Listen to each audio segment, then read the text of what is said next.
Good, I'm Skip. And I'm DJ. And this is the 5-foot Hip hop, man. I said hip hop.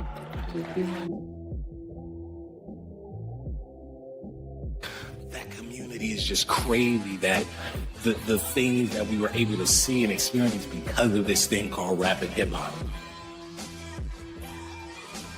I mean, you take those lyrics and you pull them away from the music and you put them up on the wall, so someone had to look at it. They would say, "This is genius."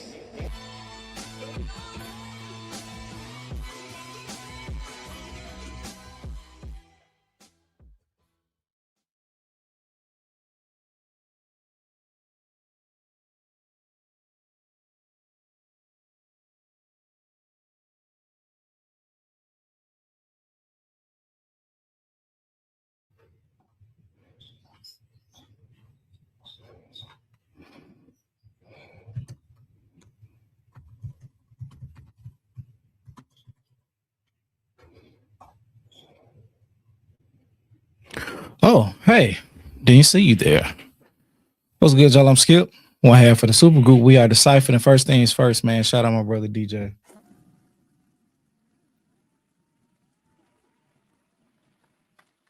One more time, shout out my brother DJ.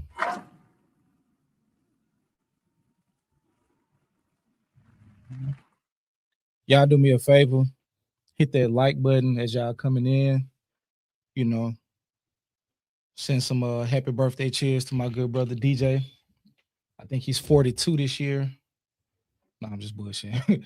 But yeah, shout out to my brother DJ. I put his under the post that the most recent community post, I put his Cash App under there. So if you want to go to that post anytime in the near future and show my boy some birthday love, it's greatly appreciated.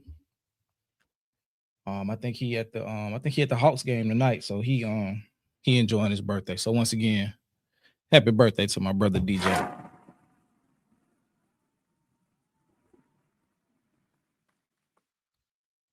Hey,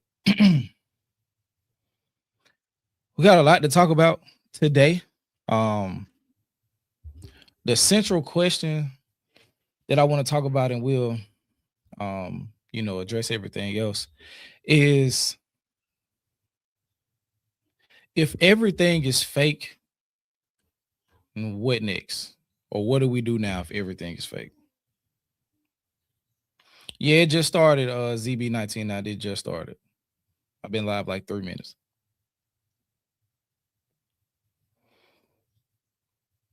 The first Godfather was fire. The first Godfather was indeed fire. Who was that? I can't remember. The chat already moved. Okay, so let's do some shout outs. First things first, shout out to all of the members and the mods. What's good? Unapologetic. Shout out to Tiffany, Shantae, Kwani, Jazz Melody was good. Dee, shout out to Dre, Smoke Tallis, Screaming Celt, Diva K, Grandmaster Scrub, Demetrius, Solo in the crowd, Sigma Love. Let me see, Tiffany Frazier, that's a different Tiffany. Chaz D, Nona of 3, Embracing Sierra, Positive Vibes, Low Key. Shout out to D4vd with the first super chat of the evening. Low Bella Niece, Low Key 98, Positive Vibes if I didn't say you already. Shout out to Retha, another mod, Mel Bug 81, The Done Deal, Megatron, Musical Curiosity, ZB1990. Shout out to Richard, Keish, another mod. What's good? Down in Dixie. I'm gonna probably get Down in Dixie a mod. Probably make him a mod. Shout out to Megatron. Let's see. Jinxie, Grim, Tiff, D4vd, what he say? Happy birthday, DJ. Shout out to Skip, the mods, the coders in the chat. It's damn near 3 a.m. where I am. Love y'all, but I have to rebound on the replay. It's all good. Thank you for tapping in, though. JP, what's good? Natrice. Let me see. Okay, that's about it. Let me pull this up from Keish. Hey, y'all, please hit the like button on your way in. Subscribe turn on your notifications, share, and hype the video when it becomes available. What's good to X's sketch comedy show? If you're new to the channel, or you're just pulling in, or you've been, rocking with us more so for the live streams, we are. You want to wrench too, Quantity? You can't be crashing out on the people in the chat though. Just sending niggas to the gulag for no reason, but I got you. Shout out to Tiana Cardi. But if you're unaware, I just wrapped 2 weeks into. Is it 2 weeks, or did we just finish the first week? I'm a week or 2 weeks into the Kendrick Lamar feature run. I know we got a long way to go. The next 5 are already ready. I'm gonna try to get the 5 for the week after tomorrow. So so I want to stay as close to 2 weeks ahead at all times, because anything can happen. So let me see. So that for the people concerned with merch, I turned in the blanks yesterday so we can get some samples back. The samples will be available May the 1st, so next Friday. So you'll know when they come in, when the feature run videos start to show me in them. And also with the live streams and stuff. And hopefully at my real job, I'm not on the phone this week, so I can get as close to finish with Road to 100 with my top 25 as possible. Because once we do that, we're going into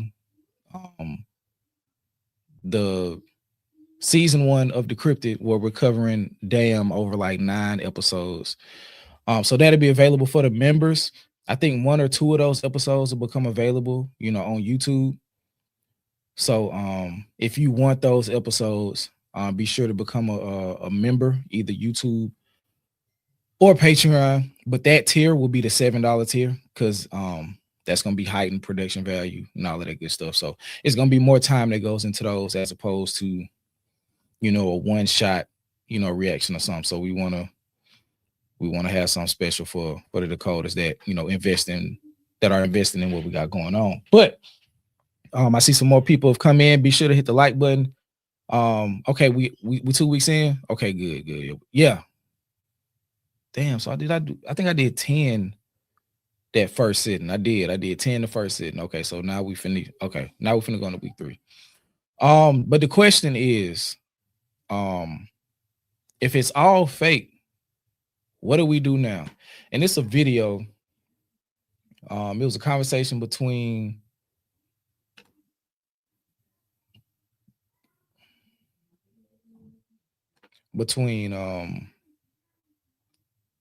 damn, I was forgetting her name, Gina Views and DJ Head, where they were talking about the Drake rollout. And it's that, and it's a couple other videos, but this one kind of like started the thought for me. So I'm gonna pull this in. Shout out to Low Key just becoming a member. Be mindful, we are gonna restructure the membership tiers on YouTube. So if you joined if you just joined the $2 tier, you will get 1 day early access to all of the Kendrick Lamar feature runs for the $1 or $2, however much that lowest that tier is. And you probably have access to all of the Road to 100 episodes. So go check those out. We went through 100 albums in 2024 and 2025. Season 2 has a glimpse of the production level. Well, pretty good idea of the production level for the Decrypted series. I'm going to try some new stuff in the Decrypted series to add a little bit more razzle dazzle, so y'all can, get your money's worth. But let me pull this up. Enough of the promotion. Let's get to the shit y'all came to see.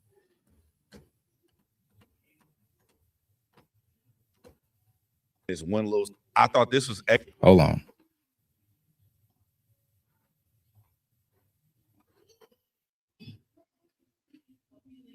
Executed. I thought this was executed interesting. The only part that fell short for me was when the old boy found it. All of a sudden, he found it in this one little side part of. Can y'all hear that? Let me know if y'all can hear it.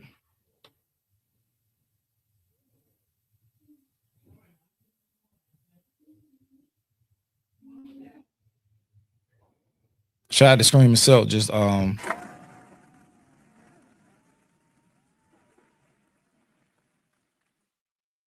with the 20 gifted subs. Shout out to Scream himself. Much appreciated as always.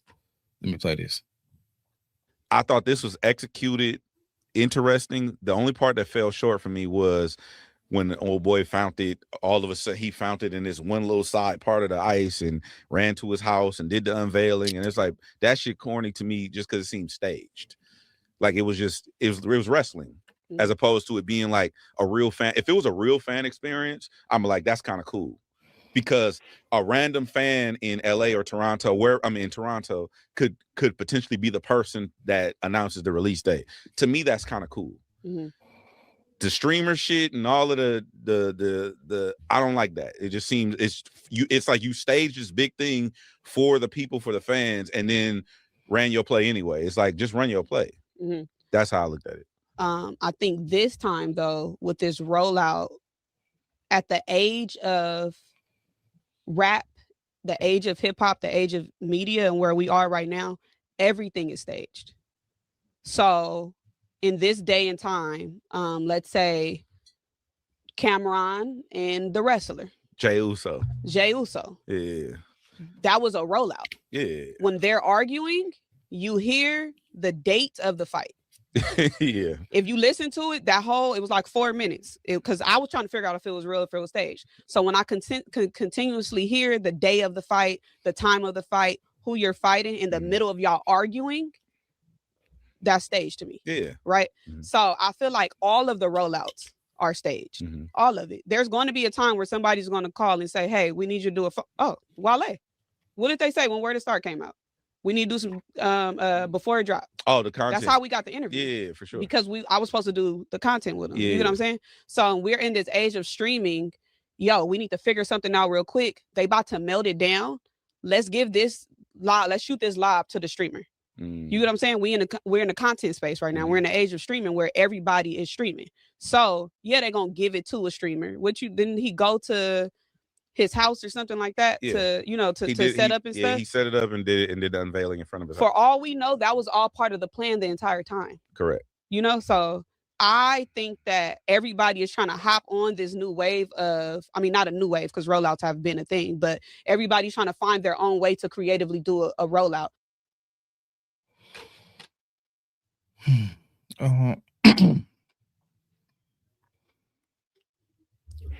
Okay. Let me see. Real quick, shout out to, I put it up, but let me highlight them though. Shout out to D4vd. We are Disciple memberships. Much appreciated as always, man. Y'all know I appreciate y'all and I rock with y'all for real. The thing, I just hate that everything has become so binary lately.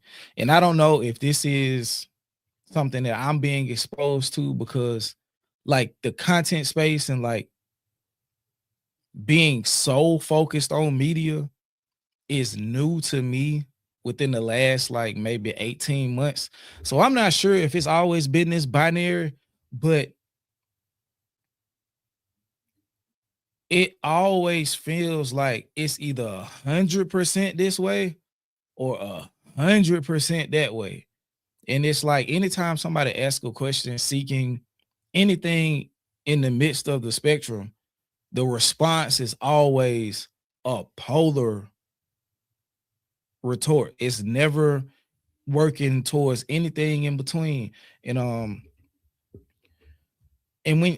I think sadly enough, this is what the Republicans understand. This is what the streamers like Akademics, what's the buddy name that Glasses was trying to beat up on, Aiden Ross, and some of the people who are like on the outsides of it, they look at it like none of it's real anyway, or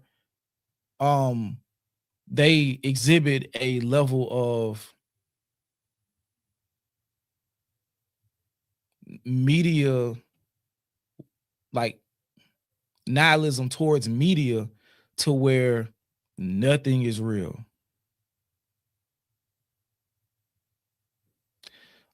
So they only view it as content. So that allows them to rationalize all of the things that they do while in front of a camera, as if none of it's real, it's all content. And so when they see someone do something in opposition to them, they're only offering that opposition because they're in front of a camera, and it's a way to garner a response. You feel me? So like, when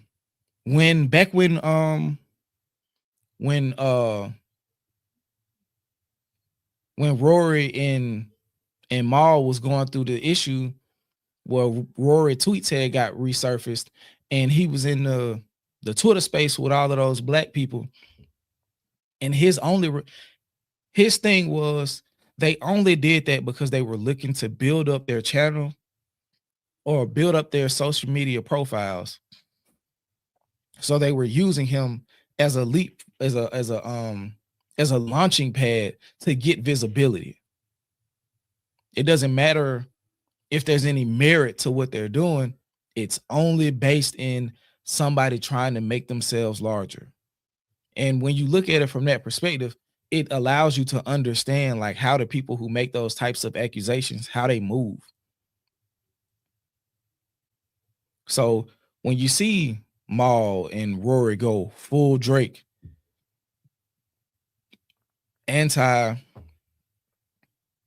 borderline anti-Cole, 100% anti-Kendrick, and just exist in that space, it's because there's an opportunity for progression in that space. And we saw it. They signed a new deal in the midst of that with Barstool, you know? So with them having that nihilistic understanding, they don't respect anything, or they think that everything is fake from the get-go. And their entire purpose is trying to convince us that everything that we see that has a shred of authenticity to us, that is inauthentic. So I'm not sure where Gina stands in this mindset, but if the new narrative is that marketing makes something staged and inauthentic, what are we doing? What are we doing? Because from my perspective, magic is cool. Magic loses its luster when we know it's a magic trick. So if we're able to look and see that it's a magic trick, or see the steps to the magic trick, that's when the trick loses its power. Yeah, she was, because apparently Gina got some old tweets too. And with her helping or trying to help Rory, at least at the beginning, people connected her back to her time at No Jumper. And I don't know what she did at No Jumper, but given who No Jumper is or what their brand represents, it kind of made people look at her like, you know, kind of funny style. Cause like, oh yeah, you did used to work at No Jumper. So you kind of like, you may be one of the people who's like, oh, okay, I just needed an end. I just needed an end. And sadly enough, an event as big as Kendrick v. Drake created an end for a lot of people, myself included, or me and DJ included. So I'm not gonna say that it's a bad thing to capitalize on a moment or to take advantage of, you know, filling space where opportunity is presented. However, like the mindset of like, oh, I'm going to use this until it's no longer advantageous.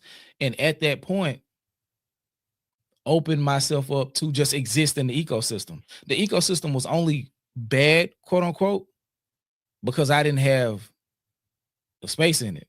It wasn't advantageous to me yet. I really, more than anything, wanted to be inside. I wanted to be inside, and I wanted to have my moment. I'm ready to clock in. Put me in the game, coach. Put me in the game. And once they get in the game, it's like, oh, okay, we thought you was gonna change some shit, or we thought that you were representing something else. When in all actuality, you were wearing that as a jacket.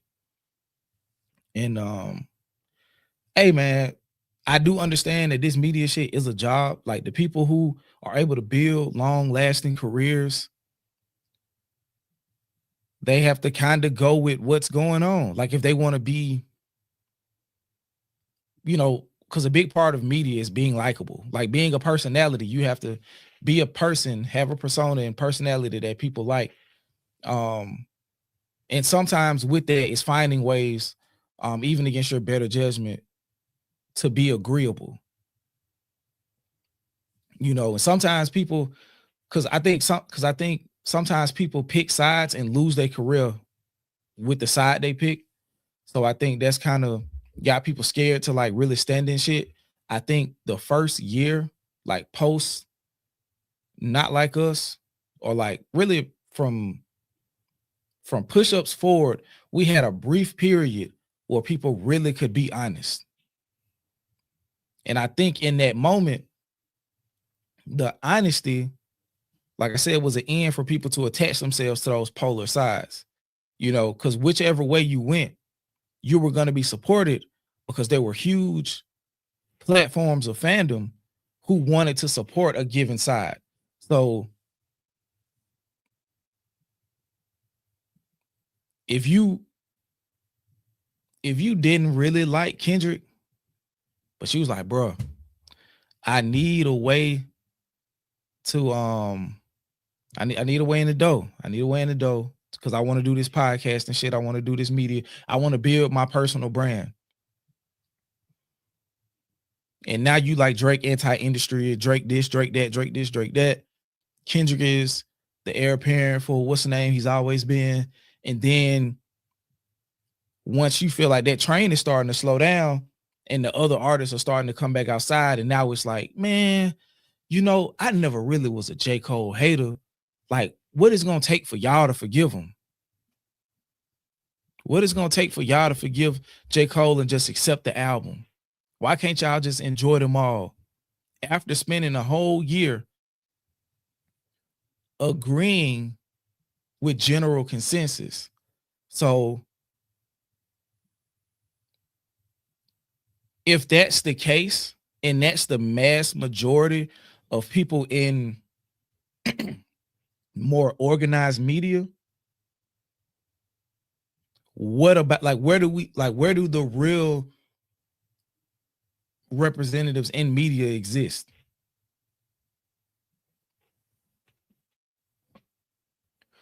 Are you just hanging on just long enough to make sure you get tenured? Is that the thing? Is that really what you believed? And now you feel it's, disadvantageous to have so stern of thought when the person that you're leaning on and that you've built, part of your career being attached to isn't as prevalent.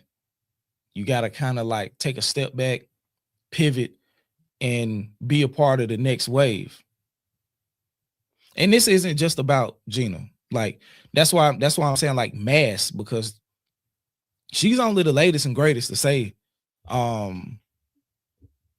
to offer some of this sentiment. Because we got to remember, I ain't gonna call no names, but we've seen a lot of our like personalities turned that have converted, onto more digital media. We've seen them convert, not convert, but just open the door as the next artist emerges. So, all right, we stepping into a campaign for J. Cole. All right, I understand, like, this is my bread and butter, so I can't close off to it. So I have to get my fans back reprogrammed to allowing and being receptive to J. Cole material from me. So when I discuss the album, when I give a review on the album, when I start to talk things J. Cole, they're more understanding because I've convinced them to demonstrate grace, you know. So when that happens, J. Cole has his run, and his run was successful, you know, as far as the things that he needs it to be successful. You know, he did 280 first week, had the big Honda Civic tour. He announced this large like 75 stop tour. You know, so he had a successful release campaign. So he got what he needed. Now it's Drake's turn. And now you see a lot of people and they got disclaimers in the first 2 minutes of their videos. And it's like, yeah, man, I just want y'all to know I don't hate Drake. And then they proceed to talk about, you know, the things that they like about the rollout and how now they're excited for the music and yada, yada, yada. But not too long ago, Drake's actions were some of the things that are a bane to the existence of hip hop. Like we look at the lawsuit and we understand that it's not just like, oh, he filed a lawsuit and the lawsuit is corny. No, the actual lawsuit, if he's victorious, or just the attempt, but if he's victorious, the way that would create a ripple effect that could go back in time, in effect, numerous artists within a battle or outside of a battle in hip hop predominantly. Then we go into the Tupac shit and just a string of shit that Drake has done previously that rings anti-hip hop, with the lawsuit being the watermelon-sized cherry on top. You said he put Kendrick family in the lawsuit asking for a paternity test. Like that part is like, that's like weak, but like I think they try to minimalize it to these type of points. Like he put his family in the lawsuit, which is cool. Well, not cool, but par for the course for the weak shit he doing. But the bigger part of it is that it stands to gun down certain parts of freedom of speech and freedom of expression as it exists in hip hop. Like that's the Kendrick shit. Like, of course, that's unnecessary, that's disrespectful. But the grand point of it, and the point that I've been standing on and that we've been standing on as a platform this entire time is, bro, this is about hip hop and how it can affect hip hop going forward and just freedom of speech in general as it relates to the whole of music, but particularly hip hop, especially when Drake signed a petition a few years ago not to have lyrics used in court. Like that makes it, you know, a level of disturbing that can't be ignored, because you're willing to throw all of that away to satiate a personal feeling that you have due to you feeling that you were wronged some way in the midst of a battle that you not only participated in, but egged on and found numerous ways to escalate. So rap battle aside, you looking to infringe on freedom of expression in hip hop when hip hop is built on the word, the spoken word, the written word, the written word, spoken word, and performed words throughout the history of this platform or this genre. Like that is the big thing. So to be like, yeah, you know, the lawsuit that, you know, that's messed up, but we trying to get back to the music. It's like, come, like, at a certain point, there has to be somewhere it's like, okay, bro, like, even if you're not saying, and Glasses had a great point on Culture United, and I'm gonna play that as well. It's like, we don't have to look for somebody to eliminate Drake. We're not asking for that. But like, we are asking for him to be held accountable on a grand scale in reference to that lawsuit because of what it affects outside of his personal vendetta. Because if not, and it gets to a place where he's able to start setting precedent, it's going to have a lasting effect on hip hop. And we pushed and we continue to be okay with him existing in a level where we're supporting him to be at the top.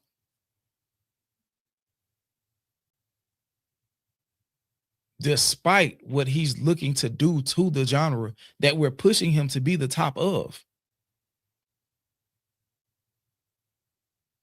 In most cases in real life, we would not do that. In most cases in real life, we would not do that. Let me check something real quick.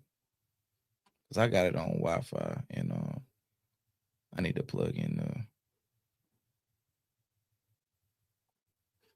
the Ethernet cord real quick. All right, I'll be right back, y'all.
All right, I'm back. Hold on.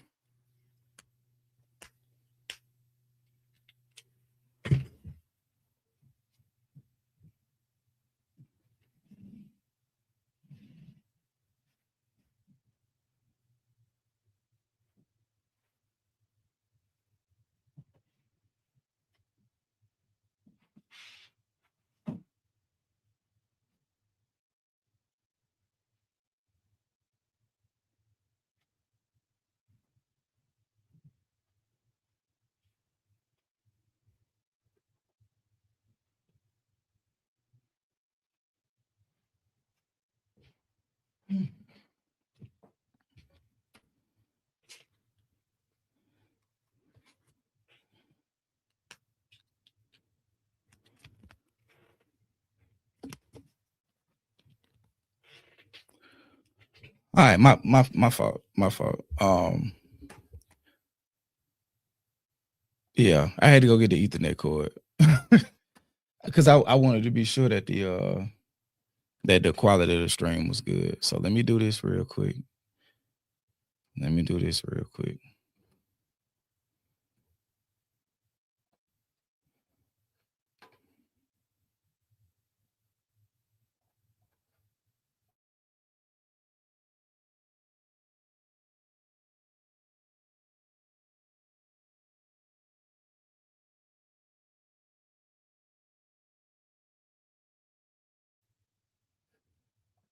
Okay. Put ones in the chat if y'all can see me. Put ones in the chat if y'all can see me. Put ones in the chat if y'all can see me.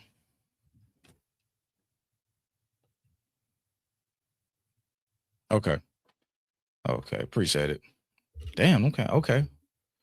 All right. All right. Appreciate that. Let me read some of the super chats because I forgot what I was talking about. D4vd said, let the bottle surface race. I think this was towards the beginning. Shout out to him for the super chat. $2. Shout out to Sigma Love with the $2 A+ community for sure. Yeah. Shout out to Holly B, TKB. The problem with the world is we're forced into binaries. It's increased since the 90s, but we're working on restoring the nuance. Love your channel. Much appreciated. Thank you. Yeah, I think, let me lead this up. I think that's the biggest thing, like having a level of diverse thought and not being, within reason, so hesitant to speak to someone who has a difference in opinion. There, of course, we understand that sometimes it's like, all right, that's a damn fool, so I'm not gonna converse with that particular person. Or if they're so far gone on a certain topic, okay, like it wouldn't serve me to have a conversation with them because at the end of the day, like it won't be anything fruitful. But finding those spaces to speak to people who are receptive and also being receptive to alternative thought, I think that'll get us to a point where we're, more understanding of the multiple layers to everything, especially the things that matter. Because the person who commented earlier and was like, the part about, the paternity test, and, that's not something to be dismissed. Of course not. It just shows like how much of a sucker Drake is and how he's using this lawsuit that's extremely dangerous to the genre to help him relitigate the battle to, in essence, prove what he's talking about and try to disprove what Kendrick was talking about. That part is in there for sure, but the part that's more important and that should be on the mind of any person with any integrity in hip hop media as we get closer to this rollout is the fact that he's willing to burn down freedom of expression in hip hop. Like that should go without saying. And then it's like, okay, so you get to that understanding. It's like, damn, well, how much does Drake actually care about hip hop? And then it's like, well, what else did he do that would demonstrate a lack of care towards the art form? He's not working hard on his albums. Okay, that's one. Well, how do you know? Well, it's been the same slop for like a decade. Okay, well, at least he's trying. We know he's in the studio and he's hard at work. Drake has ghostwriters. Some of Drake's more important songs in his career, when he needed redefinition, he had ghostwriters. You look at what If You're Reading This Is Too Late did for him career-wise. That's one of the more defining projects in his career. Without If You're Reading This Is Too Late, and I mentioned this briefly when I was talking to DJ earlier this week on stream, I think Wednesday. If we don't get If You're Reading This Is Too Late, we hit a level of redundancy in Drake's career, and he starts on the downturn commercially much earlier, and we don't get Views Drake. I think we don't get Views Drake without If You're Reading This Is Too Late, because it doesn't buy him time to expand from Nothing Was the Same era to Mega Pop Man with Views.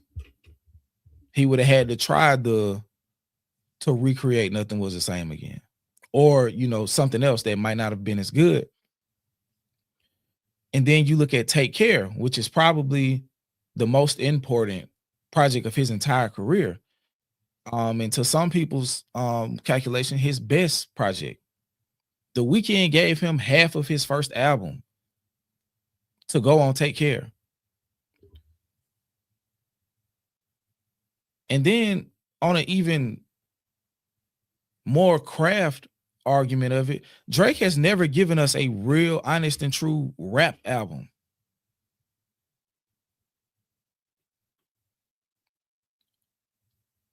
Drake tells us they want a hip hop album from me. It's really just 10 of these. And that being some type of timestamp record. When it's like, nah, not really, bro. That's not only what we're asking for. And it shows how narrow his view is on what a rap album would even look like from him, or what it should look like in that given climate. So you think you can just get on here and just rap for 10 songs, and that'll be a well delivered and put together album from you. And I think it just shows, it's like, oh yeah, if they want a rap album from me, I can just get on there and just get them 60 bars a song and they're gonna eat it up. It just shows a lack of care in the aspect of hip hop in his career. He uses it as a vehicle to propel him into pop and other subgenres or other genres in the mainstream.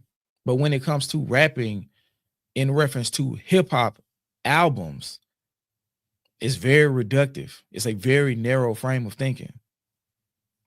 So much so that he's never given one. And the argument has always been, well, Drake is too big to just do a rap album.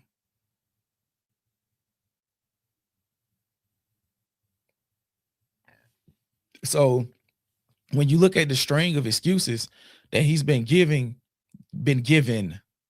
in reference to his support or lack thereof of hip hop and his participation, you've seen it. So when we look at the lawsuit, it's like, yeah, bro, this is an extreme, but this isn't off the path of what he got going on. Hold on real quick. What's good? Y'all tell my boy happy birthday. Y'all tell my boy happy birthday. I will play the Stevie Wonder, but it'll snatch the stream down. But yeah, he's never showed a great level of love for it. I think if you're reading this, it's probably his most like rap. His most rap heavy project, and those rap songs that helped rebuild his identity were from Quentin Miller. Like, so much so to where the 6 isn't even a real representation of Toronto. It just happened to be serendipitous like that. That was Zone 6 from Atlanta. And he was like, oh shit, I can repurpose this because it's 1-6 in the area code of Toronto. So that's how we rocking. So it's like, and then later on, you start to find out more and more songs have, ghostwriters that are building out entire songs for him, not just sitting behind, a desk giving him bars to recite to help him, which is already, shameful, helping you penning your verses, but they're also building out entire songs for you down to the ad lib.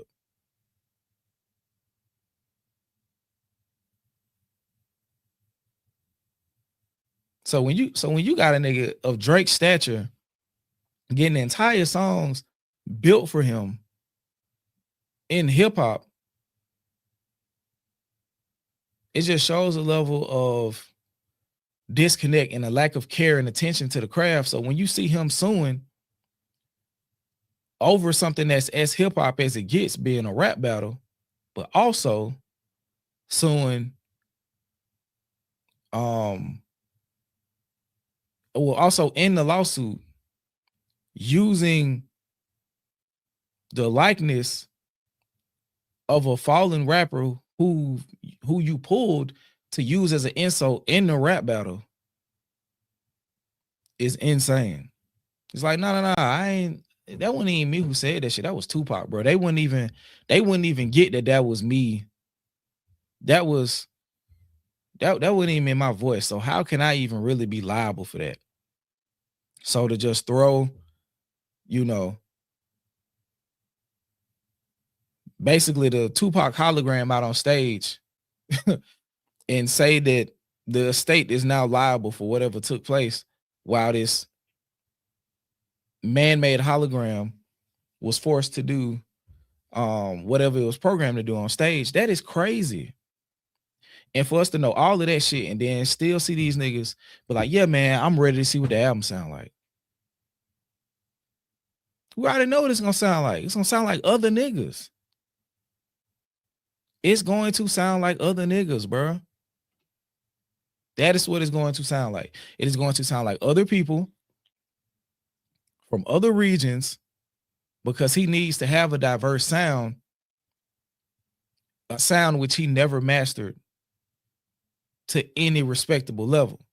So he needs that. He needs those outside people, just like he needed Yachty on For All the Dogs. And now it seems like his resources, as far as the people, shoulders he can tap to get in the studio with him to help him build music, that resource is dwindling down. If you got to the point where you got Yachty writing shit for you, you down bad, twin, especially in hip hop. Especially in hip hop. You down bad. Because what has Yachty wrote that would be appropriate for a rapper on the level of a fucking Drake?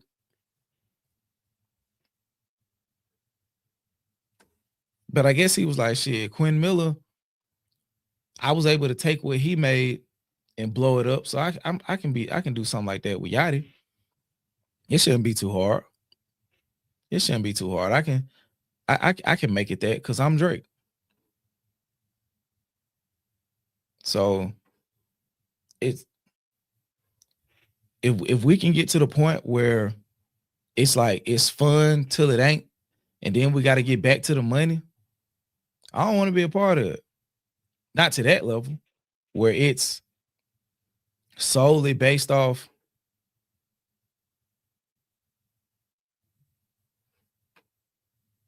how valuable your opinion is at that time, what you feel like your opinion will clip like at that time, what you feel like the sentiment will be at that time. It's just like, nah, bro. Like, if you can't stand on what you're saying, why say it in the first place? Why say it in the first place? But they don't look at their opinions as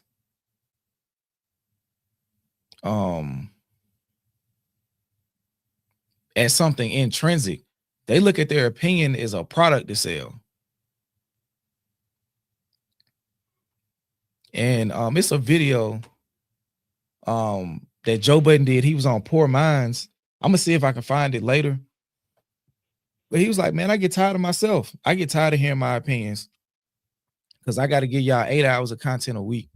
And sometimes I just be saying shit. But then you'll sit down and say some shit like that, but then tell us and expect us to believe that there aren't any outside forces influencing, whether paid or not, influencing the type of shit you say on in front of that camera for 8 hours a week. And that's only on YouTube. We're not even talking about the extra content on Patreon. He probably talked for 20 hours a week. Because when I stopped watching them, those episodes was like 3 hours and 40 to 4 hours and 10 minutes. And he was doing that twice a week. Just on YouTube and giving you at least another 4 to 8 hours a week on Patreon. So I understand that's a lot of fucking talking, but you built that business model like that. Like, your episodes don't have to be that long, but you chose to do that because secretly you've been doing ad placements for like 3 years. Me and my wife saw it a long time ago. It was like, bro, that's a. He'll be like, we don't do ads here. And then they'll just randomly talk about a show on HBO and come to find out those are ad placements. It's like, oh, you slick. We noticed what you was doing, but ain't nobody even mad at you about that. It's just the fact that it's like, oh, okay. You have to talk that long because you have things to sell. And with that long, it drives up retention if you're able to be interesting for that long. So it increases your demand when you're offering yourself to certain places. It's like, yeah, man, we can fit 3, 4, 5 ads in an episode without people knowing. That reminds me, is the Mr. Morale collab listen still in the works? Yeah. Date unsure, but it'll be in May sometime. Date unsure, but it'll be in May sometime. Yeah, it's still in the works.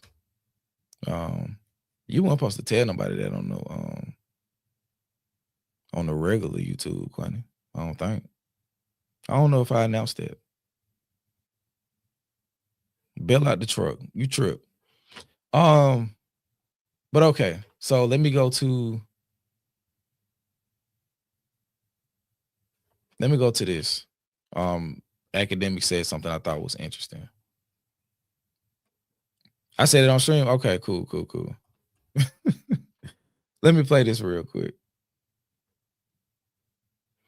I haven't heard the whole thing, but just reading the headline, it says, if you really believe Drake like young girls, you should never change your stance. I haven't seen this yet, so I'm not sure what bro finna say. However, that line is kind of sort of important because this is what they're trying to do. They're using this as the line in the sand to, once you step over this line and deviate from that original stance, you lose your integrity, and it makes people on that side seem like they have more integrity because they are able to point out the hypocrisy of, quote unquote, the left. So let's play this and see what he say. Kendrick is a shitty person. I think Kendrick is a shitty person. If, let's say, he really believes Drake is a pedophile, right? If he only comes out with saying Drake is a pedophile when he's rap beefing with Drake, that's some really fucked up shit, isn't it? Like, yo, if you knew this man's a pedophile, you don't say anything, right? And now you're rap beefing. You're like, oh, by the way, he fucks kids. Like, whoa, wait, hold on now. How long did you know this? Why didn't you say anything? Also, here's the thing too. You knew this guy was fucking kids, and you decided that this was fodder for a rap battle rather than for the police? Oh, hell nah. Something's wrong with you. Okay. So as we can see now, like, this isn't the part I was talking about, but this is the part of just niggas being stupid. Like,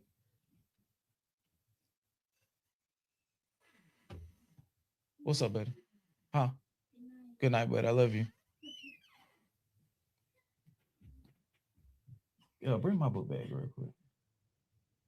What are you doing?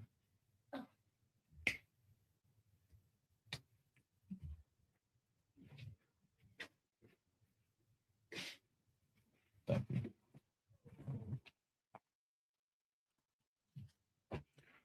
Y'all don't do perk. Y'all don't do perk. It's some water in there.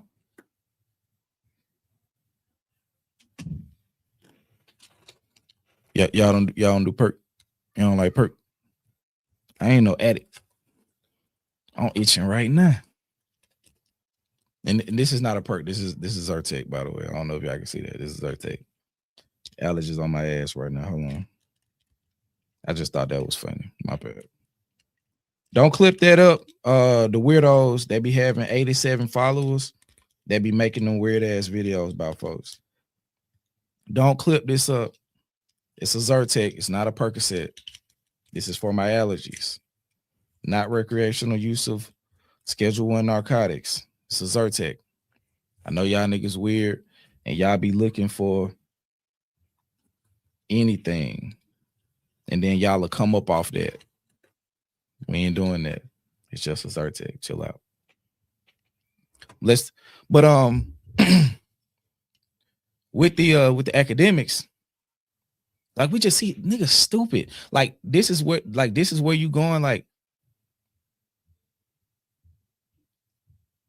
I can't even honor this and meet you in the middle, because the whole thing about him liking young girls, if it wasn't introduced, thank you. You want perk? You want perk? Okay.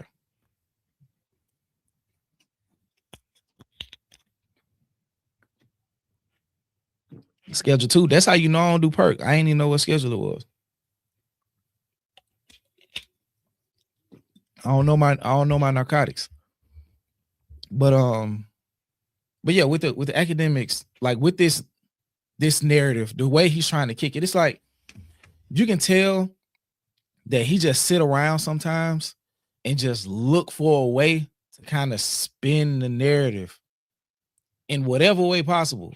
Like that seemed like some shit that just came to him. He was like, yeah, that gotta be it. Kendrick's a terrible person because somehow deep in his soul, he knew that Drake, he had proof that Drake was a criminal pedophile and waited to use it in a battle. Completely ignoring the fact that Drake introduced it to the battle, like Drake made it fodder for the battle first. Kendrick said, all right, cool. I'm gonna meet you right there. And I'm gonna allude to that same shit because we also know that there have been news, not articles, but like videos, just a whole bunch of shit in the media from what's good, Moni, just in the media in reference to Drake and young girls. So to allude to you having nefarious action ain't just some random accusation. I'm not saying that, like, all he had to do was just be like, well, I heard you like him young, bro. And it's like, okay, well, what would make you think that?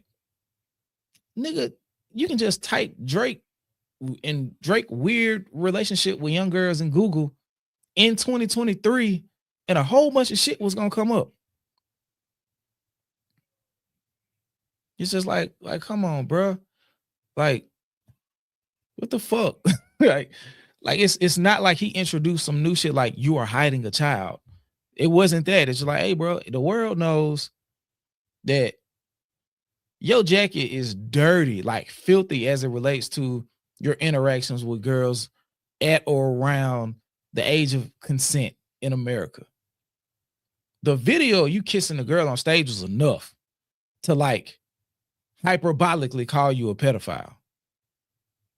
You kissing that 17-year-old after battling with yourself on stage and then still doing it. Still doing it. And not only, and actually being sexually suggestive after knowing she was under the age of 18. Like, that's enough for a nigga like, bro, you a pedophile. In jest, like, and it's like, okay, what would make you say that? Like, nigga, watch this Exhibit A, watch this video. And that's why in the lawsuit, they want to remove everything except Not Like Us, to remove the element of any additional context that adds credence to that being just hyperbolic expression of pre-established folklore in the PDF files. And I saw Kwani make a good point earlier. He was like, well, Drake knew, quote unquote, that Kendrick beat on Whitney and waited until a rap battle to reveal that. So what would that make him? And also, one thing that I've been, having, conversations on or conversations with my wife about, and just watching other women in the space discuss is, when did beating women and like when did that become not I know like the answer is a much longer answer to and it speaks on how prevalent it is in hip hop, but like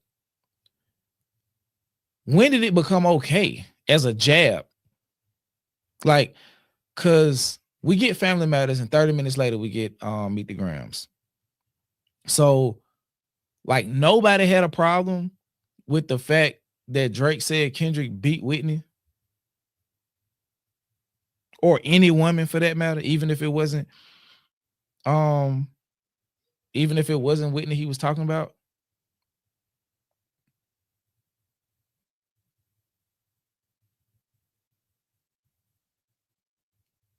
Like when, like, cause the shift, and I don't want to rehash the battle, but this part is important because of what Fat Man is saying. You hear Family Matters and you hear the when you put your hands on your girl, da da da. If I tell you to hit me back, it's whatever the case is. For him to lean on that multiple times in the song and that be okay and par for the course. Like when did that happen? And when did we decide that crimes against children and women, there are certain lines that can be crossed, and then some is just like, whoa, well, we can't do that. You can beat your girl and we can talk about it and that be cool, but the children is where we draw the line. And then Drake doubled back and accused Kendrick of being molested. It's like come on, bro. Like we can't as Problem currently now going by his real name, Jason Martin, we can't selective politic. We can't selective politic. We can't say that, like, you can't jab at somebody for being molested as a jab in response to them addressing something that's kind of been connected to you for half a decade or closer to a decade, which is a response to you bringing his wife up. Shout out to Moni. She said, mind you, Akademics is using that girl who was murdered by that singer as a got you towards his. I was going to get to that. I got him in the thumbnail.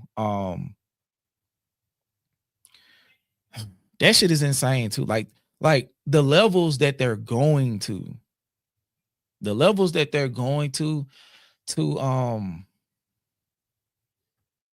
just get a glimmer of what it had to have felt like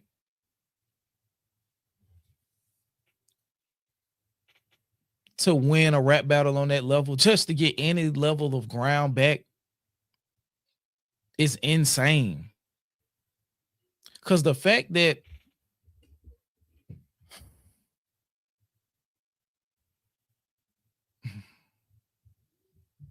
bro, that shit crazy. Like I'm legit at a loss for words, like, because it ultimately leads you back to thinking about God Rest Her Soul, Celeste. Like, if you're using her violent, like we like, based on what they said in the autopsy, like that shit was violent, bro.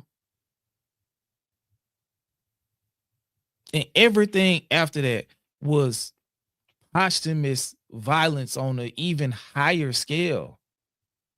And to throw the fact that SZA had David on tour at some point in time means that now she's implicated and should have all information on what the fuck he was doing, just to get back at Kendrick for whooping Drake in a rap battle, is insane.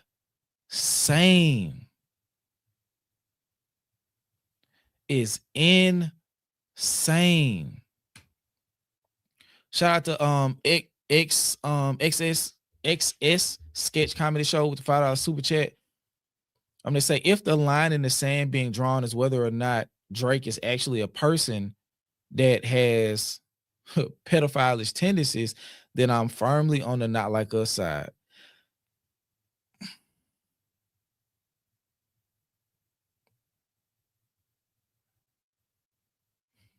Pedophilish, PDF filish tendencies. Like, I don't even think we have to live there.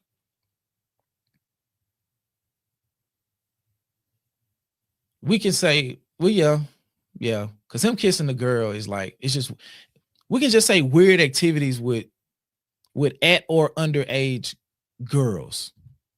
Just weird activities with teenage girls. They're not even old enough to be even referred to as women.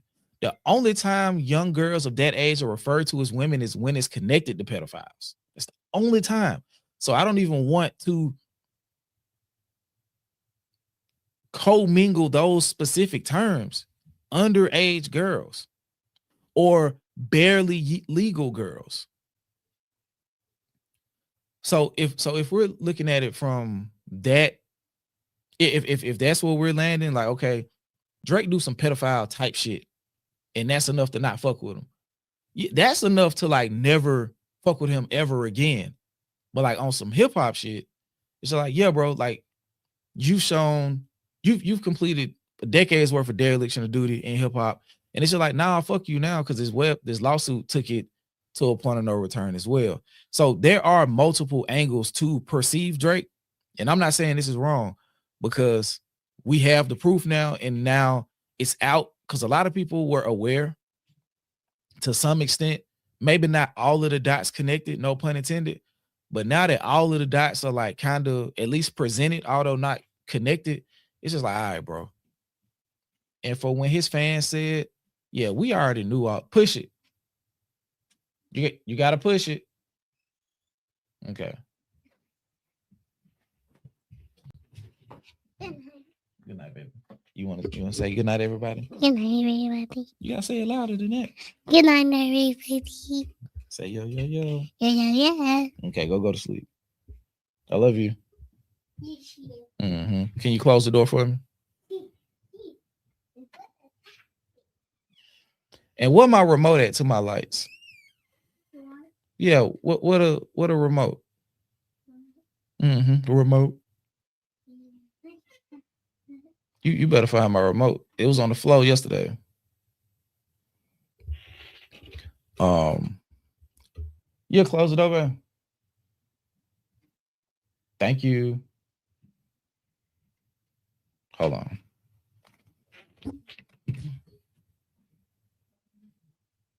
I see why.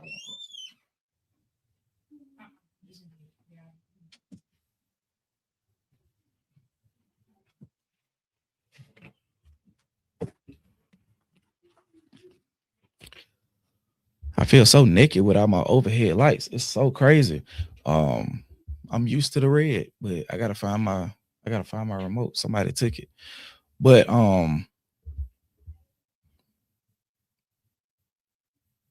yeah, like this whole shit, like just we already know Akademics is stupid. We already know he's stupid, number one, but we also know that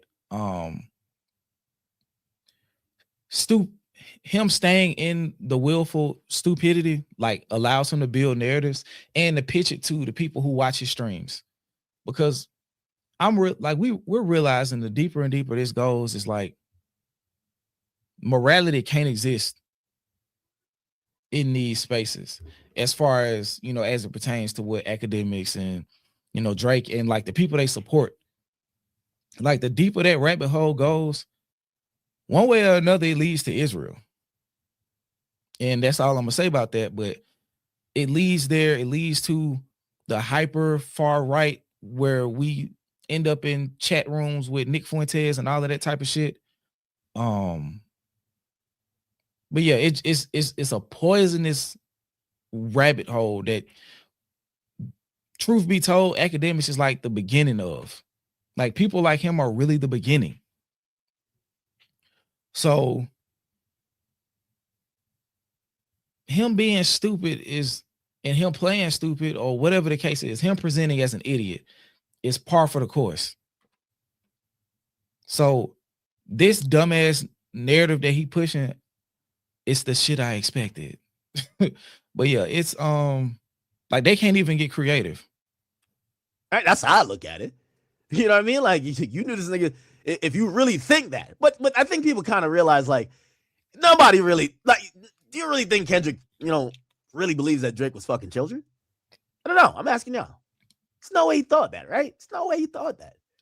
Because it would just make him more of a scumbag too. Wait, so you knew this guy was fucking kids for 5 years and you did collabs with him, did all type of stuff and spoke highly of him? That's another thing I don't like about people now trying to backtrack, right?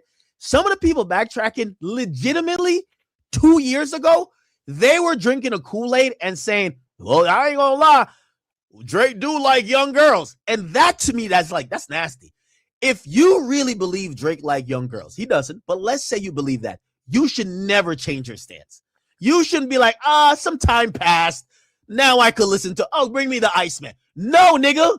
You should, like, if you were all hyped because you saw the fucking like little predator pins on the house and you were like, yeah, he is a predator. If that was you, you should never change your opinion. If you go from, like, for example, there's a couple of YouTubers, they were really going with this, no, Drake's a predator thing. They made documentaries. They start talking about all these things. If I see them niggas review Iceman, I'm going to be like, so you're telling me that once a nigga takes 2 years off from dropping a solo album and now drops something that you could feed your family, you don't care that he's a predator no more? This part right here, that last 40 seconds or so, you had put him on mute.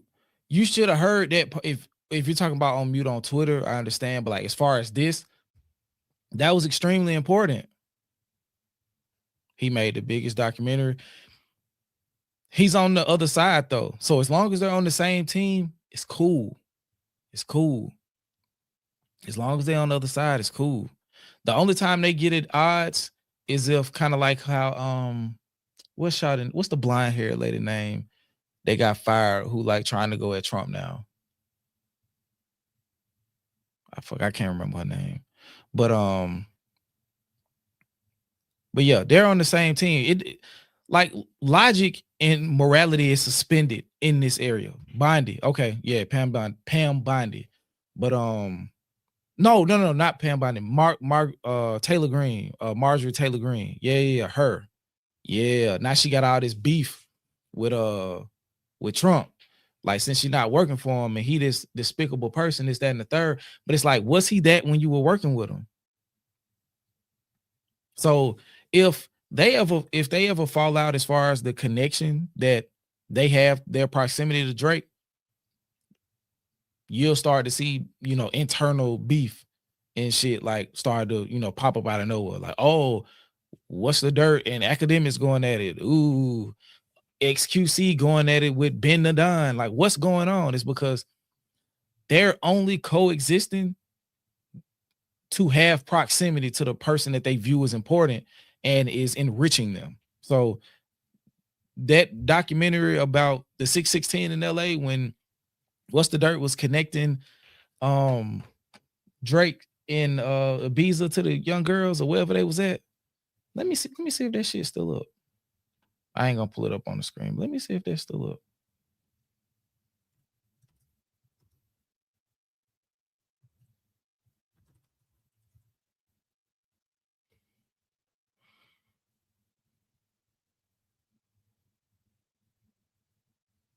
Yep. No, this is Euphoria.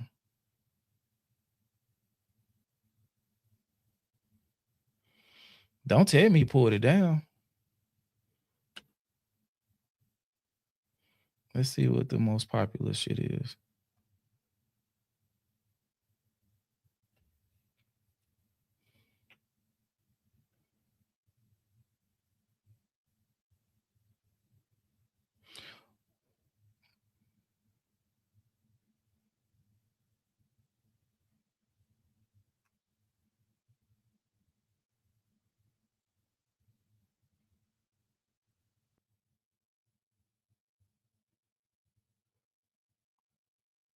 Damn. Feel like he pulled that video down, y'all. Hold on. That's actually insane. Hold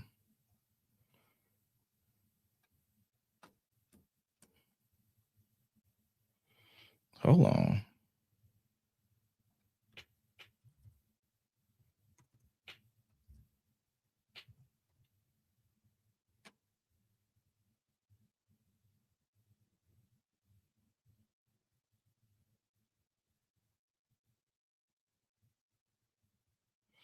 Wow.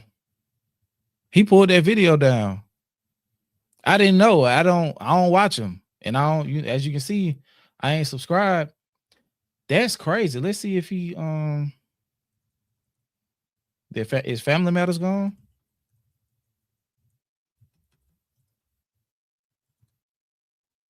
Nope. Nope. That's crazy. That is crazy, bro. Well, there you go. There you go. But yeah, I didn't know he pulled it down. Getting rid of that video is how he got his Happy Dad deal. I knew he signed. I know he did the Happy Dad prior to the release of Family Matters. I just didn't know that he also deleted the 616. I did not know that. I had no idea. Like, that just shows you how long it's been. But yeah, that is very that's very revealing. However, let me pull this video from Akademics back up, because this is if you pull up my reaction to 616 in LA, I have the link in my description and it goes directly to private. Got you. I think he's hiding it again. Okay. But yeah, this point right here that he made, this is extremely important though. It's a predator thing. They made documentaries. They start talking about all these things. If I see them niggas review Iceman, I'm going to be like, so you're telling me that once a nigga takes 2 years off from dropping a solo album and now drops something that you could feed your family, you don't care that he's a predator no more?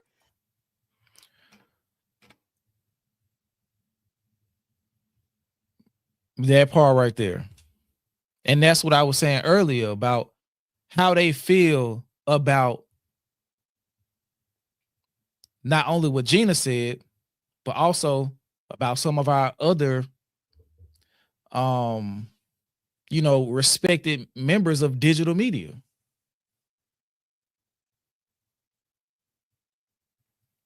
You look at them now and it's like, what the fuck? Like, really? Like, we really peeling back like that stance that easy just because this nigga dropping an album and you'll be able to make what, 10 videos, maybe a couple 100,000 views, maybe. Let's say you get 50,000 views on the reaction and you able to pull in another 150,000 views off of your continued breakdowns of some of the lyrics and your reception of the album. 200,000 views was enough for you to not stand on some shit as crazy as this. But this is the type of attitude or go along to get along activity that allows somebody like P. Diddy to exist, allows R. Kelly to exist, Aaron Hall, or Russell Simmons. Like, all of these people get to exist in this space because people like their music so much. And to a no, Kanye West got some sexual stuff going on too. Like, even a Kanye West.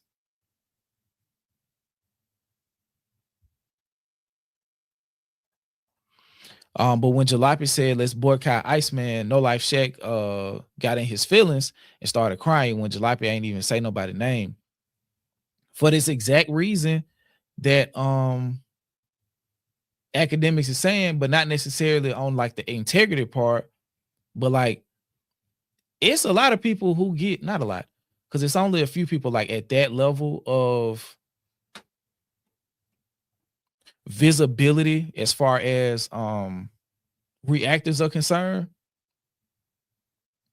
that they're able to get their reactions whitelisted or get paid to do the reaction in general because they have such large platforms.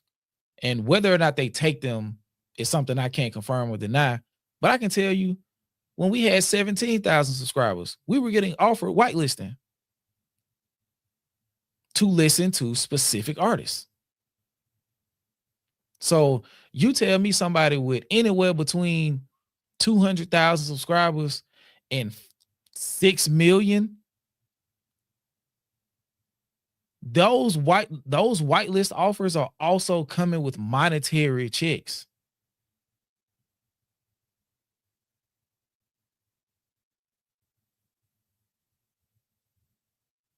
What's good, Judy?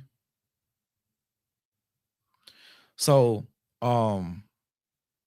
yeah, like it's monetarily advantageous for some of these bigger channels, and then some of the people who don't necessarily react but like discuss music or just hip hop culture, you know, and music included, just the whole thing. It's advantageous for them to open back up the window of opportunity for this Drake cycle because it's going to bring them revenue. Bare minimum is going to bring them visibility that can increase their overall revenue in the long run. Because these Drake fans, they need somewhere to go so they can go see people react favorably to this album. They got to get validated one way or another. Them listening to it and thinking it's good will not be enough. And I respect that won't be enough because that's why reaction channels and stuff like that exist. So or just people who review and just discuss anything. People want opinions from people they respect. So that's never going to go anywhere. So they're looking at it like, okay, my opinion has value. So I'm not going to devalue myself by not discussing this Drake shit. I was able to make money talking bad about him. I'm going to try to make me some money talking good about him too. And that's at that point where it's just like, well, at what point, you know what I'm saying, do you draw the line? Or is there a line to be drawn? Because if I'm not mistaken, some of these same niggas is talking about Tory Lanez music.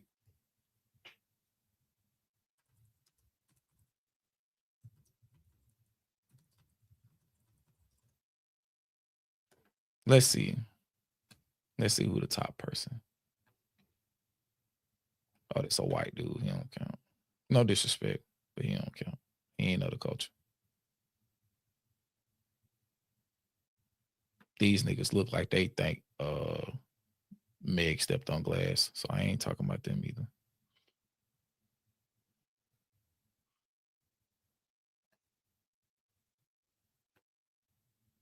Oh, you made it a members only video? Wow. Okay. This nigga made it a members only video. Damn. You that thirsty. You go members only for the slutty bass? Yikes. On bikes. Okay. And this a black dude and his black woman. And they reacting to it. OG Tory listeners.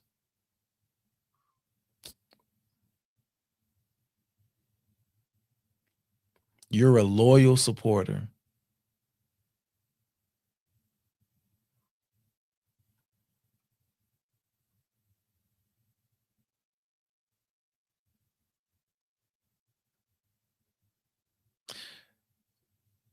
This shit crazy, bro. I ain't gonna hold this nigga he got a nose ring and he got Beijing. Yeah. You fit the mold, low key.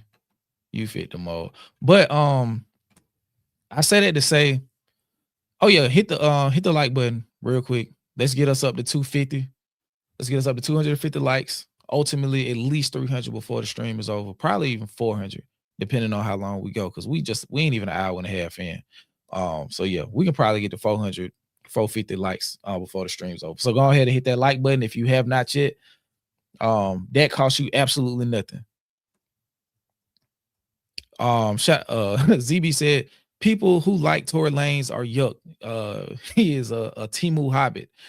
It's crazy, but like on a more serious note, on a more serious note, as it pertains to Tory, like he's convicted and has lost numerous appeals over what he did to Megan. So like people still listening to his music while he's in jail for that very thing and talking about, yeah, I stuck with him through all of that, this, that, and the third. It's like, bro, like that kind of allows me to understand. It's like, oh, okay, so that level of violence is permissible as long as you like the person. As long as you like the person, that type of violence is permissible. And then you let them build up a 20-year ledger of violence. And then when they finally go to jail, oh, they tried to take the black man down. They tried to take the black man down. He beat the game. He found a way to crack the industry. Like, nigga, no. Like, this nigga had eyewitness testimony of him with the gun in his hand and firing that motherfucker. Like, come on, bro. So I say that to say, if we not gonna have integrity about this shit, man, it ain't no point in even pretending like we want to preserve it, because that's false. That's false morality for the sake of, in their argument, superiority. But yeah, we finna watch this video from Culture United. Shout out to Justin Hunt. Shout out to the other panelists. In particular at this time, Glasses Malone, because he, provided a very stern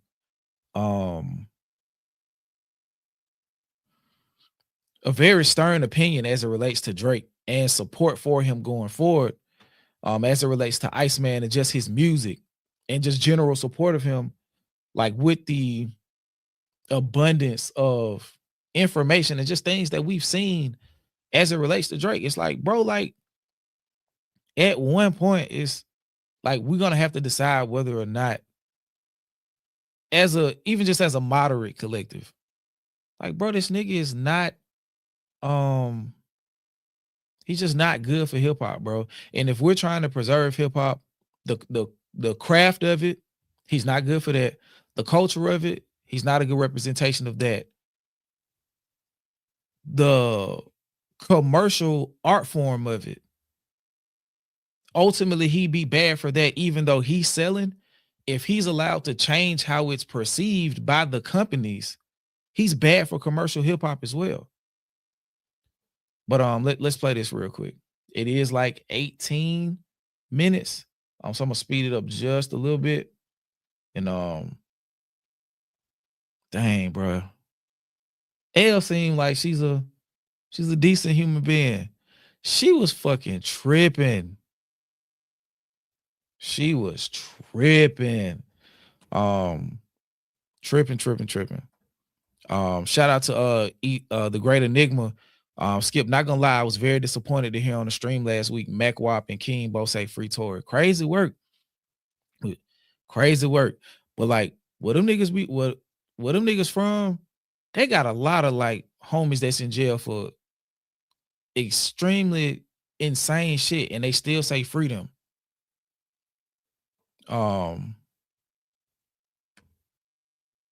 So I'm not surprised, in all honesty. She's a professional contrarian. I can see that. What about Zay Dante?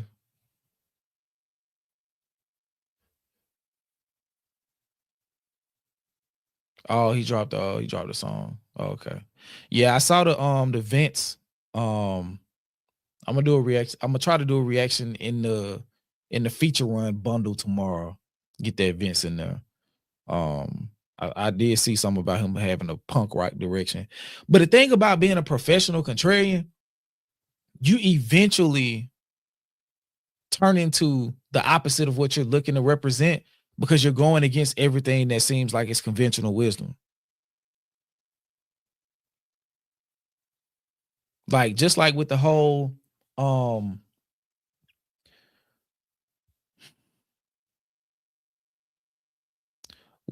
like, as it emerged, like in Black culture, probably like 15 years ago, and how it's evolved into like a lot of the hoteps, the deeper and deeper they get into it, they turn into like conservative Republicans. You feel what I'm saying? Because they're kind of at opposition with whatever they feel like the stat quo is. And the more and more they like progressively exist in that contrarian spot, like you look up and you legit a white supremacist. And maybe not like white people are great, but like all of your sentiments are anti-black. So you still exist in that same space with them because you so pro-black that you find yourself against everything black people doing. And the only people you got left is the people who gonna agree with you, and they all white supremacists. So like, from my perspective, because I watched this earlier, I was like, damn, like, it kind of goes back to the initial point. Like, if all of this shit fake, what are we doing? If all of it's fake, if all of it's just a figment of this one great music, this one great corporate cog, and we're all just tiny bitty pieces doing our part, and that's the only thing that matters, why are we here? If culture is only a buzzword and we're just a mass of people dying to be manipulated and led in whatever direction, why are we here? Why are we here? Well, let's play it. I do want to pose this question to the panel. Does any of this matter? My bad. That's too fast. Let's put this shit on 115 or 110. From someone who is suing hip hop? No. Say it one more time, Jess. Does any of this matter coming from someone who is suing over a lost rap battle? I want to say yeah, but we all here talking about it, bro. Like, you feel me? We can't say that and then, fill our time speaking on it and speaking about what's going on. It led the rap roundtable. We spoke about it for an hour and a half. You know what I'm saying? We was yapping about it. You know what I'm saying? I get it, right? Yes, like, it shouldn't. Let me say that. It should not. But in 2026, I think it does. I think we've let too much go, to be honest with you. You know what I'm saying? This should have been the conversation with Ghostwriter. And I say that as a Drake fan. You know what I mean? It should have been over then, right? But it wasn't. So I think that our morals tell us that it shouldn't, but the facts, it's like what? Like what they say on the wire, you want it to be one way, but it ain't, right? Like, it just ain't.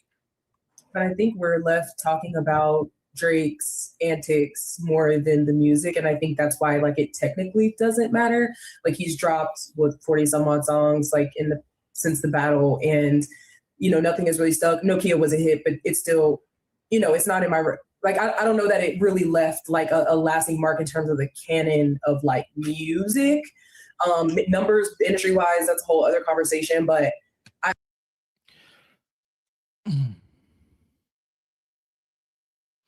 I think the only way I would be able to get my shit off on a panel like this is to spaz out like G Malone do. Because I feel like the answer to a lot of these questions, I get it. We are here to talk. We're here to wax. But a lot of the questions, because Justin poses the questions in a way where the answer is simple. It's really a yes or no question, bro. It's a yes or no question, or just something simple. It's a sentence or less. It's a sentence or less. It's like, okay. It's like, no. I mean, is like, does that matter for somebody who sued hip hop? The real answer should be like, bro, we should not be like, we can discuss him ad nauseum, but that don't mean that the fact that we're discussing him should keep the window open to consume his music or to support him. You don't just ignore these type of things because there are engines, quote unquote, on the other side that exist to keep him going. Regardless of the things that we hold on to, those intrinsic values such as, you know, culture, authenticity, real perspective, artistry. Like, we hold on to those things because we are enjoyers and consumers of a thing. But like, once you get to a certain level of production, it's no longer efficient or business savvy for you to care about those things. Like, we in a spot right now where, if I'm not mistaken, let me look it up before I make this statement.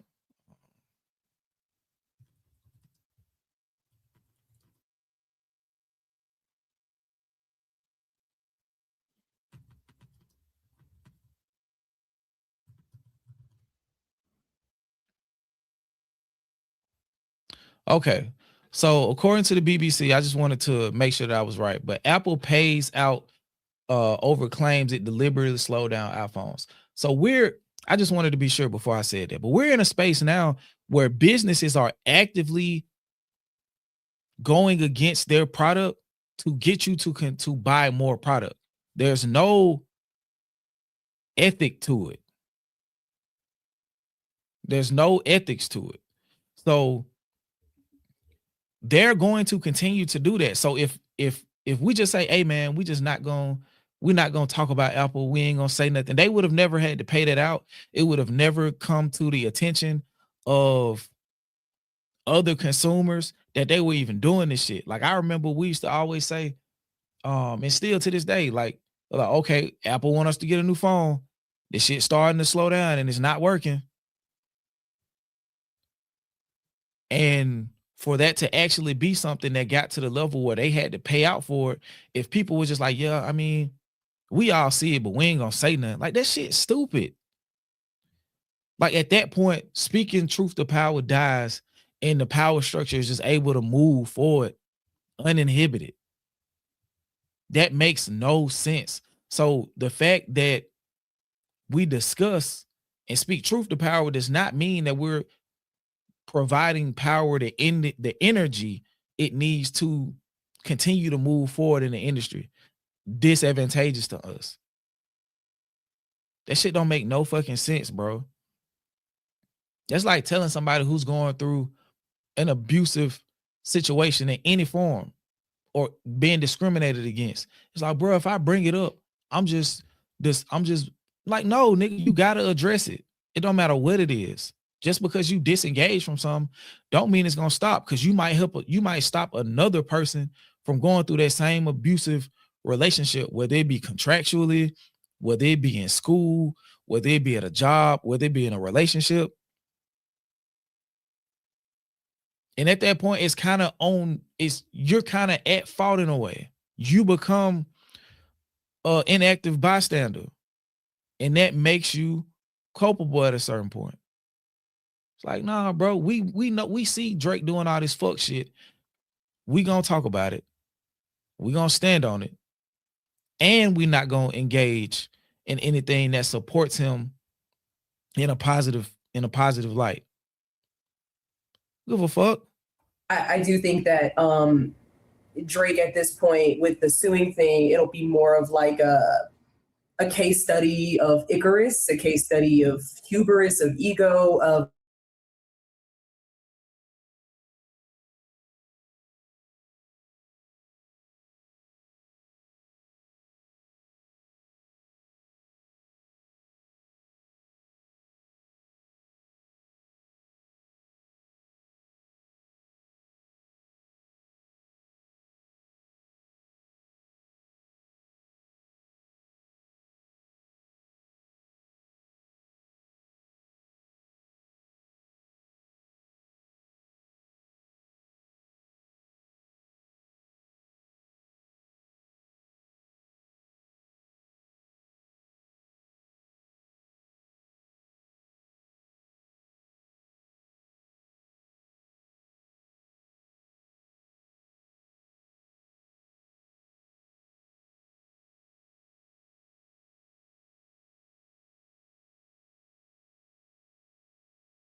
Yo.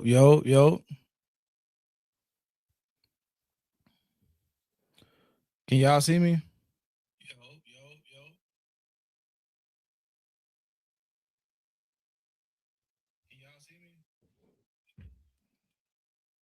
Bro, I don't know what the fuck just happened. I don't know what happened. Appreciate y'all for staying on, bro. I don't know what just happened.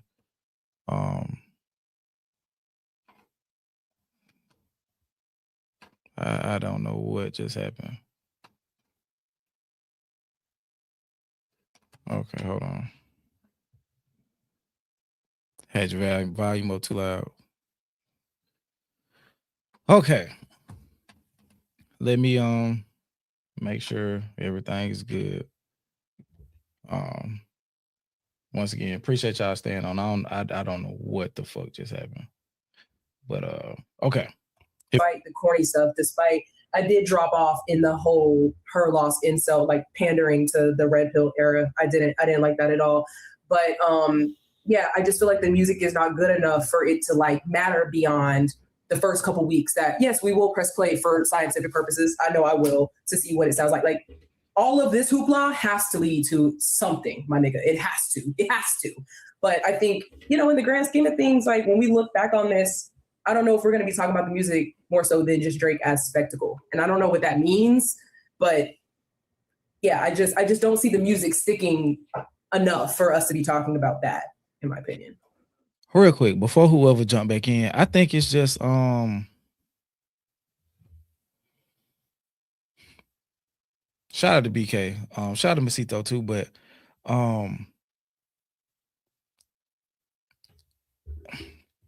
even objectively speaking, bro, what's the last good Drake album? Like good. What's the not like it was okay? Not that shit that they be doing for Kanye whenever he dropped songs that's like half finished and undermixed and all of this shit. It's like, oh, that's like it's a good album because it shows glimpses. What's the last good full-bodied Drake project for somebody who's listened to Drake? Not I don't want nobody answering who don't listen to him, but like, what was the last good? Not even great. What was the last good Drake project? Nothing was the same. Nothing was the same. To be honest, nothing was the same. Okay. Look like everybody on the train, nothing was the same. Okay.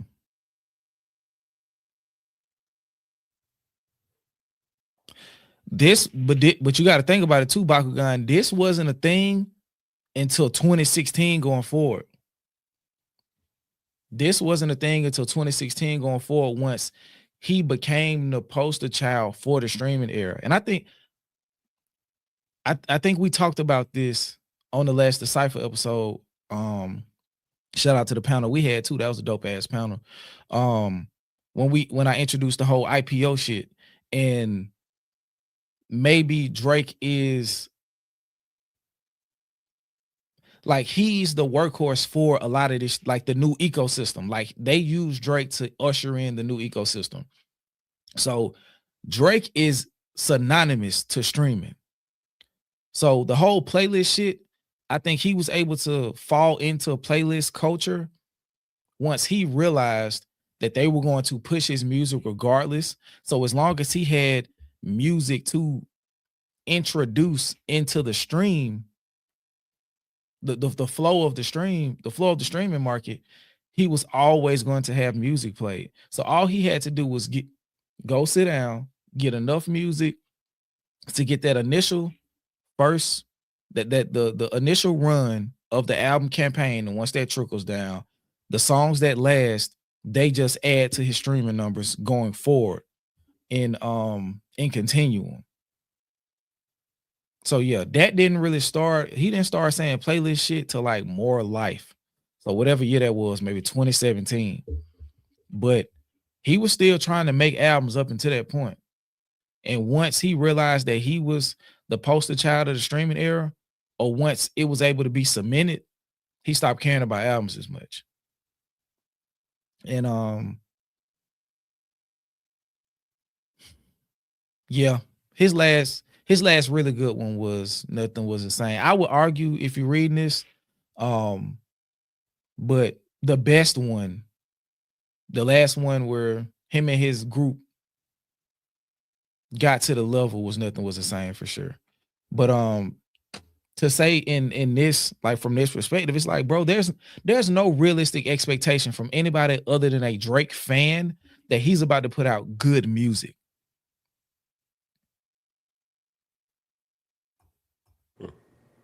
One second. I don't like questions. My bad. I don't like questions that are posed like that. Like, he's suing. What's wrong with y'all? Y'all don't care about the culture? What are you doing? Questions that are formed in that way kind of compel me to rebel against them because I don't like the way it's packaged as if I must think the way you think or else something is wrong with me or like you're going to exile me because I'm not moving in the fashion that you deem. Because you got revolutionary science in the caravan. Caravan. So even when I'm asking a question in that matter, my reflex is to be like, no. Because because in one way it's like, oh, you guys are getting duped, but then you're using dupe-like language. So just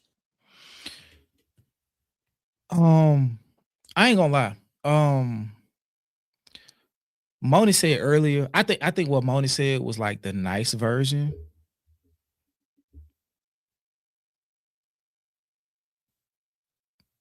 She's a professional contrarian. I also think that Shawty thinks she's smarter than niggas. And I understand as a person who has had to like deal with like that frame of thinking. Like sometimes you really be feeling like you smarter than niggas. I get it. I understand. So she probably is a contrarian as well. And the whole contrarian thing also comes into effect when you feel like no matter what the topic is, you can make it make sense.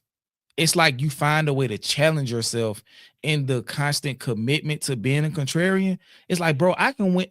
Like I can play the devil's advocate role and still win, even if I don't believe in it. Even if I don't believe in it, because I know I'm smart enough to make this shit make sense or to find elements to the argument to make it to where I can win. It's just like when you get addicted to being right, you know what? I'm gonna challenge myself and take the role that niggas wouldn't take because I know I can make it right. Or at least right enough to where the people that I think I'm smarter than will accept it as that. Like sometimes you be like, all right, no. We having a back and forth. And it's like, yeah, you know what? You take that angle and I'll humor you. The moment you tell a nigga I'll humor you, you're giving them extra pieces on the chessboard to use against you because you already know you gonna win. And that's just a thing that people who consider themselves smart have to reckon with, and also appreciate that your level of intellect comes from, some of it is natural, but also it's a byproduct of what you expose yourself to. So you ain't gonna know everything because you can't expose yourself to everything. And the mindset that you have will prevent you from doing that. And I was just saying it earlier. It's like, bro, like I'm not saying open yourself up to everything, but open yourself up enough to be able to share perspective with people who are as willing to transfer good faith discussions amongst each other. But even if I'm humoring what she's saying and just taking it on his face, like that tells me right then that it's just like, oh, okay, everybody's zigging, I'm a zag just because. That does not make you revolutionary. That makes you a dickhead.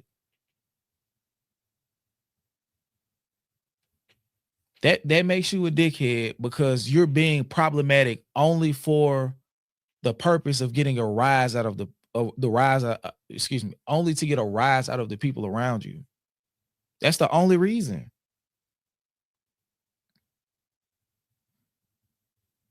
Especially if the only reason you doing it is to be like, just nah, I'm gonna go against the grain just cause I feel like it. Some telling me to do it. I don't know what it is. It ain't wrapped in no truth, no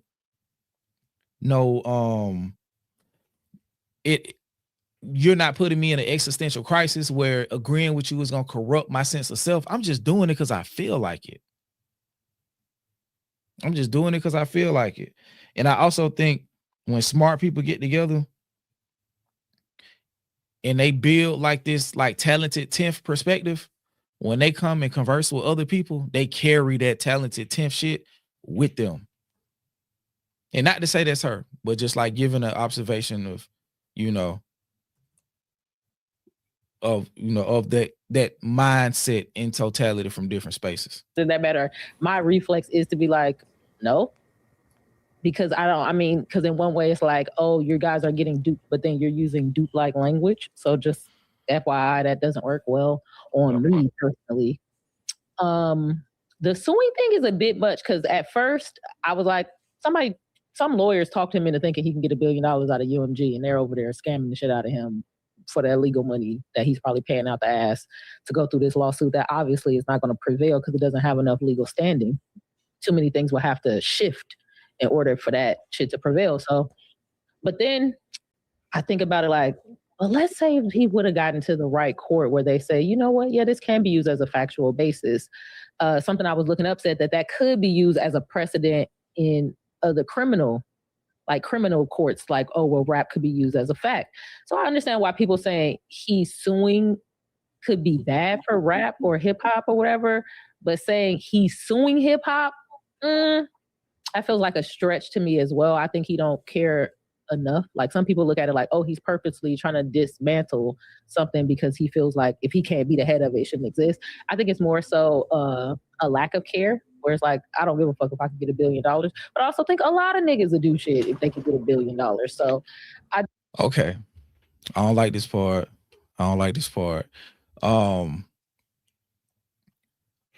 What's good, Jane? What it do? But I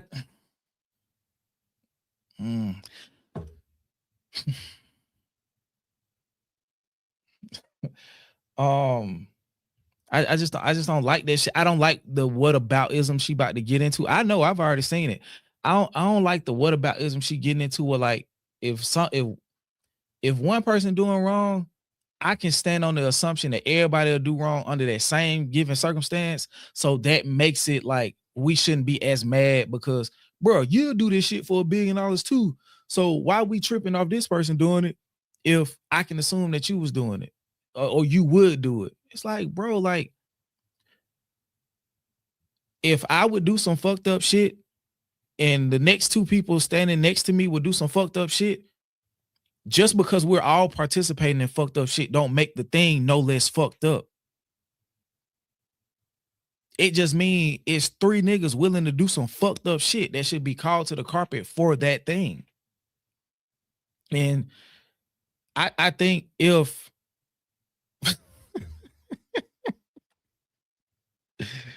really, niggas, that's how you arriving.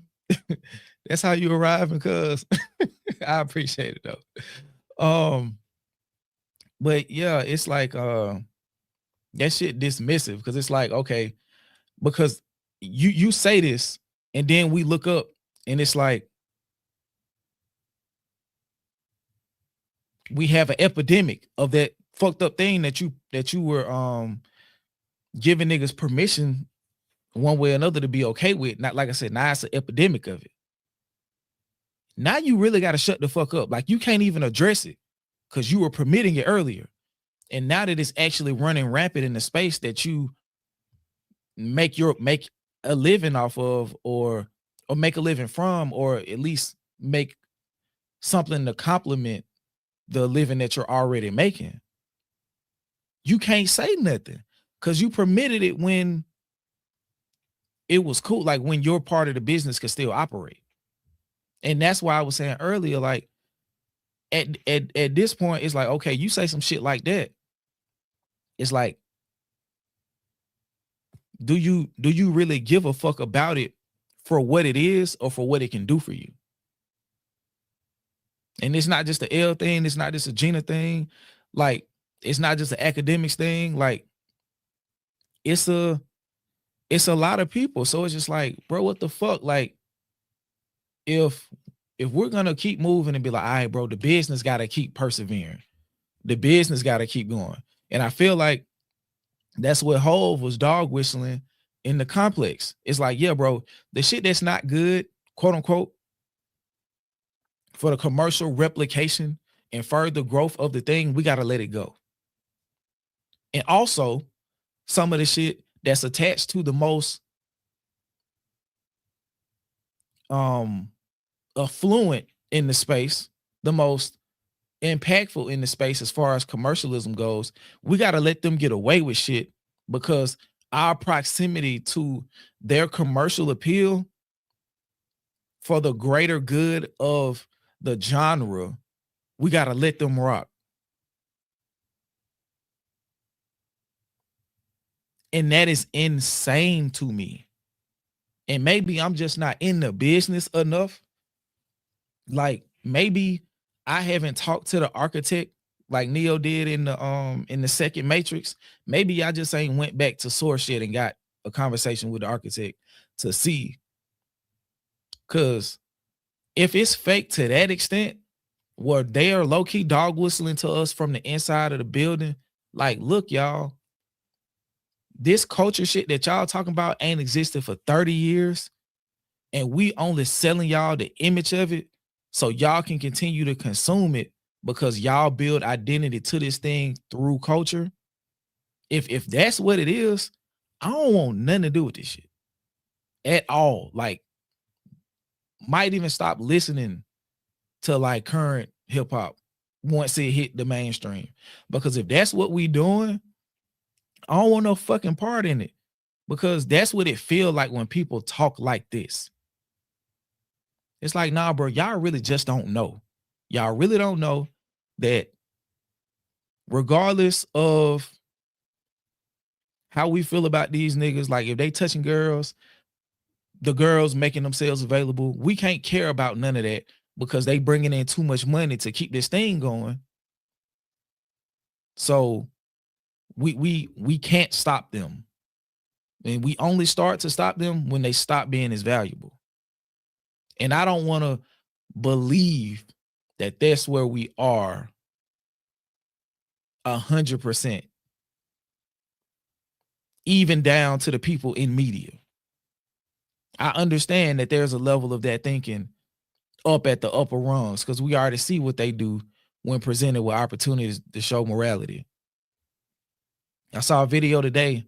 It was like a 10-second clip, and it was showing the wealth disparity of income that Jeff Bezos was making in like 10 seconds as opposed to an Amazon worker.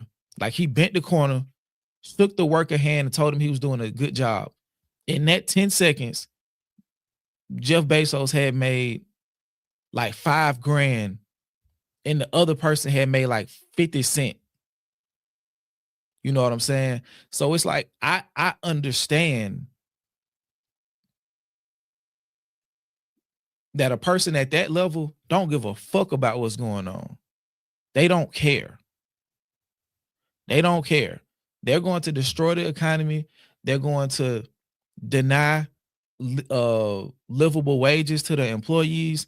They're going to fight the unions. They're going to do all of this shit. But if it's down to the level where the shift manager is like denying the rights to the employees, we done lost the plot and we may never get it back. So if that's the case, I'm hoping that that's not what's being dog whistled here. But let me keep going. I don't know. I really don't want to participate in this lopsided, everything Drake does is the worst thing in the world. I think it's true that he was cosplaying cultures from different places. And what happened is instead of getting a bunch of regional sound, we just got every region in the Drake face, which I think was bad for the rap industry because like I've said before, you put all your eggs in one basket and then somebody blow a hole in that fucking basket. And now look where we are now. But I think him shifting to like, you know what, you're right. Let me stop misrepresenting or falsely representing everybody else. Let me just be me and stay in my pop lane. I think that's good enough. I don't think this idea of he got to get the fuck out of here forever. And every time we want to get our rocks off, we're going to go stomp on him again. I don't think that's necessary. I think that's still putting him central to something in a way. Like, we're supposed to move on and move forward with the authentic things that we want to center. But if it always becomes, I don't know. Maybe I'm rambling at this point, but I just feel Nah, you cooking L. I'm the exact opposite of L. I think he legit. You not cooking, twin. You are not cooking. I don't even have that much to say, but you not cooking, bro. Like,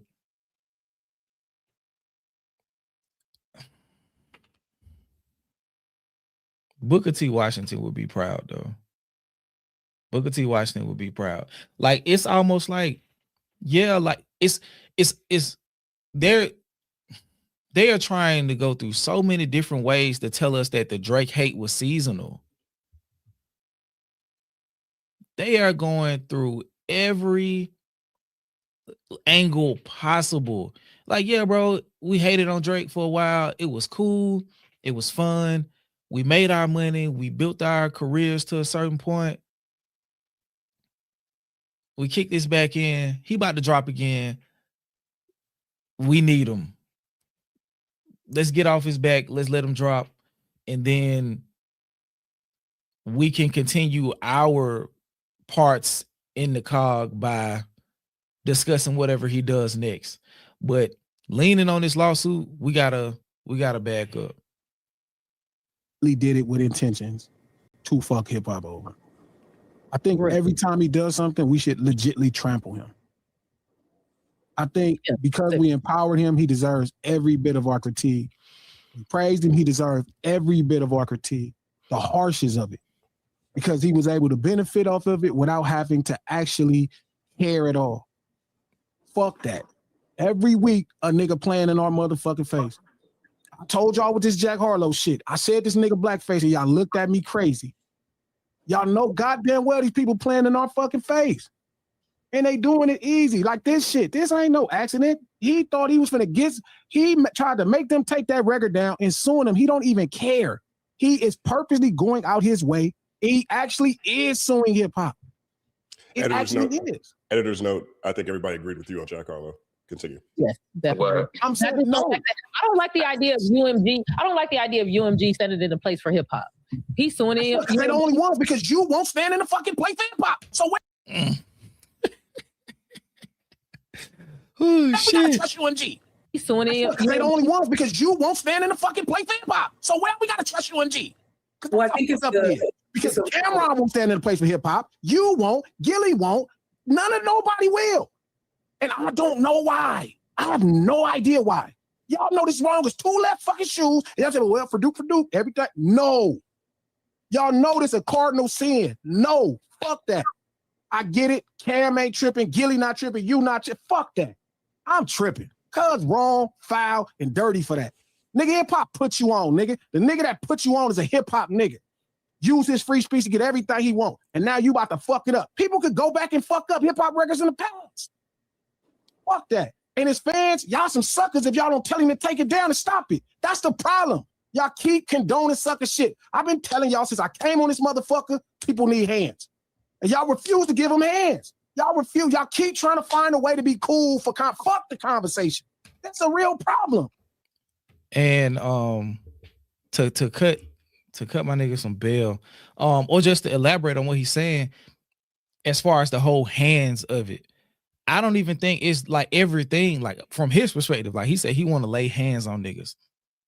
I think the hands is like, niggas just get active and do something that is going to actively be of consequence to the people that we have these disagreements with. You feel what I'm saying? And back to the whole, he's not suing hip hop, he's suing UMG, or we shouldn't look at it as him suing hip hop or whatever the case is. The result of a victory from him drastically affects hip hop. So in effect, he is suing hip hop. And we're not championing UMG. We're championing the defense that UMG is having to present to win the case against Drake, which will, in the long run, protect hip hop from what he's looking to do.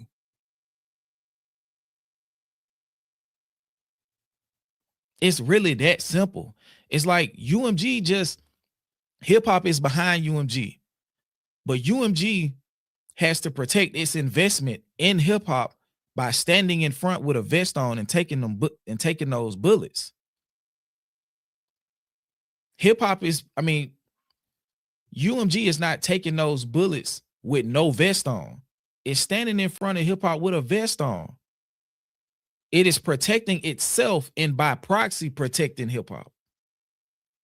UMG is not a hero. UMG is a multi-billion-dollar corporation who has spent its entire relationship with hip hop taking advantage of artists. So it's not about some type of pep rally for UMG. We see what Drake doing, and what Drake doing is forcing UMG to do in response.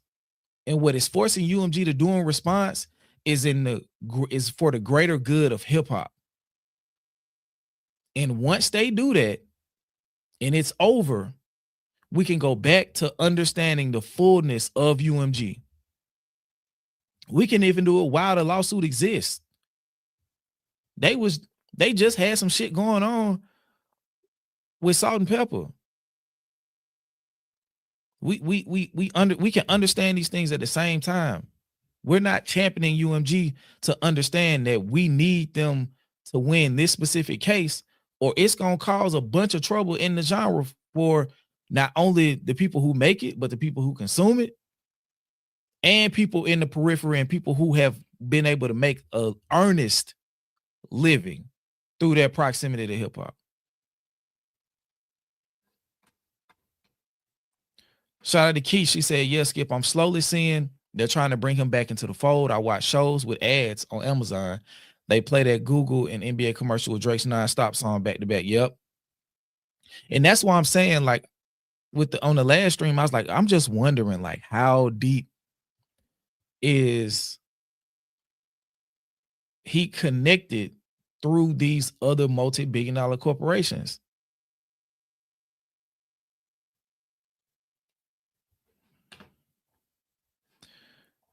Me and Moni on the same episode, I ain't gonna lie. That shit, I ain't gonna lie.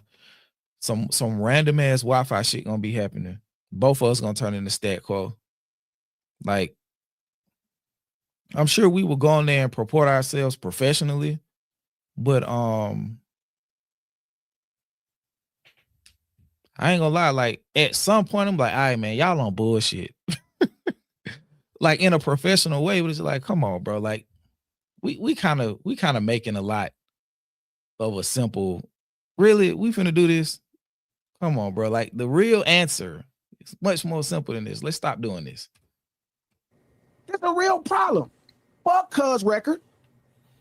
Fuck OVO as a staff record label and as a crew. And if you want to be down with OVO, fuck you too. It's that serious. Because if y'all not telling Cuz the truth that this is wrong, here is the problem. Tell your people when they wrong. I would tell my homies when they fucking wrong. I'm not trying to be in the middle. I'm not trying to be cool. I just want to stand with what's right. Nothing about that is right. Fuck that. I don't give a fuck that, L. Fuck that. It shouldn't have to be UMG. His fans, fucking May should be saying that. May should say, man, May should have a fucking petition, said we're not listening to your next record till you drop this lawsuit. Your fans should be signing that, especially all the ones that came up listening to all these other hip-hop acts and people that got empowered by this shit. So it got to be fucking UMG standing up because Glass is the only nigga saying it's wrong and standing on it like, y'all not fucking with that. May should be the one. It should be his fans. The OVO dudes that came up in street urban culture should be the ones putting the petition, said, we love you, homie. You need to take this down. Y'all shouldn't even be listening to Cuz record till he took that down. But instead, y'all trying to stand with him against the one thing that's empowered y'all whole life, that gave you a voice when nobody else in America wouldn't, when they wouldn't put you on TV, when they wouldn't tell your fucking stories. This thing did all of that when nobody else would do it for us. And you finna turn your back from some motherfucker because he's successful? Man, fuck that. All his fans should be the main one. It shouldn't have to be me. It shouldn't have to be a nigga that ruined his relationship with a nigga making him stand and be correct. It should be y'all motherfuckers that should be with love. Right now, it make me seem like a fucking hater. He's like, man, G, hating. No, I'm not hating. Your fans is being bitches. They should be telling you wrong. They should be telling you, hey, that's not right, bro. You lost the battle. Move on, fool. We gonna get back to business. We'll buy your record, but stop doing that. It's just glasses. Cameron, nobody else. Joe Budden's talking about how good the next album. Why is Joe talking about good? What? This is the same thing like with Jack Harlow. Niggas talking about how the album was. How was the album? What are you talking about how good the album was? You didn't see Cuz on the cover thingy D'Angelo? What the fuck are we talking about? Music Soul Child. Any one of them. You think UMG could represent hip hop? They the only ones doing it now. Yeah. I don't know who else is doing it. UMG. I can't say that now. They doing more than you doing. I can't say Right now, they doing more than you doing right now.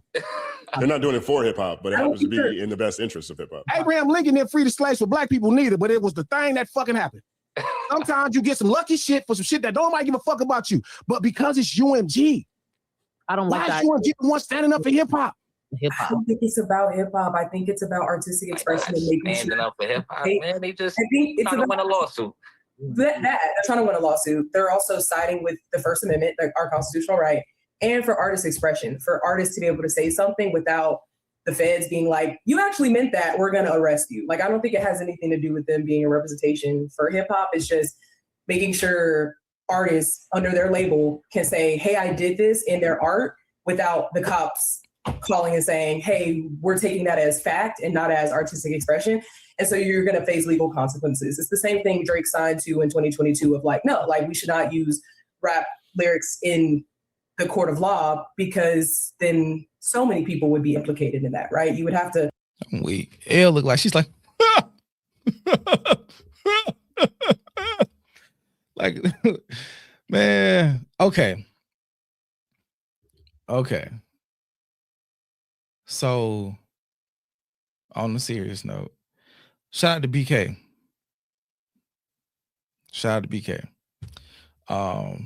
That's good people. He's saying the artistic expression aspect, which is, is correct, and I get that. But saying that it's not for hip hop is crazy because hip hop, regardless of how you want to put it, it's synonymous with black culture. And black culture is synonymous with black people. And even in a country where we are presumed to have equal rights, we as black people are still disproportionately over-policed, over-arrested, over-convicted, and over-imprisoned. So to carry that over into the music industry, to think that we won't be disproportionately attacked through this, if this passes and the precedent is presented and people start using this in cases against the record labels and all of this other shit, this is going to be way more prevalent in hip hop than any other genre. It's going to be way more prevalent in hip hop than any other genre. I guarantee you, if Drake finds some type of way to win and maintain the precedence we're thinking he is going to be able to set with a victory in this case in the next 5 years, it'll be at least triple the amount of subsequent lawsuits that come for hip hop as opposed to any other genre, or quite possibly all of those genres combined. So like, I feel what BK is saying, and on its face, she's not wrong. But the way that the victory will be used will be to the detriment of hip hop primarily, which is predominantly predominantly participated in by black people. So to think that this shit ain't hip hop first and then trickle up effect, or however you want to say it, because I know trickle down don't work and all this other shit. But the point I'm making is to think that it won't have the most positive effect for hip hop and the most negative if he wins is dismissive and another version of us missing the plot. Self-censor in order to put music out. So I don't think they're a stand-in for hip hop, or I don't think they even care about it. I think it's just protecting their artist's First Amendment right to say what they need to say in the art without, cops being like, hey, we got them. And they're also protecting their exposure from every rap battle that's happened in rap history where they have been the one to distribute the music. That doesn't matter though. They happen to be on the same side as hip hop. As hip hop. This isn't like my position on this is not in support of vampire squid sized gargantuan multinational corporations. That's not who I'm advocating for. But in this situation, they happen to be the ones fighting in this specific situation for the values that I believe when it comes to artistic license, when it comes to freedom of speech, when it comes to whether or not someone should be able to sue because they lost a rap battle. That's essentially what participated in, Jay. That and it's like his fans are not. We gotta stop skipping over that. Real quick. Not to walk on you glasses. For the record, I've always gone against this lawsuit here, the rap roundtable. Like, just I know you're not aiming directly at me. I'm not saying you against it, but I'm just for saying, the sake of everybody watching, I've always denounced the lawsuit. I've always said I'm not rocking with it. Forgive me, Nate, but I'm saying we shouldn't even be talking about listening to this nigga album with this. We both gonna listen to it though. Glasses. On Olivia's Soul, I'm not. Listen to it, bro. On Olivia's Soul, I'm not. Unless he made a song talking about why he took down a lawsuit and how he was wrong. How would I listen to it? I'm not going because that needs to be an energy that's coming off. You can't just drop a block of ice, and I'm gonna believe that's what the conversation is about. You got to actually do the work. Like I'm saying, we should not be talking. Facts. Them niggas want, and like I was saying earlier in the show, they rolling out the red carpet. They're rolling out the red carpet so they can enjoy Drake in peace. Niggas like Drake, and they want to be able to listen to him in peace, or they understand that some way that's beyond my understanding that Drake is so central to the hip hop ecosystem that they got to support him. If not, everybody's pocket's gonna be a little bit thinner. That's what it comes off as. It's like, hey, bro, either niggas are just making money off of Drake, or Drake losing market share results in them losing market share as a result. It's one or the other. It ain't nothing in between. This is the one space where I can be binary. It's either one of the two. There's no middle ground. Either somehow Drake is so central to the GDP of the music industry that they have to keep him in place. So regardless of what he does, they got to keep him as close to the top as possible. Or niggas just feel like the only way that they can really make consistent money is through their proximity to Drake. So either the industry needs proximity to Drake, or either Drake needs proximity. No. Yeah, the industry needs proximity to Drake to continue to push their program, or the media members need proximity to Drake because they feel like that's the best way that they're going to continuously make money. It's one of them two. And for Glasses, he like, bro, I don't need it that bad. I don't need to look up in 10 years and be like, damn, like I stood in and allowed this shit to happen to hip hop, and now I don't recognize it no more, all because I wanted to support Drake in that moment, even though I knew he was doing some shit that was going to ultimately be to the detriment. And now, once it's at a place of beyond repair, now I got buyer's remorse. It's too late then. It's too fucking late then. And now you looking for somebody to, keep that shit going. But it's just like with what niggas doing with like the oil industry. It's the same thing for real. Like just fucking up the environment, or with AI. Like, what are y'all gonna do when they get to a point where it ain't enough water to continue pushing the AI shit? At that point, we gotta start disenfranchising. We gotta start taking water to maintain it, to keep the AI shit going. So what happens in hip hop when we allow all of the core elements to die, when we allow all of the elements to the craft to die, and we just got whoever we feel like can sell the best. Like those are the only people we care about in the genre. So we're slowly gentrifying it more and more and more to where niggas look at Jack Harlow how they look at a J. Cole or a Kendrick. You've watered down the message enough to where a nigga like Jack Harlow can get it off and push it to middle America. And it does not have any of the bite that it used to, but it's edible enough for more people to eat from.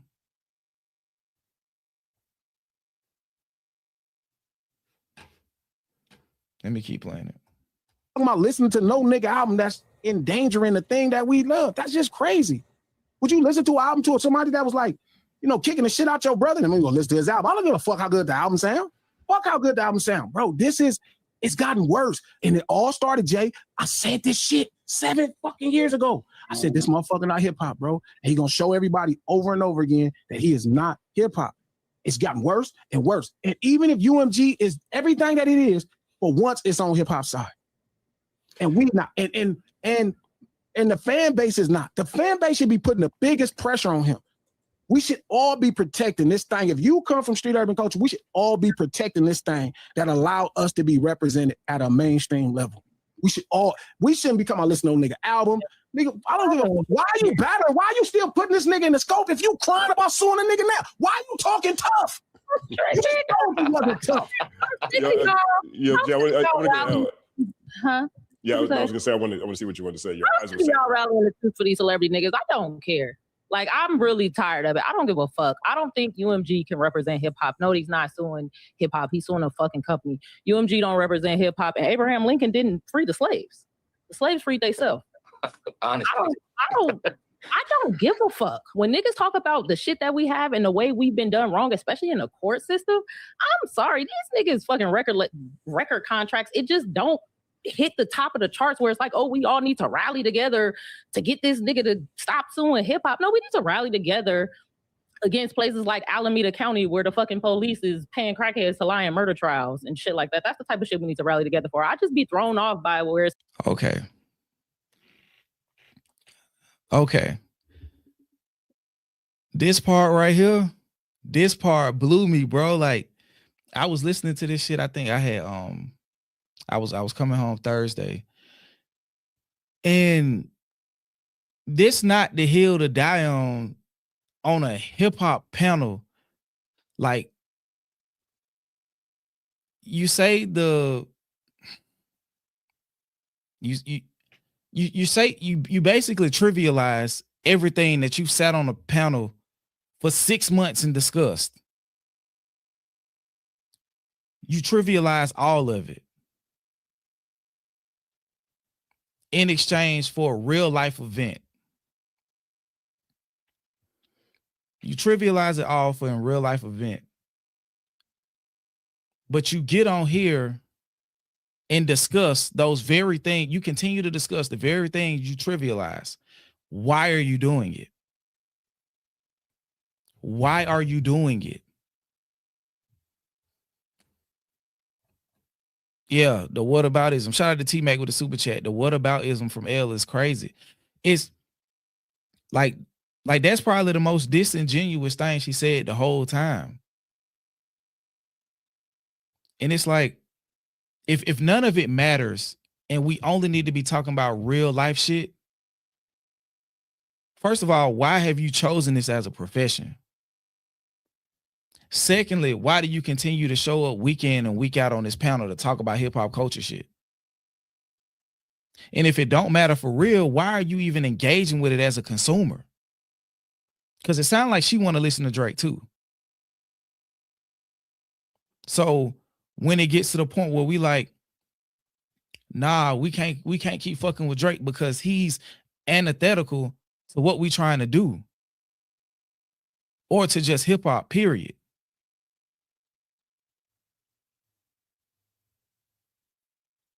But once we get to the point where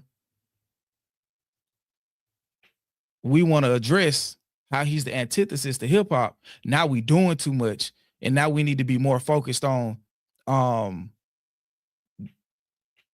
the imbalance in the criminal justice system. But that's not what you on this panel talking about. So when it gets to a point where you can no longer defend it, or you can no longer make a point to satiate the mindset you have, now it's like, oh,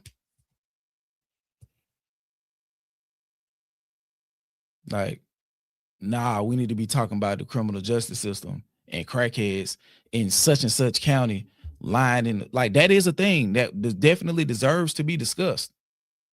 But if that's what's truly important to you beyond all of this shit, stop talking on these fucking panels, get your ass outside and exist in the space that truly matters to you. Because if not, you introduce that only to get him to shut up. You only said that to get him to shut up because you added an element to the argument that if he goes against, it starts to throw his integrity into question.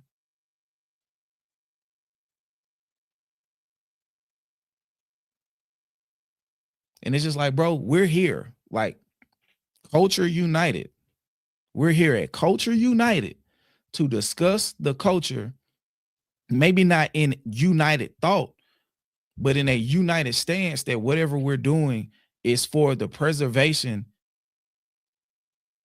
and future proofing of the culture as it pertains to hip hop and ultimately Black culture as a whole. Because they talk about shit that extends beyond solely hip hop, especially when BK on the panel. So to look at it like that and just be like, you know what? Man, fuck Black on Black crime, or fuck reparations. Y'all kill each other.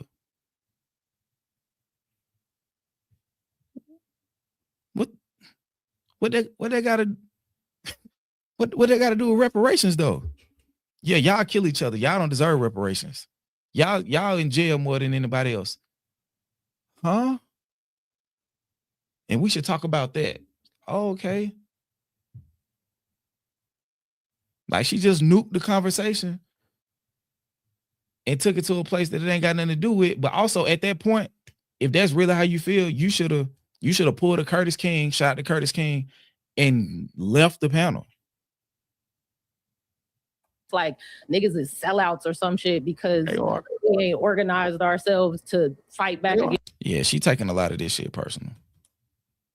Oh, we all need to rally together to get this nigga to stop suing hip hop. No, we need to rally together. Shout out to Junior Cola. L is the same person that represents Lupe, one of the GOATs, a man who made the song Hip Hop Saved My Life. Both things are equally important. Hip hop is the voice of the voiceless. What you saying though? Just because she represents Lupe, what does that mean? And the fact that she represents him doesn't give her, she don't get to put his accomplishments in her backpack. And also, since we talking Lupe, isn't Lupe also a proponent for the use of AI in hip hop? So does she also have to put that in her book bag? Does she also have to wear the brunt of somebody being, especially as a craftsman, anti-hip hop?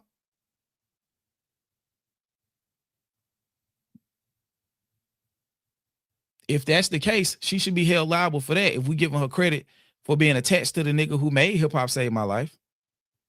He's also the nigga who's working with MIT to help them make hip hop AI comparative to him. She supports AI as well. Well, there you go. Was agreeing with me? Oh, okay. All right. Just let me know. But even still, she said it on the first show she was on. She like AI? Okay. Okay.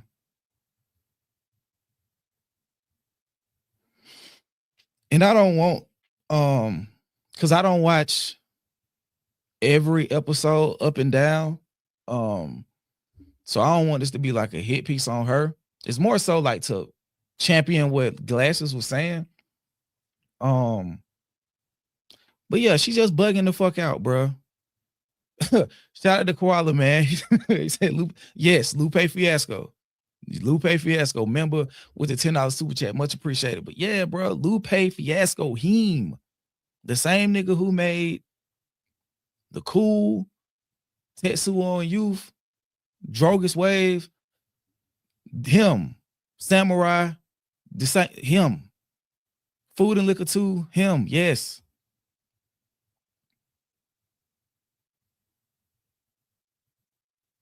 Yes, him. So to when we if she's a proponent for AI, she's also one of the people who has the belief of, yeah, man, can't get caught behind the industry.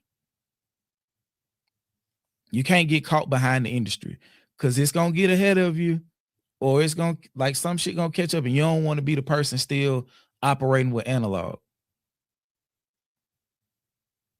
And it's like, okay, at that point, we all racing to be robots. The deep fake Heart Part 5 was AI generated, but it was. Don't get me wrong, it was. But that's a completely different use of it as opposed to him using it in his music. Lupe is actually using AI to make music. If you don't know what I'm talking about, after this, Google Endless Loop Radio. Google Endless Loop Radio.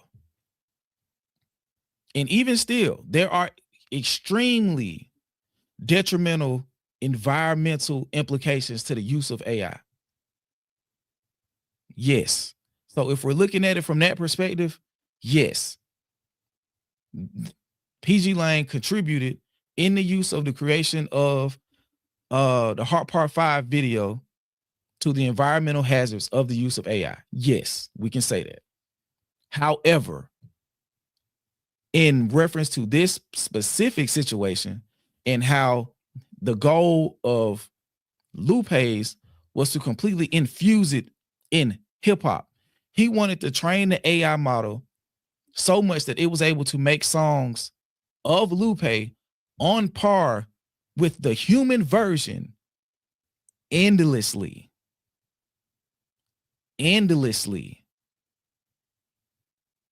That's completely different.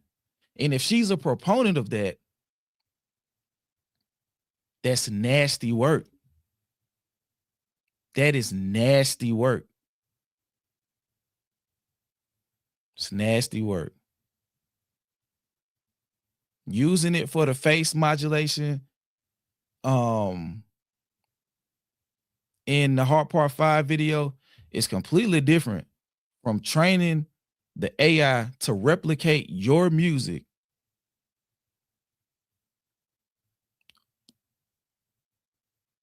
in perpetuity. It's completely different.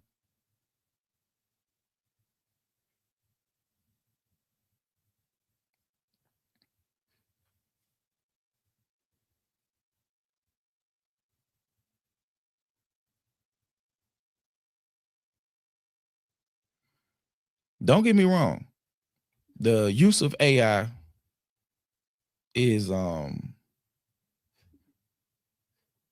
there are environmental concerns with the use of AI, for sure. For sure. The difference is once we're looking at AI in its usage between these two individuals, what PG Lane did in reference to hip hop is nowhere near as bad as the use that Lupe is looking to implement.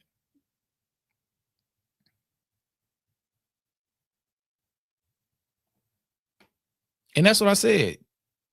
Don't get behind the industry. But the thing is, the prolonged and systemic infusion of AI into our daily practices is bad for the environment in a very detrimental way. Just look up how much water using AI does per use. And then you think about if we start to convince ourselves that we need to use this shit in our daily practice as a mass, we're going to fuck the earth up. Yeah, get the likes up to 300, please. We got 326 from what I can see. Let's get them likes over 300, y'all. Let's get them likes over 300. I might have to take a break and get some tea. But let me finish this. Against places. Exactly. Specifically bad for lower income and Black communities, because that's where they putting all the AI facilities. They're putting them in lower income Black communities. For sure. For sure. And that also, like I said earlier, like hip hop is a microcosm for Black culture, particularly Black American culture. So when you think about the people who disseminate Black American culture to the world, those are Black Americans.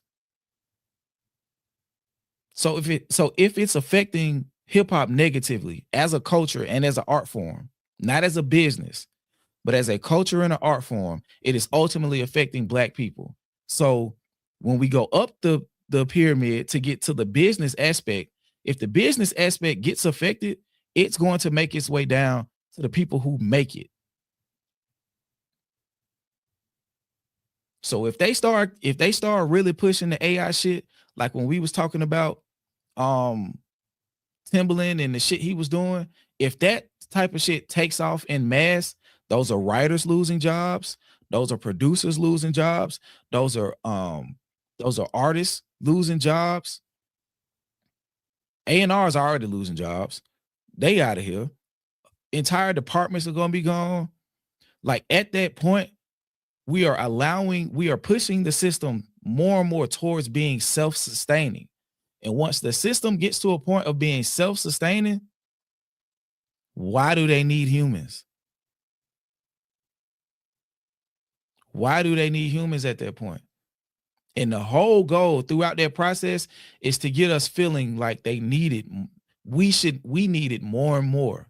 So we infuse it in our daily life. And by the time it gets to the point where we're no longer of use, it don't matter how we feel about it.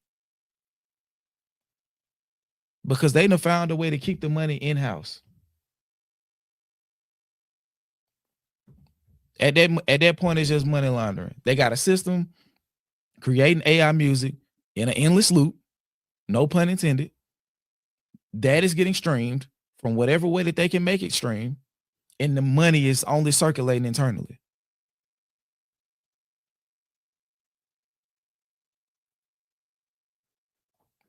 Shout out to Shy. I think that's how you properly pronounce it. Hot take. Even if AI were capable of what these tech bros say it is, I'd still be against it because making your work 0.1 a 10% easier isn't worth sacrificing the planet. And I was having a conversation with somebody about this yesterday about what we do as creators. It ain't even worth it. It ain't even worth it because one, it's not going to do it in the way that you would do it. It doesn't have human ingenuity, even if it does have the ability to operate efficiently. It doesn't have human ingenuity, so you're going to lose that. And then on top of that, the environmental implications. So I think that's the thing that a lot of people going to have to reckon with, man, because for some people, like, that's like their livelihood. They have to decide how they're going to exist in these particular industries where if you're not using it, you may lose your job. So that's going to be something that people got to reckon with at one point or another, in reference to their livelihood. So trust me, I understand the different varying levels of need for infusion of AI in people's workflows. I understand that. But as it pertains to hip hop though, the written part of it, the performance part of it, that shit is unnecessary. It's unnecessary. You feel me? So like, especially for it to be a vanity project too. Nah, bro, that shit crazy. Like Alameda County, where the fucking police is paying crackheads to lie in murder trials and shit like that. That's the type of shit we need to rally together for. I just be thrown off by where it's like niggas is sellouts or some shit because we ain't organized ourselves to fight back against Drake. Like, nigga, fuck Drake. And how he feel about the fucking album? He's not gonna win that fucking lawsuit. Maybe that's why I don't feel like it's a super threat. Right. Yeah, and that's and I think even without his fucking lawsuit, they still using fucking Dirk's select lyrics against him and all types of shit against him. So before Drake's case even fucking finishes, we're already in a position where they're using rap lyrics against people. Why are we not organizing against the county, states, feds, or whoever the fuck that did that? I will say this. I will say this. Yeah, one actually we have, right? And that is the other thing that I think about when I think about certain types of movements, right? It looks like everything looks futile all the time. But if you're in the civil rights movement in 1958 and you go outside, you're marching, they hose you down with the fire hose and they sick dogs on you. And then you go back outside the next day, you do that in 59, 60, 61, 62, 60, 63, you look nuts. You look insane. The tipping point happens and all of a sudden you get the Civil Rights Act in 1965. And we're seeing that on the ground now when it comes to lawfare and when it comes to lyrics in court. Maryland just passed a bill. You know what I'm saying? Making it more. I talked about this on one of the recent streams, the PACE Act. If you haven't checked out or read up on the PACE Act in Maryland, go check that out. It's about protections for the use of lyrics in court. So to say that nobody's doing nothing about it is insane. But it's the type of shit you get off on niggas who don't know as much as you. So you taking in that shit at face value because somebody's saying it passionately. And the thing about Justin is, even if it's to a detriment of the conversation, he not finna let you get off some shit that he know ain't correct. It was one of I think the first time Glasses Malone was on Culture United, and G was he was trying to dispel the whole J. Cole Schoolboy Q narrative.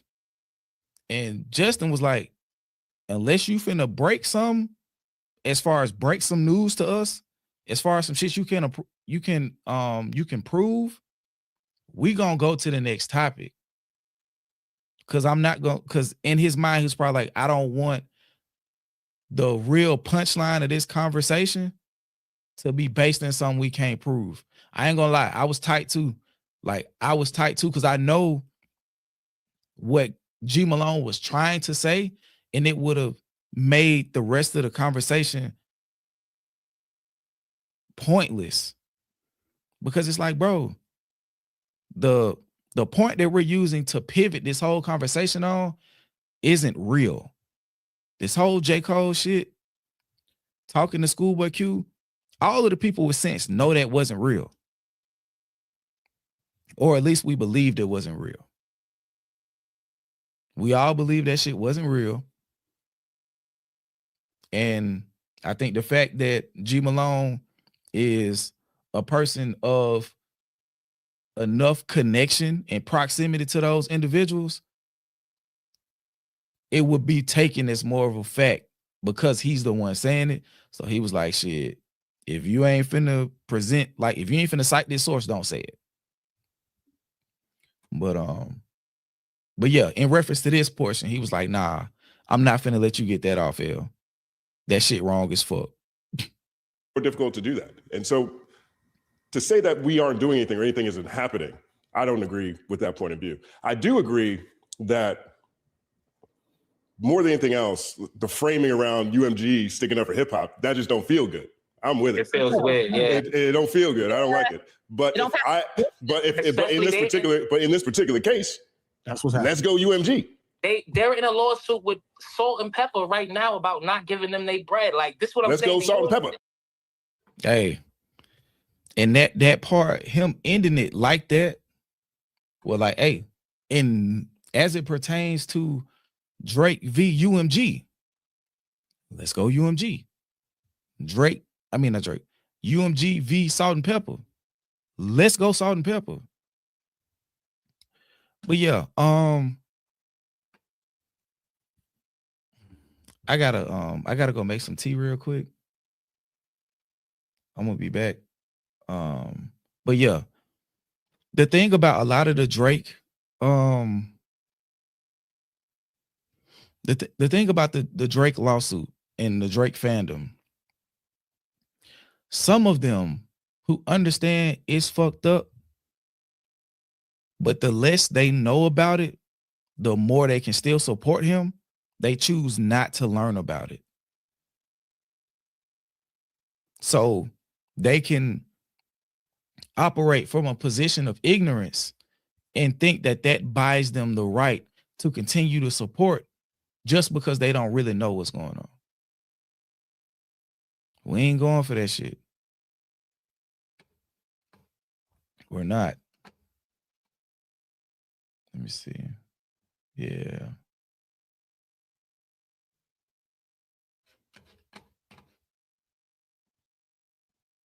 Okay, we still on the Drake kind of. So let's hold on, let me pull up something for y'all to watch.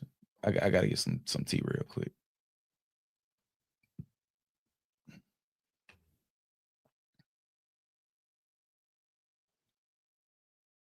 Something that ain't gonna get pulled down while I'm gone.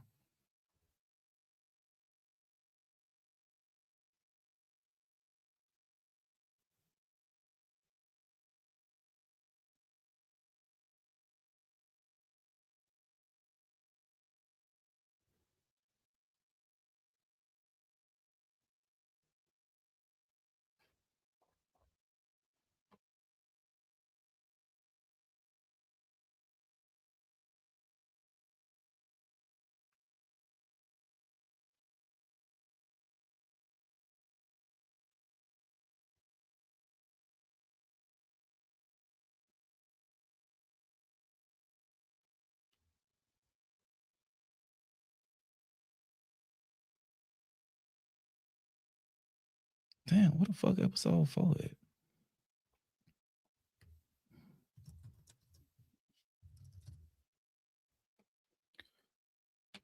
That the Untitled 8, that performance reaction, that'll get that reaction got blocked worldwide at first, and I had to dispute it. So I don't want to pull that up. I definitely don't want to pull that up. Hell no.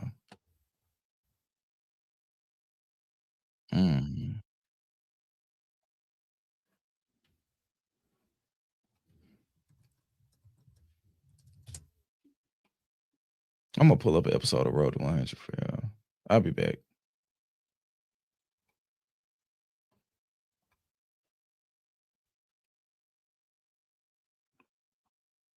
For episode 6. Let's do episode 4.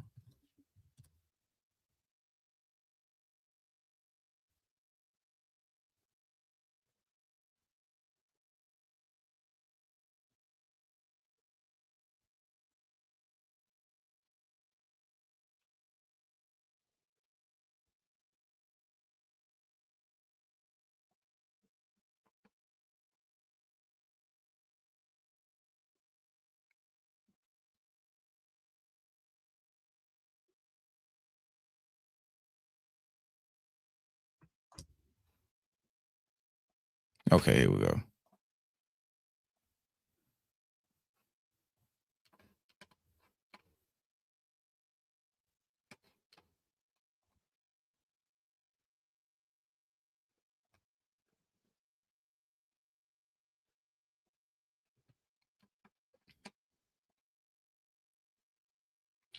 I'll be back, y'all. Give me like 5 minutes. I'll be back.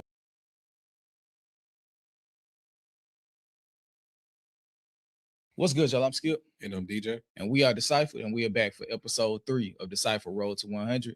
Shout out to the Dakotas. This is for y'all. Shout out to y'all for rocking with us through this process. And today, like I said, it's episode 3.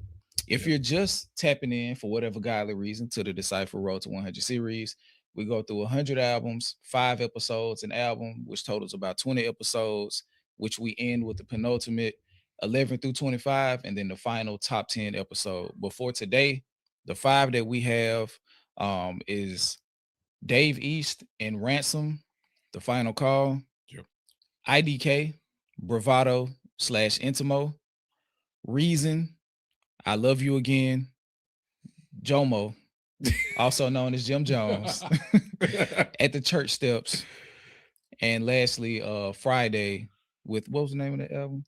Some days I'm good, some days I'm not. There you go. And before we get started, how you feeling today, DJ? We'll do a little. Yeah, I'm about to say, I can't reach all the way over there. But yeah, man. Yeah, I'm good, bro. It was a mixed bag of albums this go around, but nonetheless, it's gonna be a good time. So wherever you want to start, I can meet you there. Let's go ahead and get the riffraff out the way first. Okay. Old Jomo. Okay. At the Church Steps. Because the street screaming. My connect is like Drake, he try to keep me. And do you love me? Are you riding? You should be happy with that Rolls Royce you cried in. And if it's up, then we got no choice but colliding. Fucker. Knucker. I jump back like Jax. I put the coke in the pot and jump back like cracker. Menace who came, they ain't know I was coming back like that. Had I seen one summer spend 100 stacks on crack, I would've killed a bunch of you niggas just to see stacks come back. Yeah, stupid. Where I'm from, they get a gun and put somebody on it. BBL, with other words, they put a body on it. If you heard your strip jumping, then I'm probably on it. I'm in the mansion, the bed covers got Versace on it. Fat boy, I'm like Ricky Ross to the bitches. You need to go to some church steps and repent for putting out this trash. The nerve of you, Jim Jones. Listen, he has projects that I have liked in the past, so I am not shitting on his entire discography. I'm not doing that. However, when you make the claims that you made about Nas and everybody else that's, you know what I'm saying, that apparently that y'all in different classes or whatever, all the other people he was talking about, but mainly more so Nas. When you call out Nas and you put out this right behind it, epic fail. Epic fail, my G. I'm sorry. Truth be told, I think he put this out first, and then stuff wasn't moving, and then he went to Nas. So that's to get even people to come back worse. to the project, yeah. That's even worse. Because what is this? This is September. Yeah. Yeah. So that Nas stuff happened during the summertime, like a couple months ago. So I think he was trying to get some attention on that project. It didn't work because this shit is ass, though. I gave it a 5 out of 10. I think I was being generous. I ain't gonna hold you. And I told you I'm not ranking anything until we get to the top 25. Nah, I ranked that shit because I knew it wouldn't make it the next round. This is a NA. Yeah. Not applicable. Never again. Never again. Never again. Yeah, because I've never listened to this album ever again. Dog. Did you have any songs on it at least? Yeah, one of the songs, like I guess that I did kind of like was the Walking on Business song. Okay. Featuring Conway the Machine and King Streets. But overall, I can't really find much to pull from this album. I'm just like, either that's decent or I would listen to again. Because he even took what's the name song, the Problem song. I was very upset about that. I'm like, bro, why would you do that? And did the Harlem flip. I did not like that at all. I'm like, bro, that's what. That's what. That's some old Kanye West and Panda shit all over again. Well, he didn't necessarily, he flipped it. Now, if anything, I would be mad that he didn't give her a feature, but I'm pretty sure that like he wouldn't be able to get her. Because I think like she put out the official remix and he's still on it. So I think they still. Oh, so he's on the Problem remix. Yeah. Oh, okay. Yeah. And she's not on this. No. So he just took out his part and I guess made it. You lying. Yeah. So this is the same. Okay. Yes, that's what I'm saying. Like it's the same. He just made it a longer version of his part in the remix. Well, we can't get mad. Wayne used to do this shit all the time. That's what I'm saying. Like I guess we just mad that this sucked. Yeah. Okay. Yeah. All right. Yeah. Because I heard the remix several times. Actually. Okay. But yeah, he's in there. Okay. Cool. So I was like, yeah, I don't like this song. I didn't like a lot of songs on here, but the songs that I don't think I like really any song. Like the songs that were like tolerable.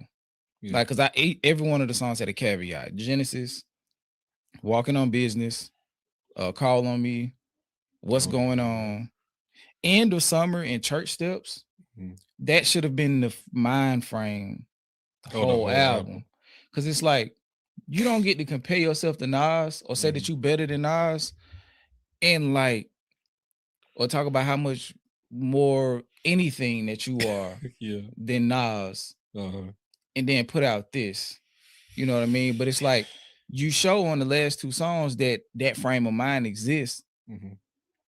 That almost makes the rap style more palatable. Yeah.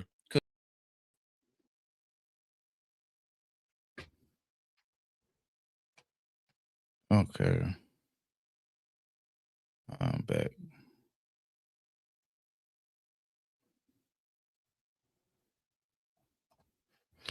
Okay. Is it the yeah? It's the where you been at? The bitch on lunch? Yeah, it's the Braves, twin. But y'all had to go get some tea. I see some people ran off. They couldn't wait for 5 minutes for a nigga to go get some tea. Y'all niggas disrespectful.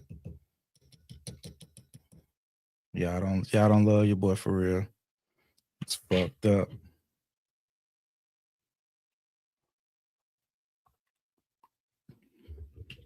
Yeah, that's good right there.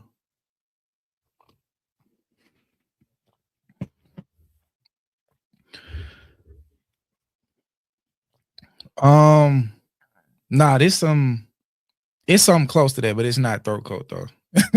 It's not throat. I do have, well, we had some of that. But yeah. Damn. Okay, I see we got some super chat. So let me do that while I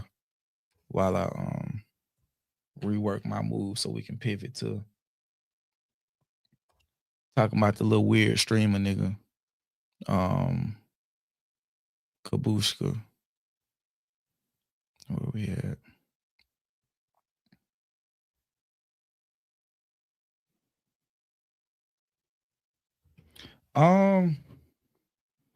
It's dad life. Some you wouldn't know nothing about. You wouldn't know nothing about that. You're not a father. You're not a father.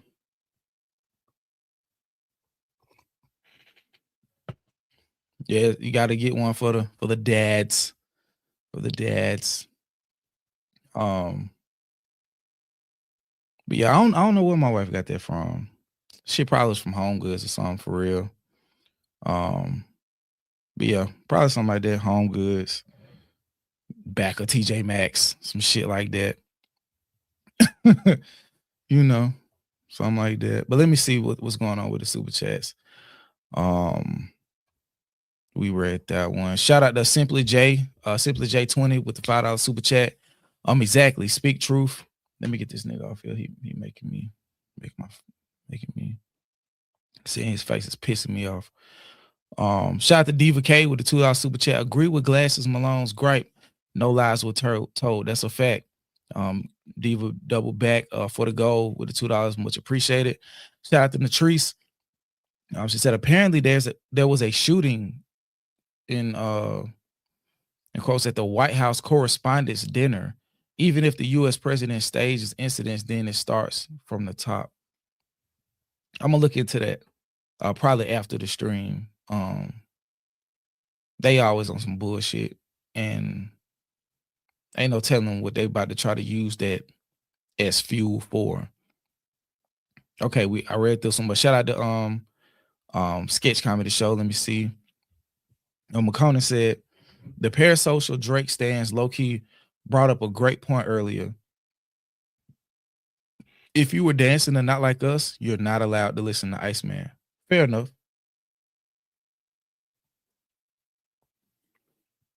Whole time, if that applies, a lot of the casual Drake fandom feels ostracized now. They feel ostracized. You're othering them. So if you telling them they can't listen to it, that's gonna affect your boyfriend's bottom line. Y'all should be trying to get as many people to listen to it as possible. Y'all already setting unrealistic expectations on the album. Y'all talking about it might be his best album, or it's gonna be some of the best rapping in his career. Y'all setting an unrealistic expectation for a nigga who hasn't been rapping well in a long time. And now y'all trying to limit the people who can listen to it? If I'm Drake, I hate some of y'all niggas. Shout out to Spiritual John with the $10 super chat towards the goal. Hashtag hip hop live. So I appreciate that. Let me go left-handed. Shout out to Tiana Cardi with the $2 super chat towards the goal. Much appreciated. Thank you so much. Shout out to Rejuice too. With the $5 super chat towards the goal. Shout out to Screaming Silk. 20 gifted. We are the Sacramento. And if you get gifted one of those memberships, the little clip that I showed y'all from one of the Road to 100 episodes, that's available for the members. So go check those out. I think you'll enjoy them. Shout out to Screaming Silk doubling back or the $5 super chat towards the goal. Shout out to Jane Ho, member for a long time. Close friend of the show. Good person in real life as well. Towards the goal, Ho. I appreciate it. Shout out to Habitual Line Stepper. Get them glasses. Happy birthday to DJ. For sure. Happy birthday to DJ. Let me do that one more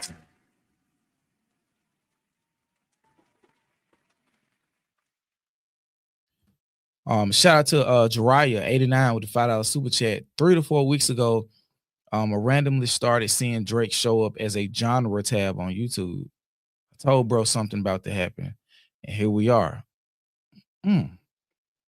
Like at the top where it says like podcast new to me. I'm gonna say like those, like one of those genre tab. That's crazy. Or something else. Let me know. Shout out to T-Mac, $5 super chat. Towards the goal. I do hear what Glasses is saying, and I agree for the most part, but Drake don't listen to nobody. Bump UMG all day, but I want him to win the lawsuit. Yeah, I mean, but I think if Drake had people that he respected enough to listen to, he would listen to them. But once you commit to having a crew of yes men, they not gonna say nothing to you that's gonna challenge your frame of thinking anyway. So he probably listened to people around him. They just not telling him nothing different. Shout out to T-Mac again. Okay, the L, what about ism, Miss Cray Cray? Yep. Thank you again for that super chat. Shout out to It's Nader. $2 super chat. Have a good night, everyone. Shout out to Quality. Shout out to my guy.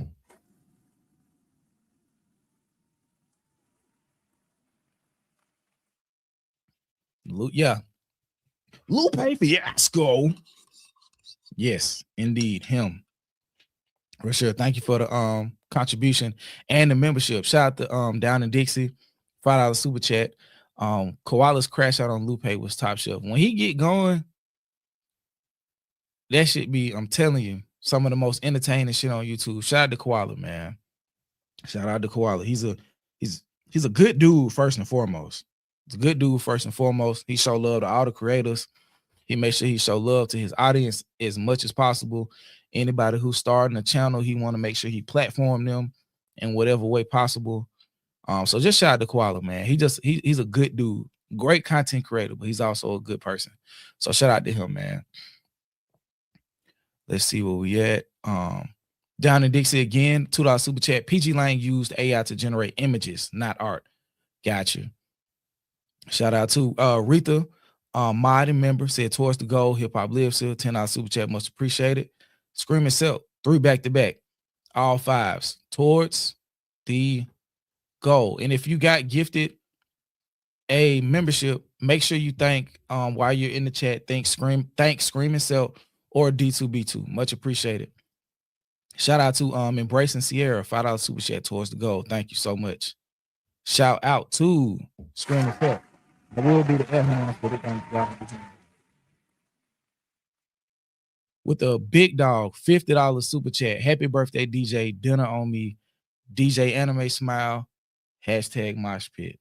Thank you so much. And he'll be greatly appreciative of that when he gets the check from that month's what's the name? It'll be a little late, but it'll be just on time. Shout out to Habitual Line Stepper with the big dog, $20 super chat.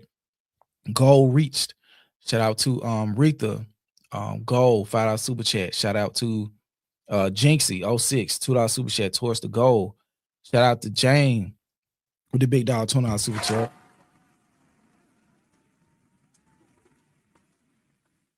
And habitual line step with big dog $20 super chat. Let's see. Nah, that's a conversation for the end of the stream. That fiasco is 100% staged, and I need to yell about it with somebody. The stream thing, let me know. And shout out to T-Mac with the $2 super chat. Happy birthday, DJ hashtag hip hop lives here. Because I'm trying to see if that's the case, we need to structure the, you know.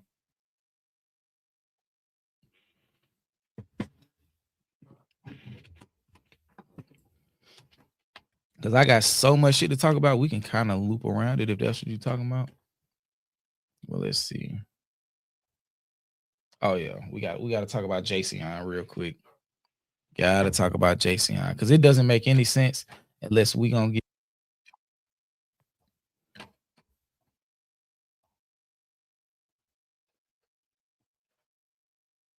Oh, the shooting. Okay, got you. I can send it to. Okay, got you. Let's watch this real quick, and then we're gonna get into the streamer dude. When the whole thing popped off, everybody was like, "You're supposed to be with the West Side." As far as like being one of the greatest ever, like people thought that I was going to change my opinion of how I felt about Drake because he was at war with Kendrick. I'm not going to do that. When the whole thing popped off, everybody was like, "You're supposed to be with the West Side." And I was like, we are the most segregated culture in hip hop. Y'all want to say we supposed to be so West Side, but before you drive by the ops hood with your window down and yell out, "Where y'all from?" Okay. Moni, correct me if I'm wrong, but I remember him standing on not going to the pop out because he's so confrontational that he would have ruined it because he don't operate like that. Correct me if I'm wrong. But if I'm not mistaken, that's what that nigga said. Like a moment where they were representing West Coast unity. He said he would have walked in on some fuck keeping the peace shit and went and violated what he felt like he needed to violate.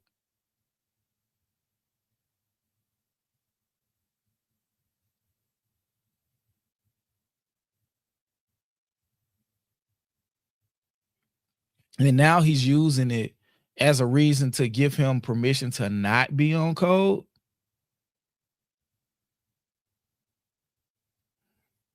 And the only thing that this nigga really ever said that Drake did for him is give his kids tickets to go see him perform.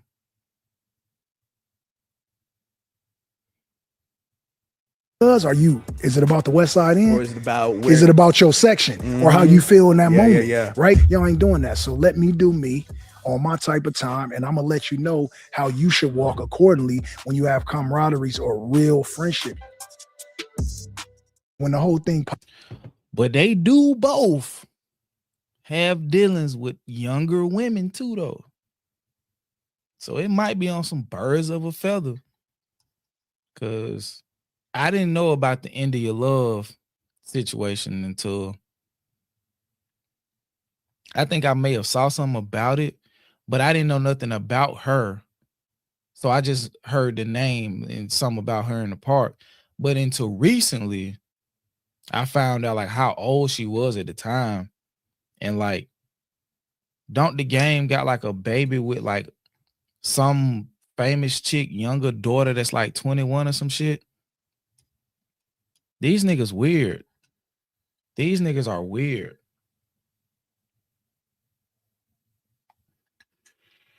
And these weird niggas stick together. These weird niggas stick together, bro. These weird niggas stick together. If they not gonna do nothing, they gonna stick together. And that's why people looking at Usher funny right now. Because of how he caping for Diddy. So now we waiting on the ball to drop.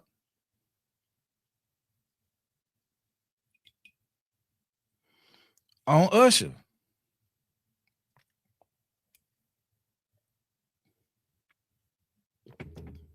And him going on tour with Chris Brown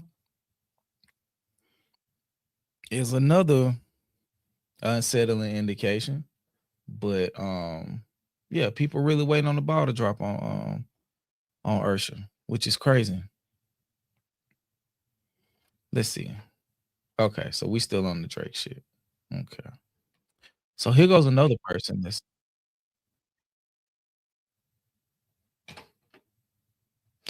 shout out to RJ2.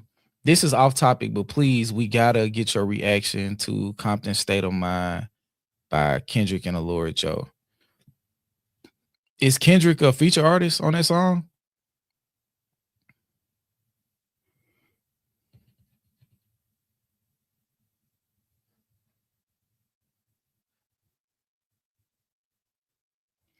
This is sounding like Game has a diss rated for Kendrick. But if Kendrick don't ever give him no light as far as a response and he drop it, he just seemed thirsty. And if he really ain't bodying shit, it ain't gonna matter nowhere. Cause did Eminem respond? Did Eminem respond when the game dissed Eminem? Did Eminem ever respond? But yeah, this is what I'm feeling too. Cause this was the same energy that Yachty was giving Drake around that time when he was saying that this is some of the best writing of Drake's career. Like his pen is really working, yada, yada, yada. And then you come to find out that Yachty was a fucking collaborator.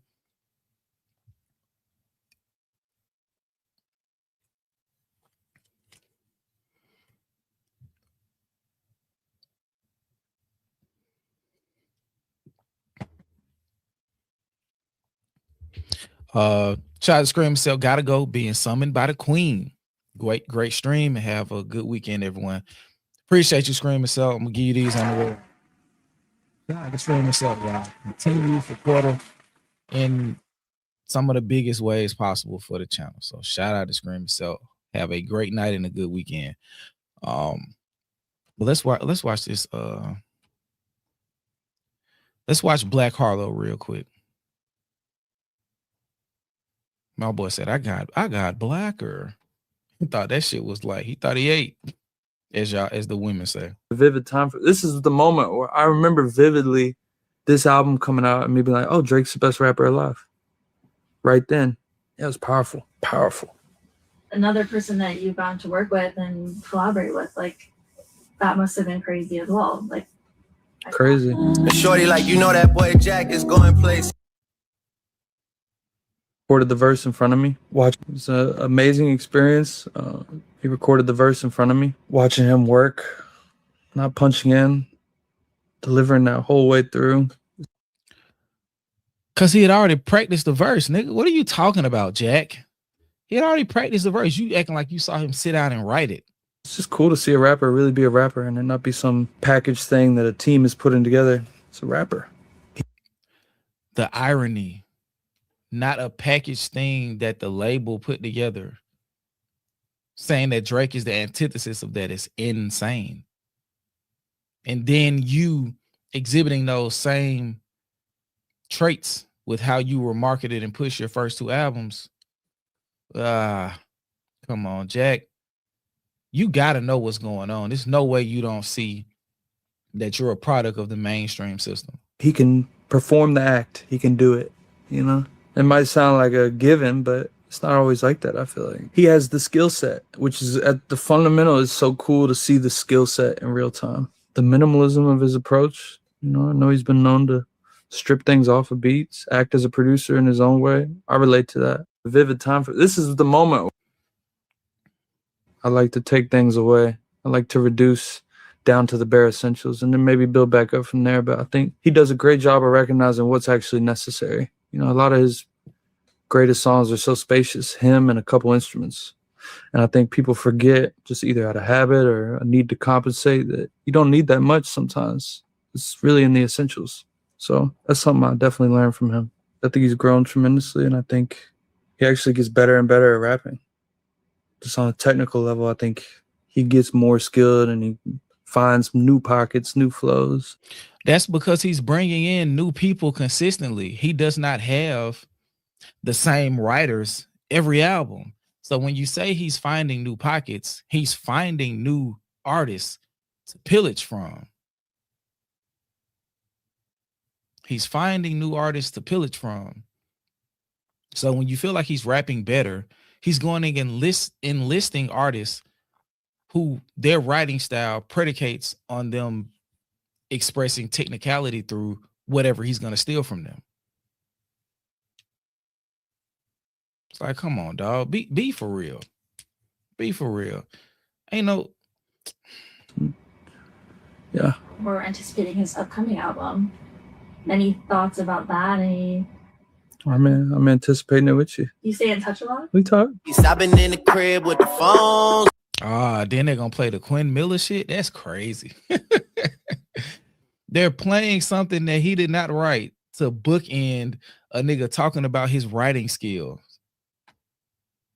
Come on, man. This shit nasty. This shit is really disgusting.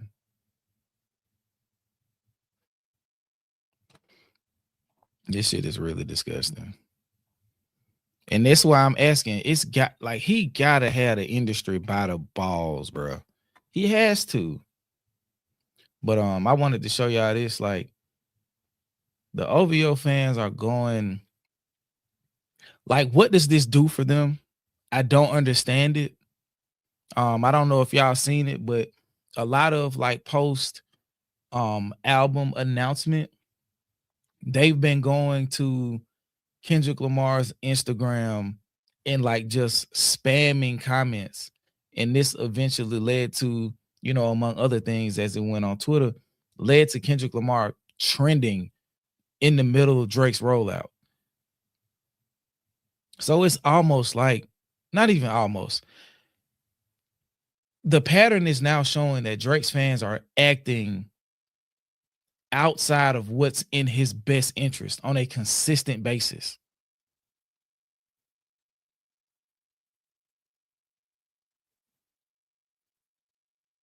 Everyone just going down all his recent posts. Hold on.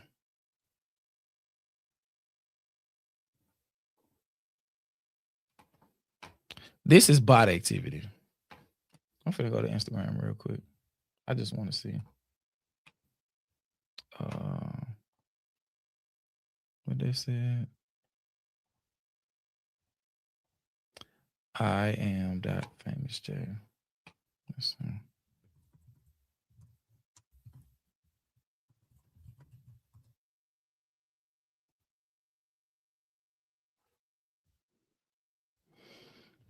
That particular person, 3 posts, 160 followers, and following 143 people.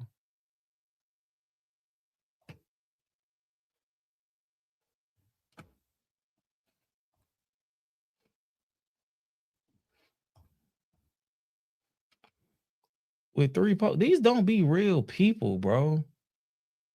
These do not be fucking real people. Like, and you posting 6 posts back to back like that, really more than that, you're not real.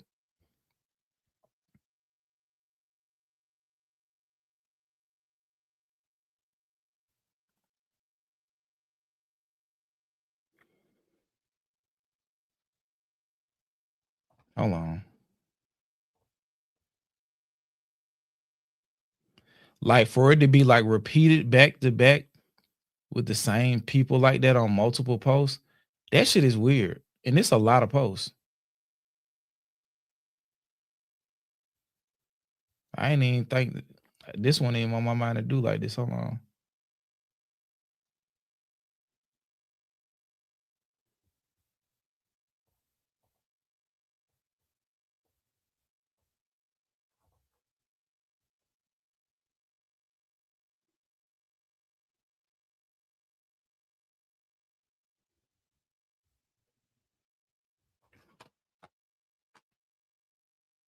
I think that's bot activity.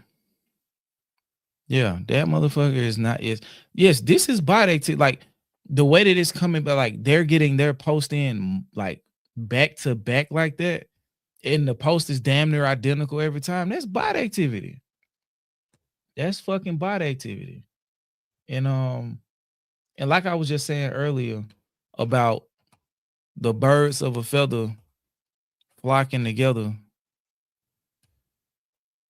It's just like every time somebody come out and like stand on their support of Drake, It's not really. some wild shit come out that they done said or that they currently saying.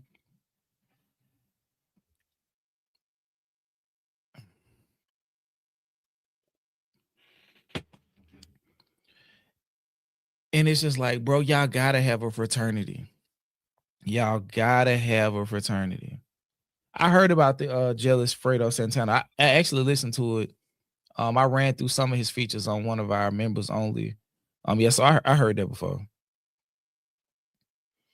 But yeah, I don't know if y'all seen this, and if y'all have, y'all can tell me whether or not y'all want me to play it or not. But this is absolutely they move in flocks, bro. Like everybody that is outwardly defending him, not everybody, but it's a large number, bro. And it's growing by the day. Got weird sexual shit like in their history. Whether they did it, they supported it, they funded it, whatever the case is, not every single, but a large number of them, especially a lot of the front facing ones.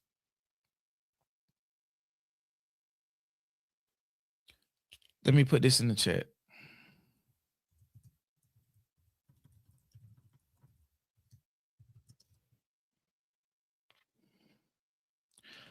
I typed it. I'm also repeat it. Trigger warning.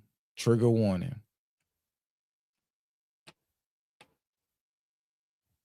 One scene in there that might get a lot, will get a lot. I got like a rape scene in there. Boosie, you got a rape scene?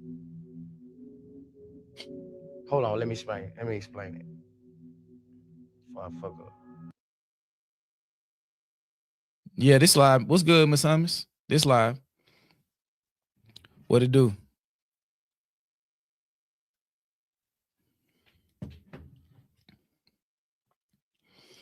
Jesus. I just wanted to pause, just for a little, build a little tension. This is crazy. This nigga said, like he was saying it like it was cool at first. It's not really a rape scene. It's like my best friend fucking my wife. And so I'm gonna go put something in his wife drink. What?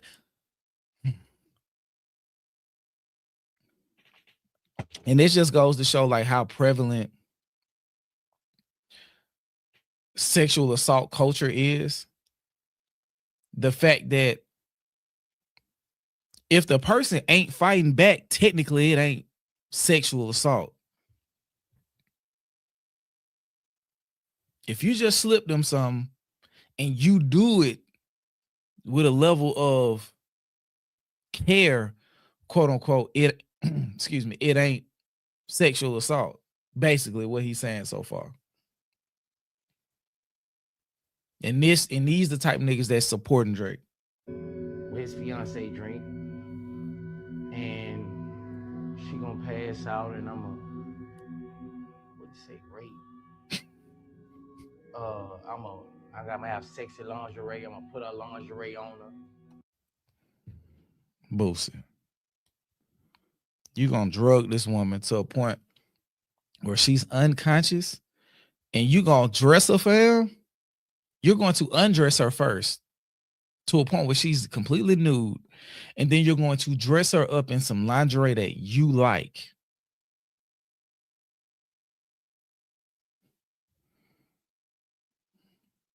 Come on, twin.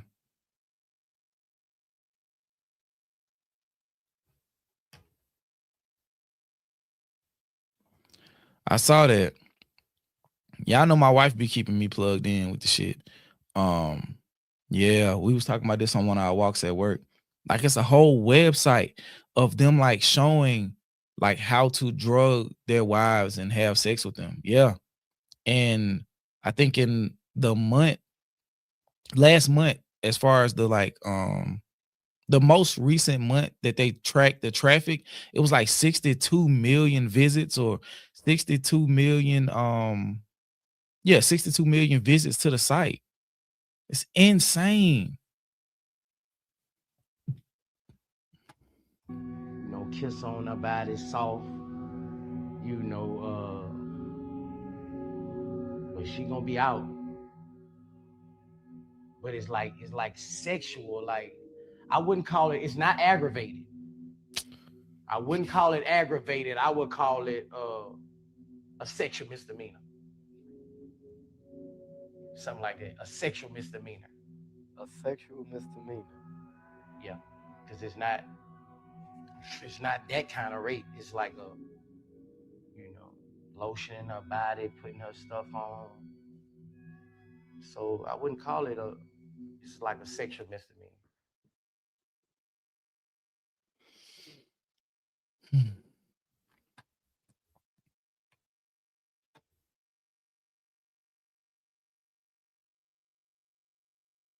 Can't listen to Boosie no more.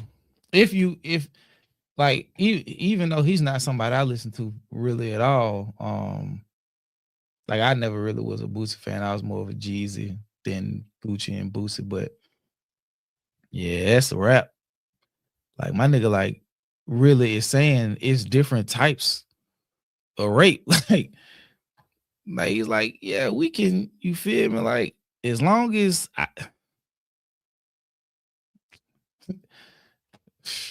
that's crazy.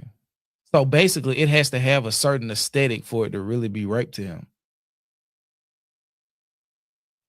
Because if not, it's just a little misdemeanor. I don't know. It's recent enough. It's recent enough. It's post-prison. That's all that matters to me.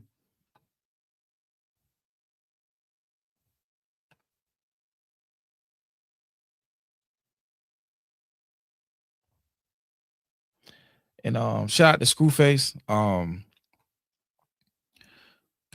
This is kind of connected to the point I was making earlier about Drake's fan base not helping him. They're actually doing the exact fucking opposite. And this is from, I don't know who Red Media is or if they can be trusted, but it said Kendrick Lamar is now a major headline across blogs over a fake Fireman album that was made up by Drake fans. The viral post has nearly 100,000 likes on Twitter, 7 times higher than Drake's Iceman announcement on big pop blogs like Popbase. And Screwface says, one thing Drake stans did by spamming Kendrick's comments and making fake Kendrick albums during this rollout is show they indeed need Kendrick for promo. And the fact they engaged with the fake Kendrick album more than Drake's real announcement further shows me y'all don't even really like Drake. You just obsessed with Kendrick.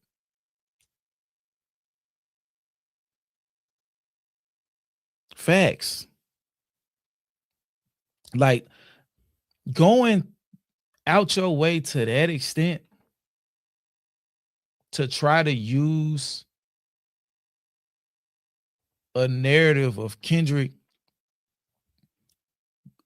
possibly coming out with an opposite album to Drake around the drop. It's like, come on, bro. Like, first of all, Kendrick ain't finna do no lame shit like that. And if he do, I'm gonna call that nigga lame for years. If he was to drop a Fireman album, you lame as hell. But I don't take him as the type of individual to do that because I don't. At that point, those are tag team albums. Like the fact that you built an album or at the very least titled it something to be in direct opposition to Drake.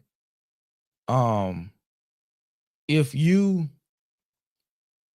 drop an album and try to step on his shit with your shit, like that's different. But making an album with the title meant to be in opposition, it's lame as fuck.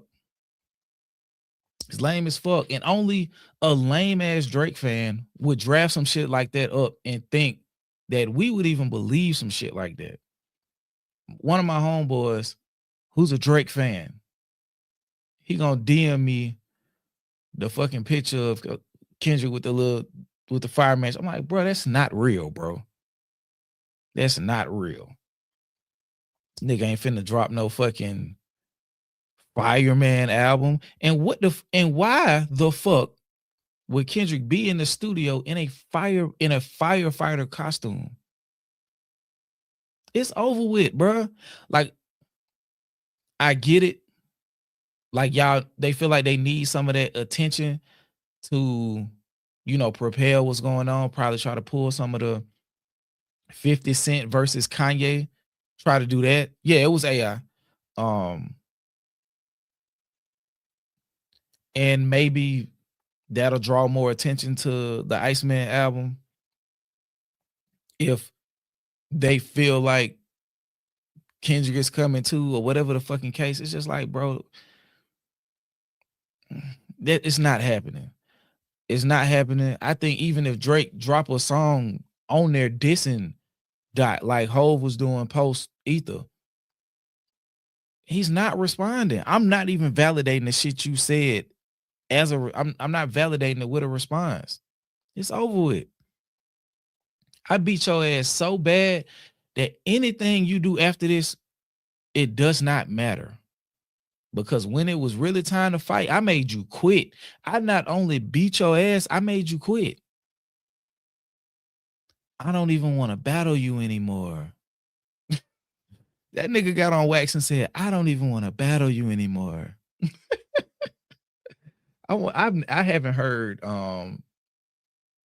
Drake's part 6 record in a long time.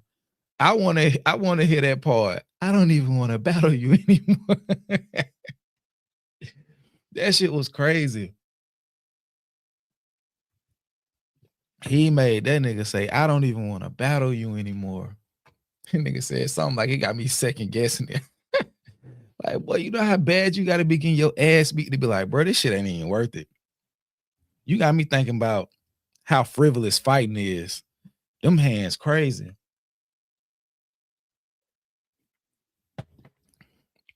The way you got a hold of me, I don't think I ever want to fight again.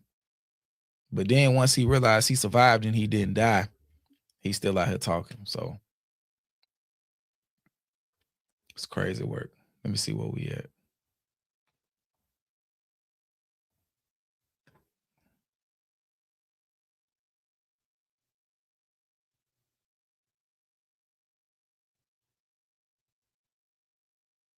Oh, okay. I'm gonna open it and I'm gonna look at it. I didn't intend to see that.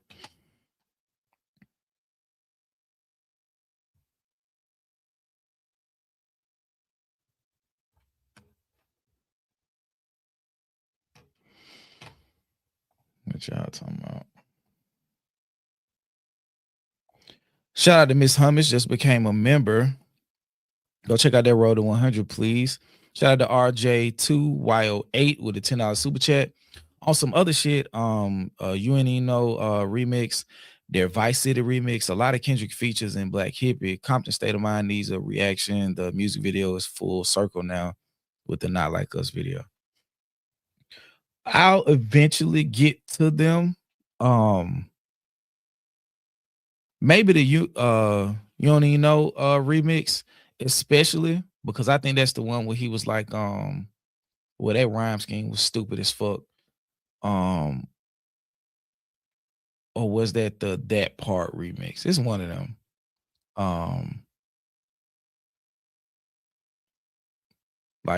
Yeah, it was That Part. I need to do that Part remix or whatever the case is. He was going stupid on that one. I'm some with a blowout press relate me to the understand. I need that one. But yeah, speaking of Kendrick, I want to pull this up real quick.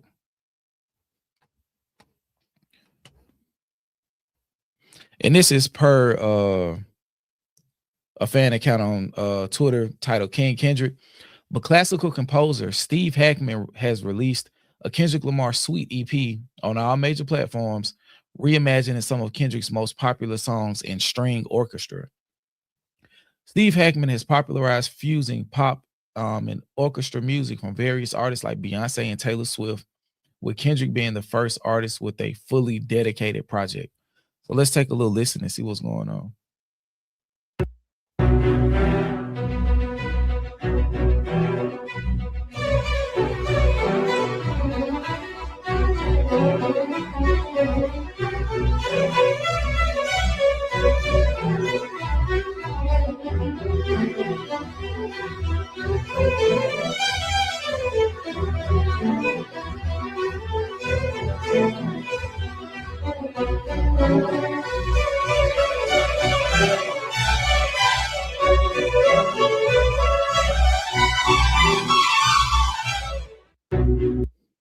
Ha ha. Tell J. Cole to get the Let Out performed by classic composers. But for real, this shit sound like it can be in a Christopher Nolan movie when he inevitably talks about inevitably discusses time travel. Hold on, let me see something real quick. I'm doing a little quick check to see what happened in the playoffs today. Give me like a couple seconds. Damn, what is Minnesota up 3-1? Or damn, Minnesota is up 3-1 on the Nuggets. That's crazy. What Gobert do? Damn, Ant hyperextended his knee though. Damn.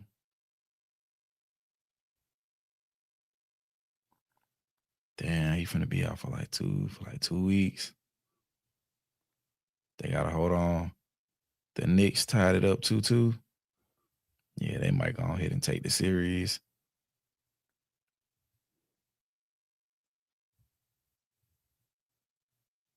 Magic up 2-1 on the Pistons, but they ain't got no experience though. Okay, see up 3-0. I don't like watching Shea hoop. Shout out to team. Oh, okay. Shout out to Yolanda with the super chat. $25 from Cash App. Shout out to Robin with the big dog 100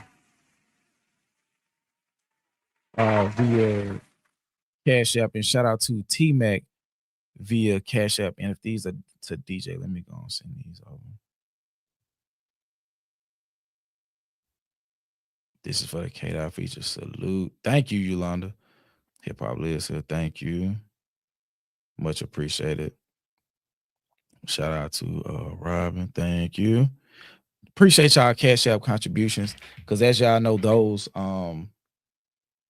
pull up a little sooner. And that's those three balance me back out, because I spent $225 more than I thought I was on that merch, on the merch stuff this weekend. So y'all put me right back where I needed to be. So thank y'all for that. Because I thought I kind of had like stopped asking for like help with that. And shit, it ended up being like $520. And I had like $330 to get the samples. And I didn't even turn them all in. I did 8 shirts and I kept the 2 hoodies. Cause when he said $415, I was like, shit. And we had just paid $100 for 2 other designs. So yeah, that just put me back in the game. I appreciate that. But let's pull up this Drake clip that I thought was interesting from the Third Verse podcast, and then we're gonna it might be an early night tonight. What time is it? We might be out here by like 12:15. 95% of people don't give a shit. Hold on, let me see. 95% of people don't give a shit. Which is probably the low end. And once again, this is from the Third Verse podcast. So shout out to Justin Hunt, Stat Quo, whatever that means, and I'm not sure what the The gentleman on top, I'm not sure what his name is, but let me start this over. 95% of people don't give a shit. That's which is probably the low end, actually. 95% of people don't give a shit. And you know, but and also not listening to like hip hop market share is already in a place where it is. Like if Drake's album completely tanks, it would I don't know what that would like, you know, it is what it is. But I think that would be a crazy thing if it came out and just completely bombed for what it means for the market share for the genre. In the grand scheme of things, I think Drake's fans and people who are just interested in this broader storyline are going to trump whoever decides not to support this. You know, I never support people who pull the ladder up behind them in any field of human endeavor. Like, I don't like that kind of thing. And that's what this looks like to me. I fully understand, but it really comes down to, you know, most people just don't give a shit about anything. And it's like, especially time spans are so short and, you know, so like whatever it is, whether you want it to be horrible, you want it to be great, whatever you want it to be, it's still, people have an opinion. It's something people will listen to for all sides of it. And I think it'll spark an incredible conversation afterwards. Every part of me is like, this cat is out here trying to make all the things that made his life better almost impossible or very difficult or very different for the next person to come up. I just don't think enough people care that it matters.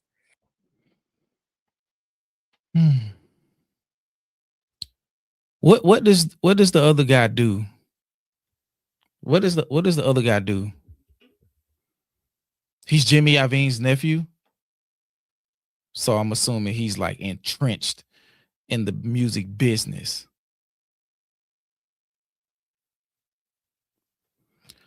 Stat said Jimmy's people own Complex in this episode. He's a record exec. Okay, Interscope. I'm telling you, man, everybody that's pro industry, they want so bad for Drake to succeed, man. They want so bad for Drake to succeed, bro. And the lack of, it's almost like they're trying to will the shit into existence. The lack of care that anybody would have for what Drake did, they just keep standing on that shit. Like, yeah, ain't nobody gonna give a fuck. Nobody cares. Attention spans are so short. Yada yada yada yada yada. It's like what has led them to having such a low amount of, or such a high amount of disconnect? And it's probably because at the place that they're at, it's not feasible for them to give people the benefit of the doubt. They kind of gotta hope. I hope Skip does Classic Man. Yeah, that's definitely on the list. It's been on the list before I even started taking recommendations. And really, a lot of y'all recommendations are already on the list. I just haven't done them yet. Because I tried to take like the best 45 or so, but the list like 70 songs long. Yeah, they say other people don't care, so they don't have to say I don't care. Exactly. That too. And with him being who he is and completely adjacent to the Black American experience is also indicative as well.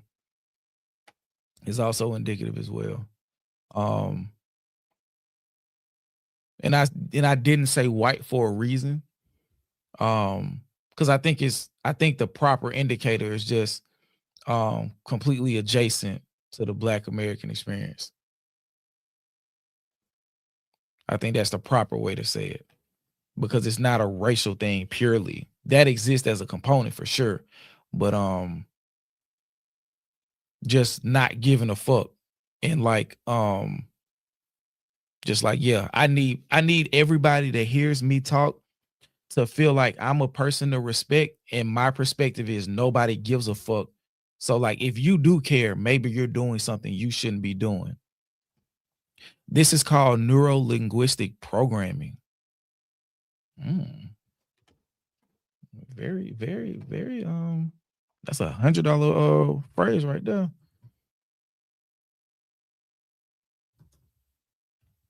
Neuro-linguistic programming. Not interested.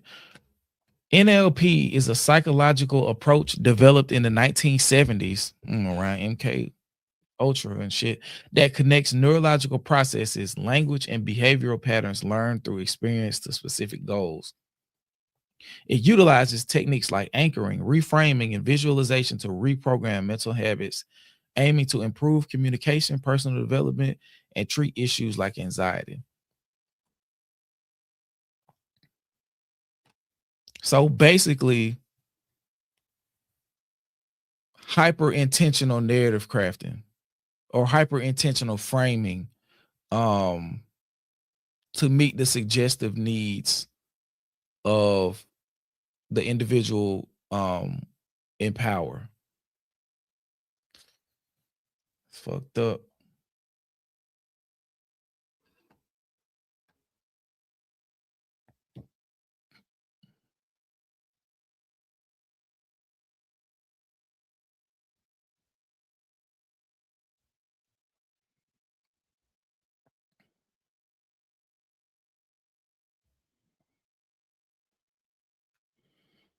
It's just fake shit going on everywhere. Huh?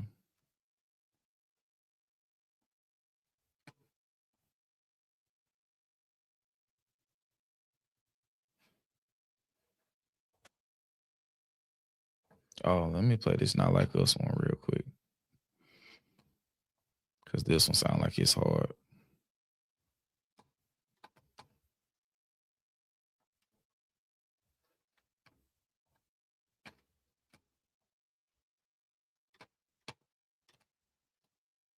I need a mouse pad.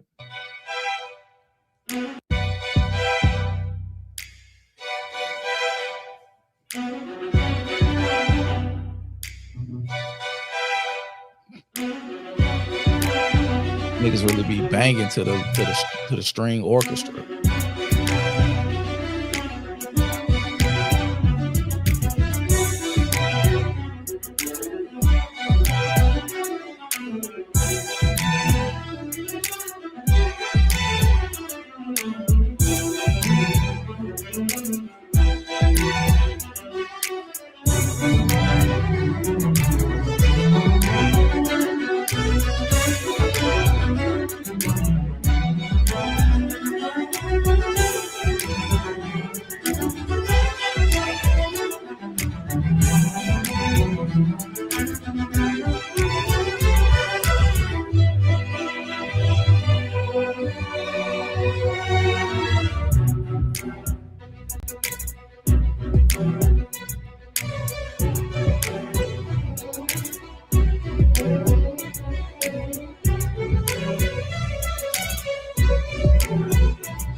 But yeah, finish that on your at your leisure.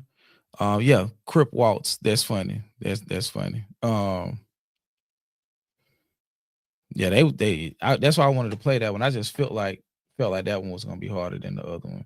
They really could have got off with Whacked Out Mirrors for real if it was a longer video, but I'll check out the suite probably tomorrow. Damn, I'm really we about at the end. Damn, we really gonna end on David. We are really gonna end the stream on David. We gotta talk about it though. I can't let too many more streams pass by and I don't talk about it. Gotta talk about it. We'll find something positive to talk about on the way out, but we gotta talk about the David.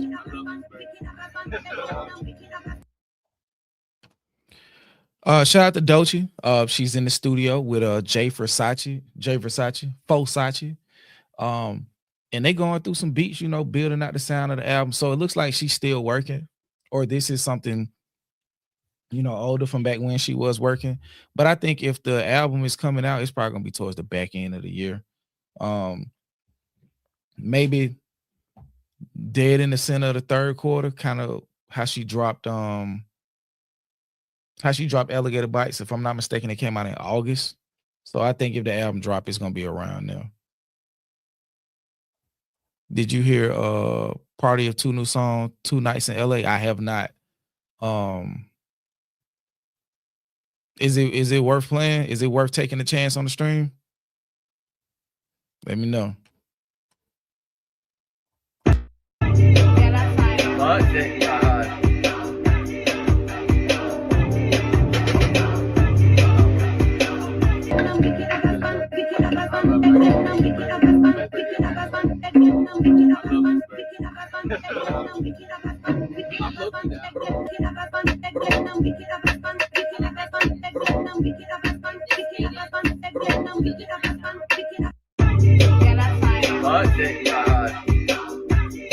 She finna be all over the place on this shit.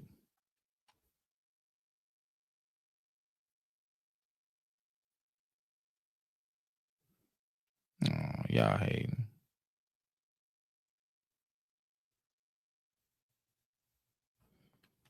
Yeah, that album finna be all over the place. That album finna be all over the place in a good way. Okay. Let's see. Oh, that's the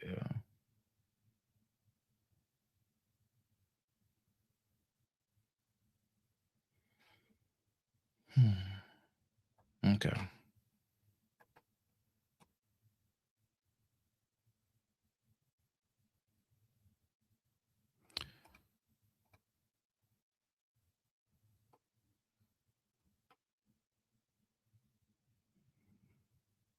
We'll do it after this David shit. Cause that way it'll bring us back up before we close out. But yeah, we gotta do this real quick. And this is from, I think, Blacky Speaks. Yeah, so let me hit the like button on this. And it's just talking about what they found on Bruh Phone, the David dude. But yeah, let's play this real quick. I'm gonna do a reaction to that not Dave, but to the new Vince Staples song. I'm gonna try to do that tomorrow. I'm gonna give y'all that Monday.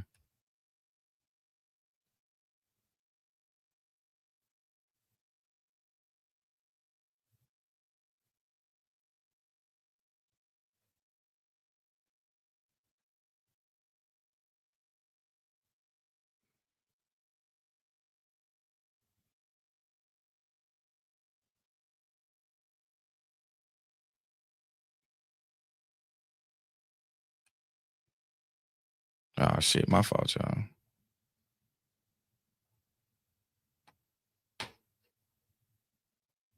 Developing. And like most of you guys know, the story has been full of uncertainty from the start. We went from not really knowing what happened to now things are finally starting to move in a direction where new information is coming out day by day. And one of the most shocking updates came out yesterday when prosecutors revealed what they claim was found. My boy Fit is crazy. So what about my suggestion question? What did you ask? Okay. I'm not. Yeah, what did you ask for?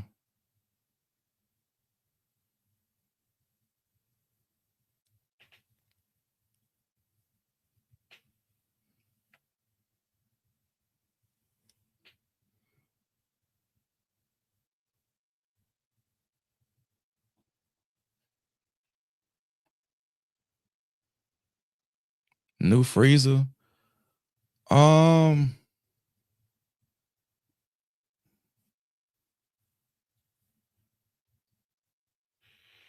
on. It might be on the list. I don't know. Hold on.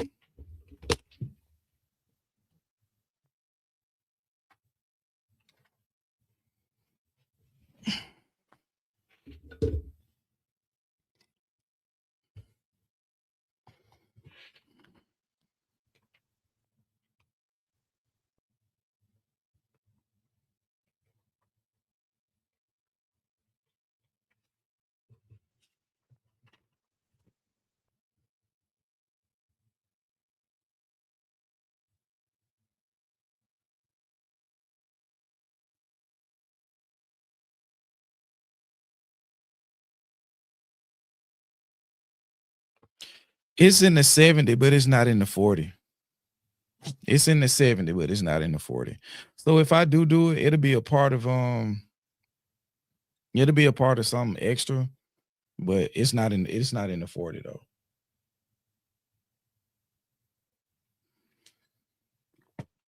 It's not in the 40. It made the initial list the 70, but it's not in that 40. on David's phone. Now, the question is, what did they find? And this is where things start to kind of take a much darker turn, if it wasn't already dark enough. Now, just so everyone is in the loop, so far what we know is this. Prosecutors allege that David invited Celeste to his home in April 2025, and that was the last time she was seen alive. They allege he was sexually involved with her, and that this allegedly began when she was under the age of 14, and that he had recurring access to her over an extended period of time. According to investigators, things escalated that night of April 23rd, 2025, when Celeste allegedly threatened to expose all of this, which prosecutors believe led to her murder, and later attempts to conceal what had happened before her remains were eventually found months later in September 2025 in that Tesla, which was registered to David. And here we are now. After all that, David has pleaded not guilty. His legal team is pushing to move this case to trial as soon as possible. At the same time, we've gotten updates like the autopsy results, which I made a video on yesterday, which gave a clearer picture of what happened to 14-year-old Celeste Rivas Hernandez. However, this latest update is where things take a different turn, because now we're finding out more about material that prosecutors say was found on David's phone. During a court hearing yesterday, one of the prosecutors in the case, Beth Silverman, stated that as part of the investigation, law enforcement obtained search warrants for his phone and cloud storage accounts. And according to prosecutors, when they went through that data, they say they discovered what they described as a significant amount of child sexual abuse material, also known as CSAM. And it's important to say, this is what prosecutors are alleging as the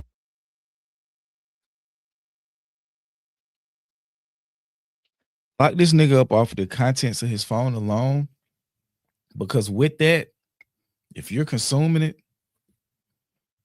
we already know where your mind at.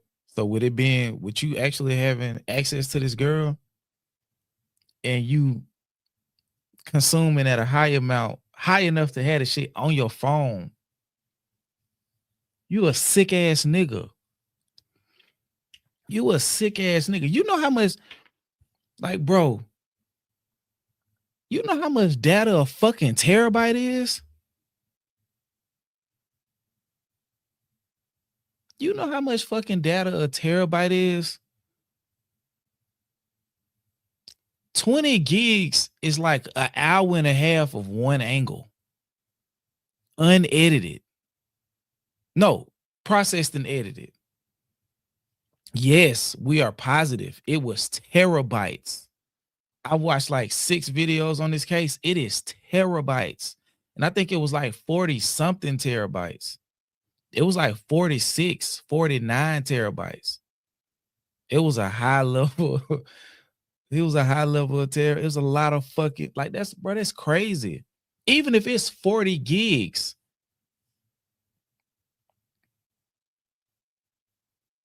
That's 40 gigs too many. But it was over 40 terabytes of including but not limited to child-centric media.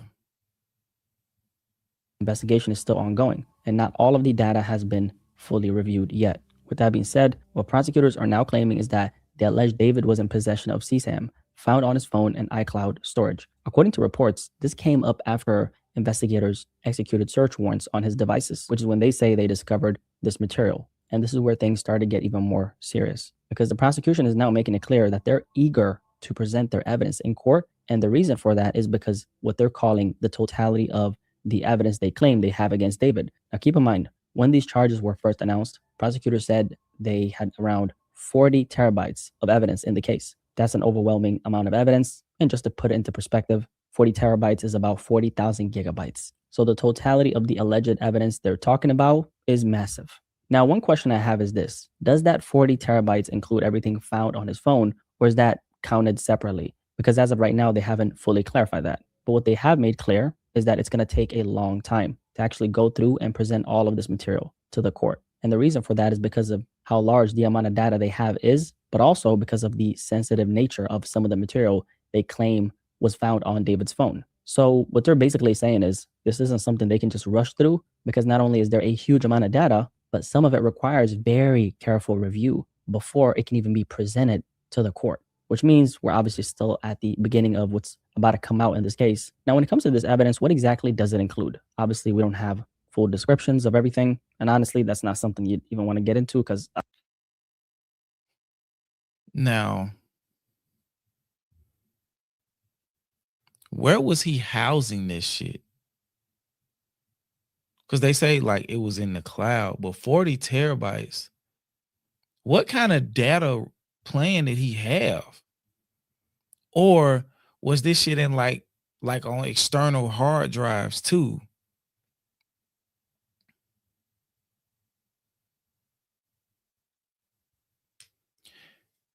You're allowed to get up into the terabytes in the iCloud. So, because I know they be hitting me for like to add a couple extra gigs a month for like $2. So that mean like just on data storage alone, he was spending hundreds of dollars a month to keep all of this shit in the cloud, which is stupid as fuck anyway. But yeah, that's crazy, bro. Bro, just thinking about this shit is just like, the nature of this type of material is obviously just like, when you think about it, it's disturbing. Like all this shit is disturbing, right? But based on what's been said so far, this isn't just one source of evidence. It includes data from his phone, his Yeah, I got a terabyte solid state drive. I got one of these. This was a terabyte. I think this was 240, 250. And I got a half a terabyte right here. And this one is I think that shit was like 150. So like to have 40 of these, 40 of these, crazy. 40 of those worth of shit. Yeah, I have 3 terabytes on my plan, which bundle with music. Okay. But to get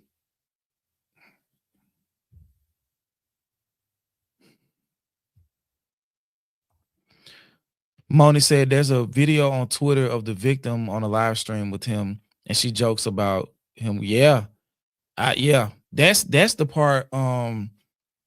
That's the clip that like went super viral around the time when all of this shit started. And I remember seeing it on the Ville. Shout out to JV. I remember seeing it on one of his videos. That was one of the places I saw it first. And I was just like, yeah. And it was almost on some shit like she, at that moment, she realized she slipped up and said some shit. He realized she could have blew the operation up. And just the casual nature of it still was very unsettling. iCloud goes up to 12 terabytes of storage.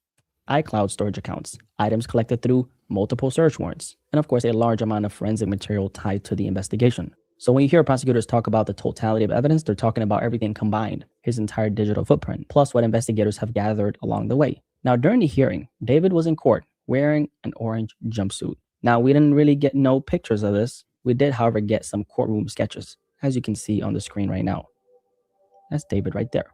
And from what it looks like, David appears kind of composed in court, not showing much visible emotion. Now, that could mean a lot of things. It could be a legal strategy. I don't know. It could be how he's choosing to present himself, or simply how he's handling the situation emotionally.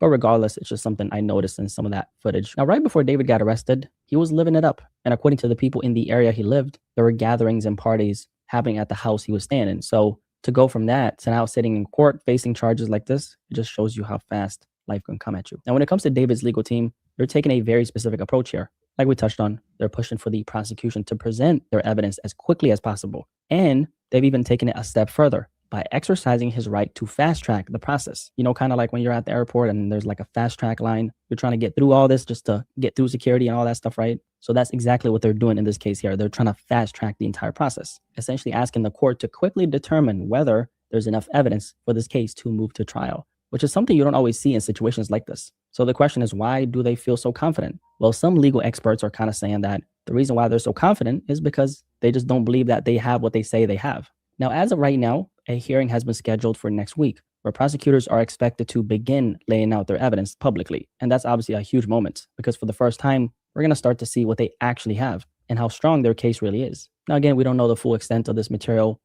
I don't really even want to know, but we don't know. And also, it hasn't been stated whether Celeste is connected to any of it. And that would be absolutely horrifying if that was the case, by the way. It's not even something you want to think about too deeply, We just know how disturbing this entire story is already, right? Especially considering it involves a dead 14-year-old little girl. Now, here's the thing about this particular announcement from the prosecution. If you're already in a situation where you're being accused of something this serious, a lot of people are going to look at any additional allegations and immediately connect the dots. Whether that's fair or not, that's just how people process things. So when prosecutors come out and say they allegedly found material like this on his devices, that's going to shape public perception in a major way. And a lot of people will believe that. Now, of course, we don't know if it's true. I can't say for sure, but this is what the prosecution is claiming. And something else I've kind of been thinking about, right, is you know what makes this even more disturbing? This is something I haven't really seen people bring up, particularly when it comes to this case. But when it comes to cases involving this type of, disgusting material, those situations can sometimes involve more than just one person. Now, I want to be very clear, nothing has been confirmed in this case that suggests that,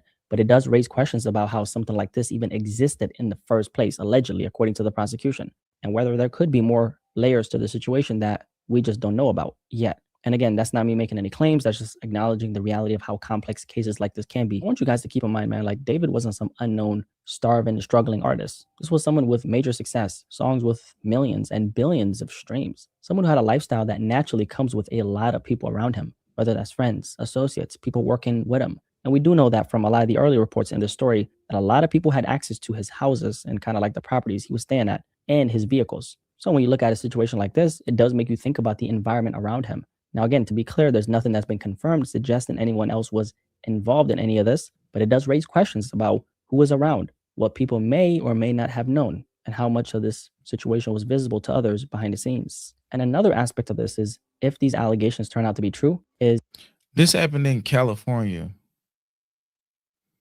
I just looked up the Jarvis Butt shit too. Yeah, they got him up out of there quick. He ain't even get the he ain't even get to go commissary. They got him up out of there.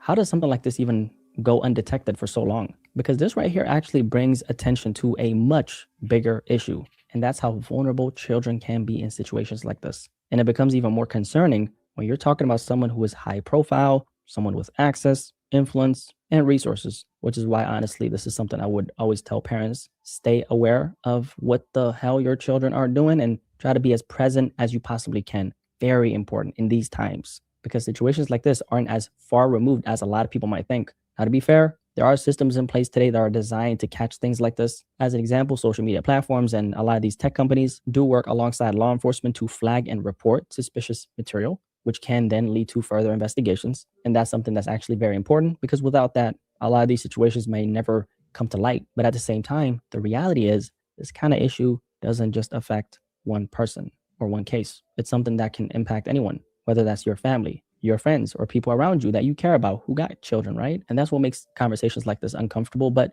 also they're very necessary, because at the end of the day, it goes beyond just one case. It speaks to a bigger problem in society. And when you can see the impact of that, especially the negative impact of a lot of these things, it makes you take them way more seriously. Now, again, to be clear, everything we're talking about here is based on what prosecutors are alleging. None of this has been proven in court yet. And of course, I'm talking in general right now about how important this conversation in general is. But conversations like this really highlight the reality of what's going on in the world right now and why these situations need to be taken seriously. Because whether this specific case proves true or not, and this specific allegation, the issue itself is very real. And honestly, I don't even want to spend too much time on this conversation, because if I'm being real with you, it's uncomfortable to even talk about. But at the same time, this is one of those cases where you kind of have to cover every aspect of it, even the parts that don't feel so comfortable to talk about. Because the reality is, this whole situation is obviously disturbing, but this aspect of it, very disturbing. And that's what it really comes down to, what this highlights. So none of the stuff that we're talking about, it's not rare, it happens, it's not distant.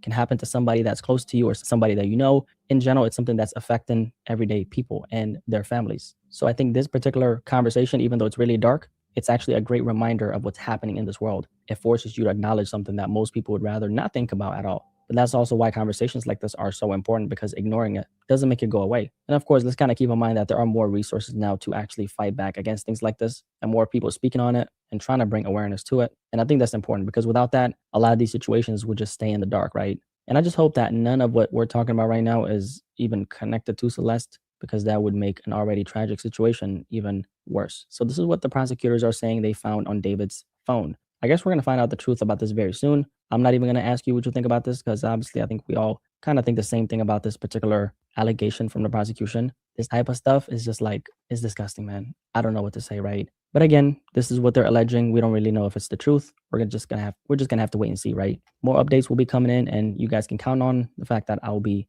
here speaking about it with you. You guys have a good Friday. Oh, okay. That wasn't that was.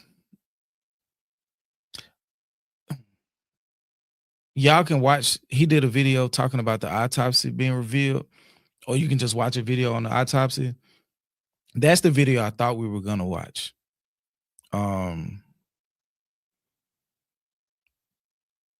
That one was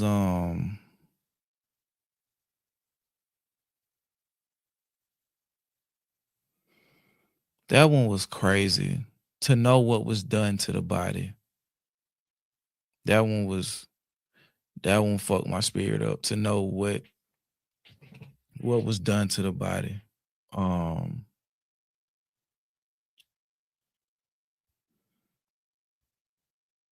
Yeah, like before and after, crazy. In the condition that she was found in and how long it took them to even properly ID her due to the state that they found her in.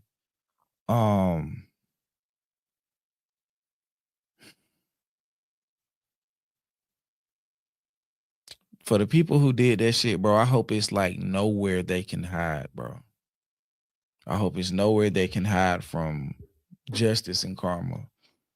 Cause like the lengths that they went to, and then to find out bro had bought like a industrial grade incinerator that was like, I think 200 degrees. It got 200 degrees hotter than the temperature that it would have needed to melt or to like melt bone. And he just had it. He hadn't used it yet.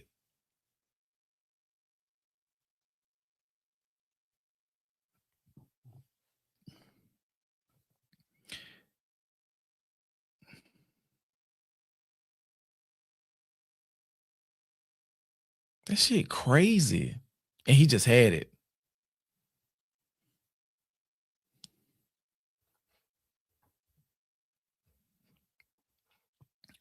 Shout out to Shay or Shy. Not gonna lie, I'm skeptical about any supposed stipends without an official report to back it up. People on the internet pass a lot of things around that turn out not to be true. Yeah, because the whole thing they were saying she was frozen and she was decapitated and all this other shit. Yeah, I'm not really going off nothing unless it come from something official. But what has been confirmed that happened to her, bro?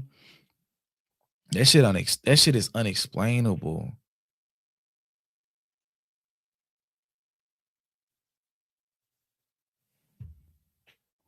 Shout out to Maynard Spaceship. The live streams were when they were commenting on the smell in the house made me sick. They were just sitting in it.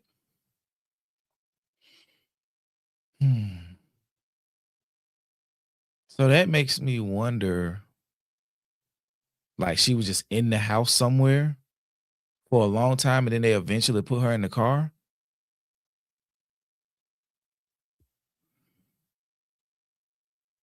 Because they didn't know what to do with the body. Or even worse, they had some type of insane intent.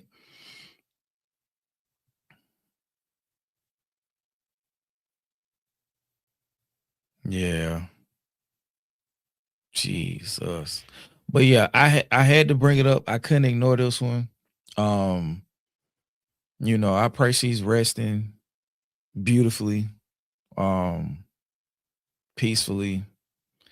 Bruh, from what I've heard, it's so many feelings that you have towards a situation like this. It's hard to put the shit into words. because some of the stuff that you feel you shouldn't say in public, and you try to find ways to, you know, still express, you know, what's going on without,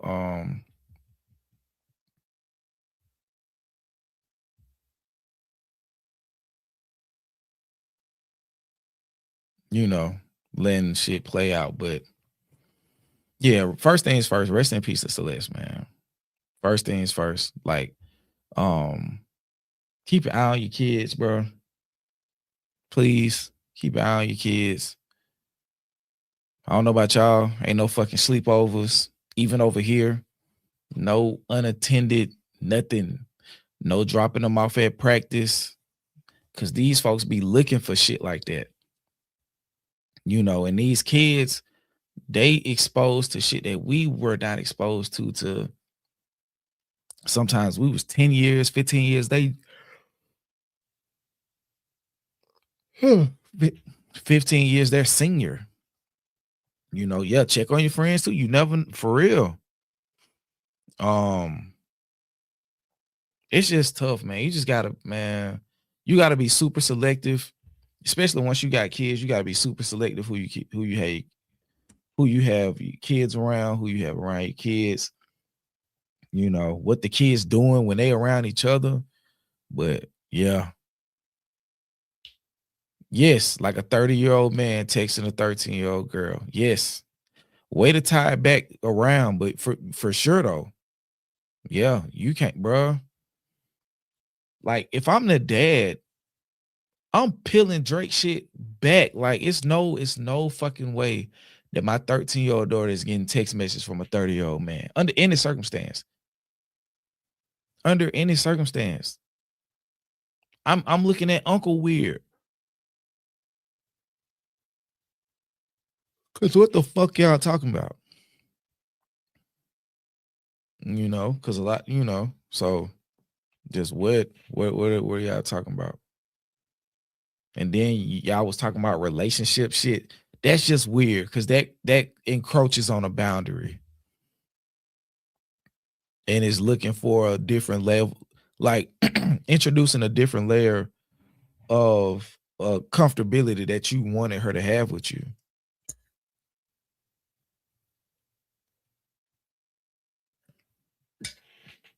And she leaning on you for advice. So she's already granting you a level of access that her father doesn't have. Or her parents in general don't have. Sick as fuck. Sick as fuck, bro. But what was the name of that song? I don't want to go down this rabbit. I don't want to go I don't want to find myself in a 45-minute monologue. What was that? What was that song, Moni? You said Party of Two.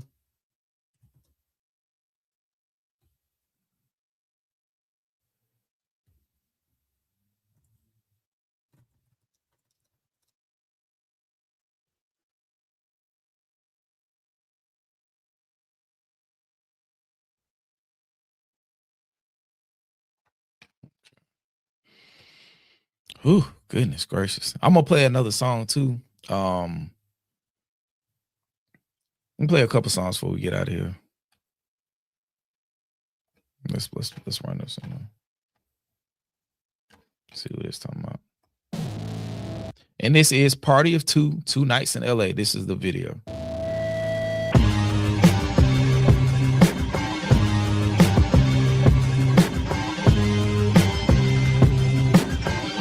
America's Next Top New flows, I had to sharpen the pen.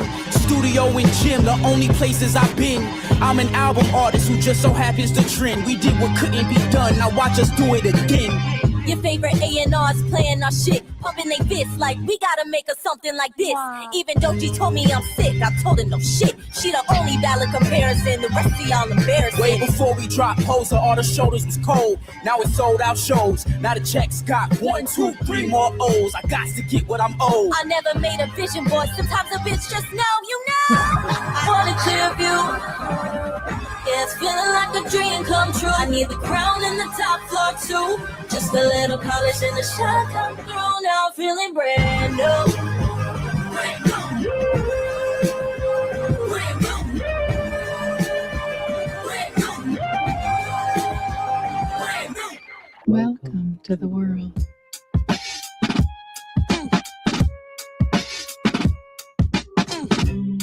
I had to move at a new pace. I take a risk just to lose faith. I'm back at home where my roots are. And when I eat, I need two plates. There's no such thing as free lunch.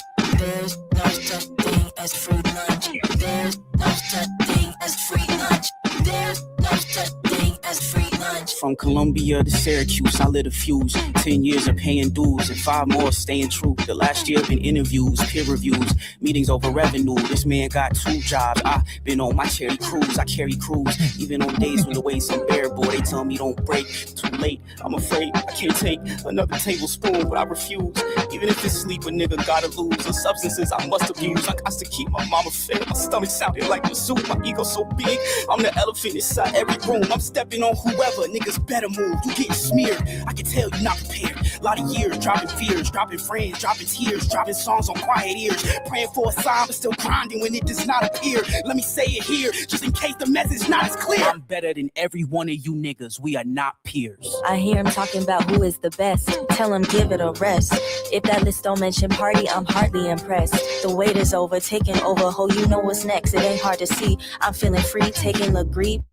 Oh shit, my fault. It was still hard, even sped up. Practicing cheat, drinking my tea. These bitches sleep, counting sheep. But I got way too many people counting on me. If I don't work, they don't eat. Until the fam is debt free, I know my work incomplete. That's just me. I guarantee that you'll see me at new heights. My future is too bright. I'm never gonna lose sight. My schedule too tight. Remember posting a story will only get 2 likes. Now if I hit the stage in LA, it's for 2 nights.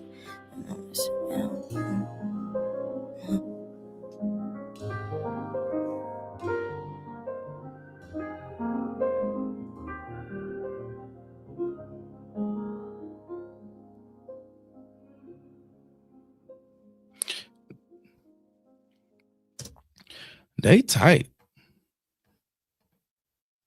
They are fire. And it's something dope and unique about them being like a man and woman group, like in that consistent balance of the masculine and feminine like that. They dope, bro. Yeah, I've seen something from them before. It was another video they did, and the visuals was insane. I think it was earlier, like sometime last year. Was it this one? I think it was Poser. Yeah, let me see.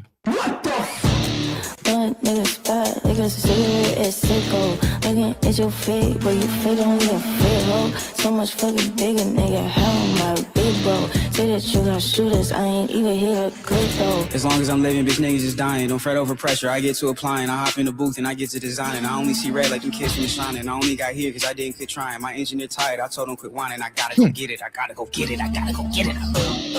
Striking the pose. Striking the pose. Striking the pose. Striking the pose. Striking the pose. Striking the pose. Striking the pose. Strike a pose. Strike a pose, huh? Strike a pose. What? Strike a pose, huh? Bitch, you a poser. Bitch, you a poser. Bitch, you a poser. Bitch, you a poser. Go get them out for me. I'm cleaning up the poser hoes with no apology. You Debbie Downers need to drown with animosity. Don't wanna see me, they go Stevie when they talk to me. Bitch, you cannot hide. Bring them hands, come outside. Take off your disguise, peek inside. Am I right? Don't be acting shy. I heard it's up. I wanna fly. I said, Jada, can you slide? This was her reply.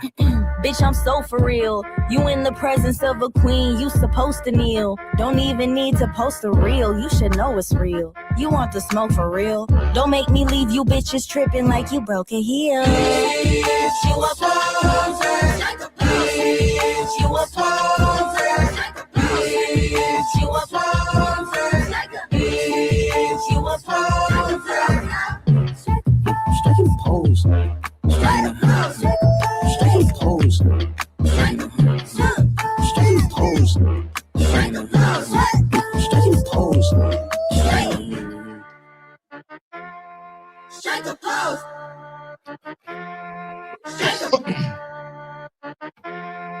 Strike a pose. Yeah, they tight, bro. I fuck with them. And that's a party or two. I'm gonna have to see what if they got an album. I'm gonna check them out. I fuck with them. Okay. This chick from Florida sent me a DM the other day, and she wanted me to check out her music. So I'm gonna give it a shot. Let's see.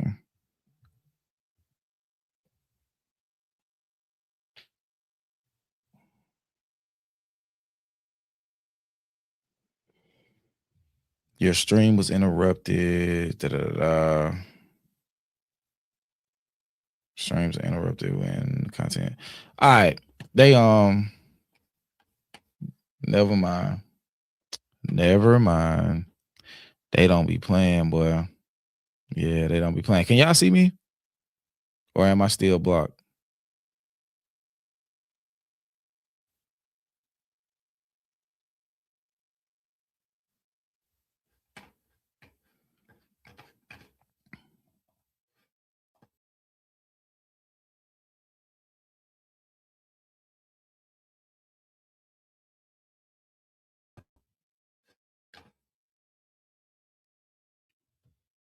All right. Am I back? Okay. Let me see. Yeah, because if so, I'm finna go to sleep too.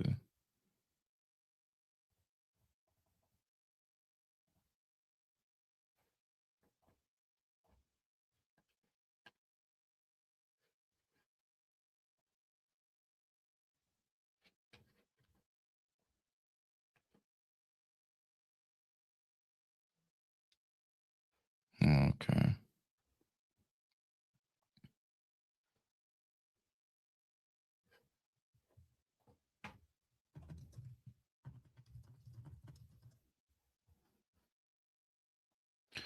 Okay. I'm back. We finna wrap up though. That was probably a sign. Everybody go to sleep.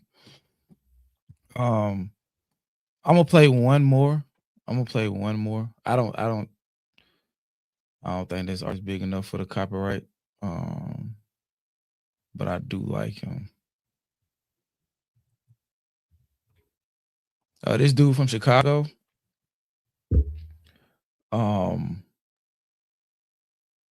His name is Rico Shy.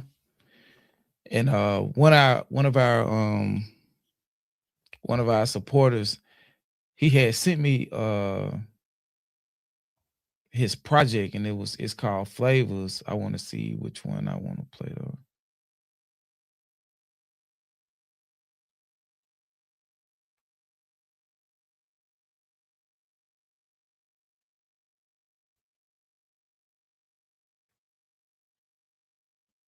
That is old.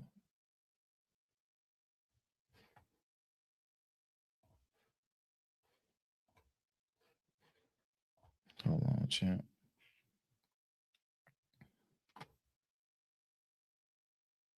Okay, here we go. Okay, and this one is called let me see if I can pull it up. And if it does clip it, I'm gonna just I'm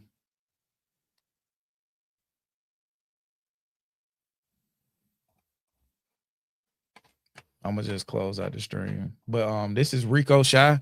He from Chicago, from the Chicago underground scene. Like I said, somebody had sent me a DM to check him out. and I think the dude is managing the artist. So I want y'all to check this one out. Let me know what y'all think. It's called Microphone Drip featuring Mother Nature.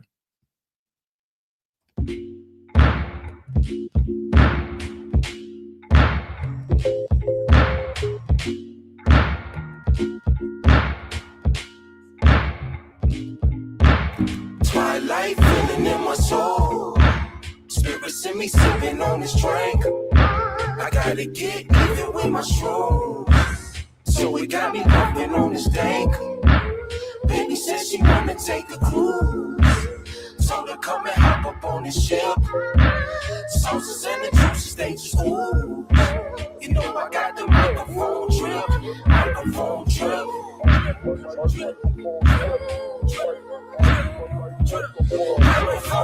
So we dripping in it, bitch. Got Stilo dripping out the pores. I know my spirit rich. Out of pocket, might Vic be my dogs. I might just call a blitz. We been peaceful, officer. We don't wanna crack a Ritz. Mike Jackson, he turned cash, but then he shipped it intertwined with pop.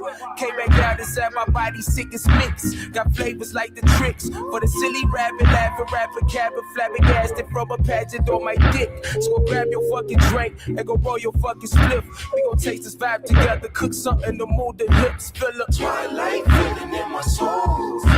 Spirits in me sipping on this drink. I gotta get even with my shrooms. So it got me pumping on this dank. Baby says she wanna take a cruise. Told her come and hop up on this ship. Sauces and the juices, they just ooh. You know I got the microphone drip. Microphone drip. Now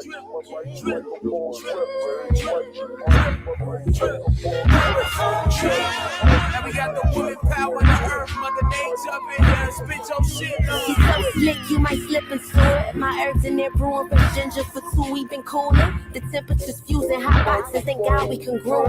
My flowers been blooming, created a human, make powerful music. My album concluding, I'm grateful. I spit it raw, my niggas know I learned to keep it tasteful. Can't right your wrongs, but I create songs I can change to and rearrange thought, proceed with raindrops. I keep my head high above the chaos, need shit to pay off. Energy constant, I remedy monsters, cause we out of farmers, bump up in them rhymes and pushing that prana, attracting a comma.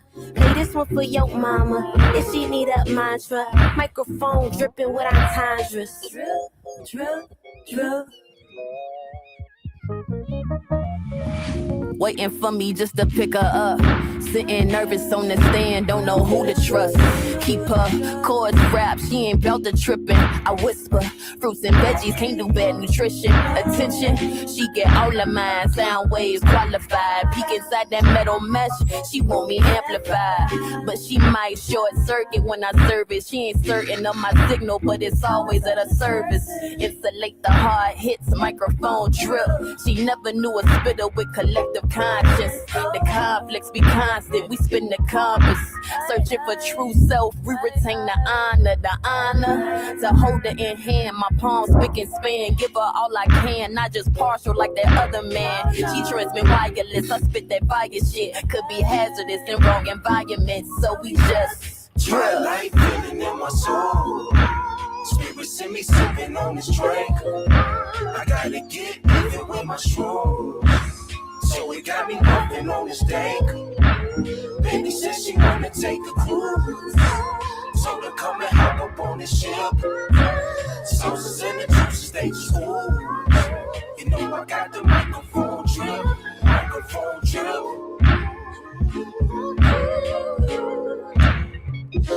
Microphone drip.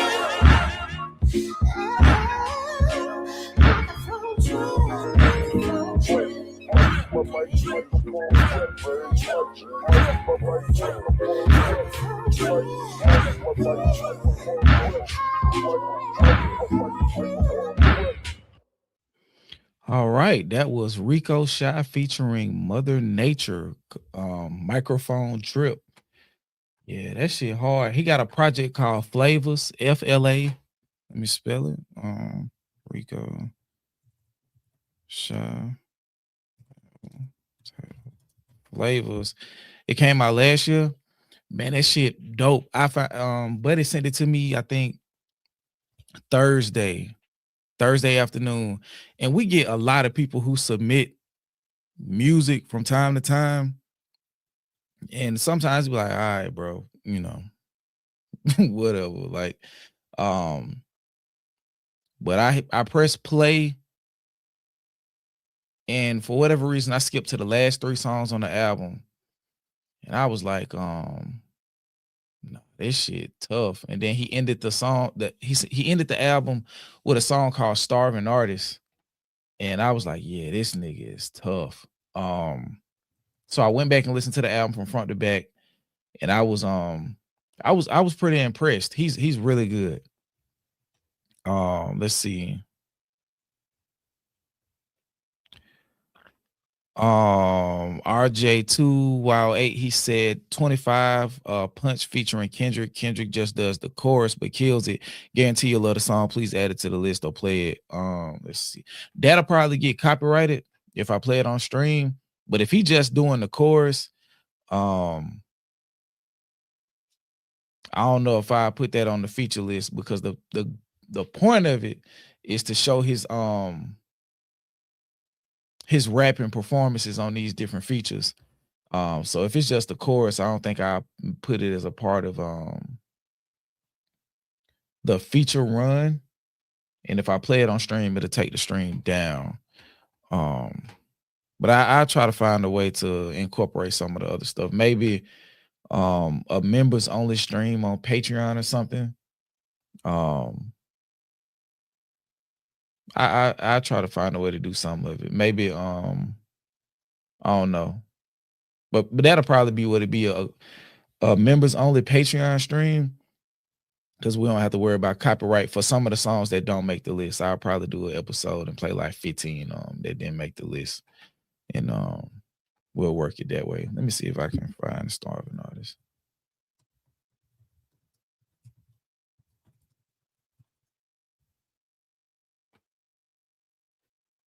Okay.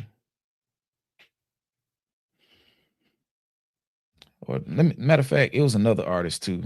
Her name was Broward Barbie.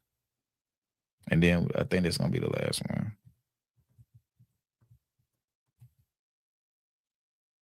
Broward Baby.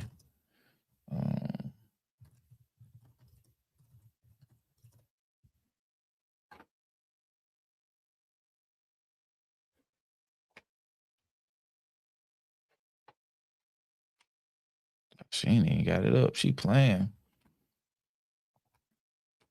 You playing, shawty. You got to be ready for when the opportunity comes. Hold on.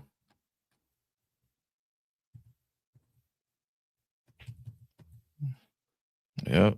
And Apple Music ain't let me use it. Damn, Broward Baby.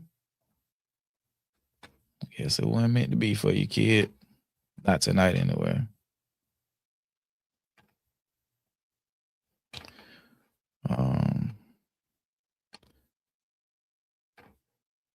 It's YouTube only and not on the Top Dog channel.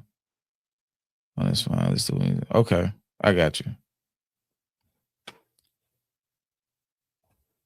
Last question, maybe chat knows. The skip like Capital Steez. I ain't gonna lie, I ain't even really hip on Capital Steez like that. I didn't really get into Pro Era outside of Joey Badass.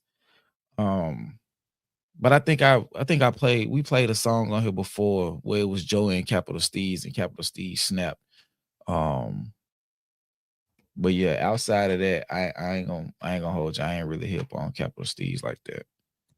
But since Broward Baby, her shit didn't come up, I'm gonna play this last song from I'm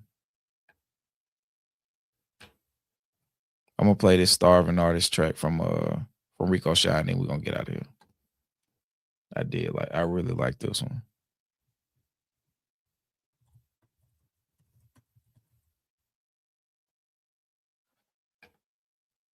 Yeah, Survival Tactics. Yep. That was the one. Yep.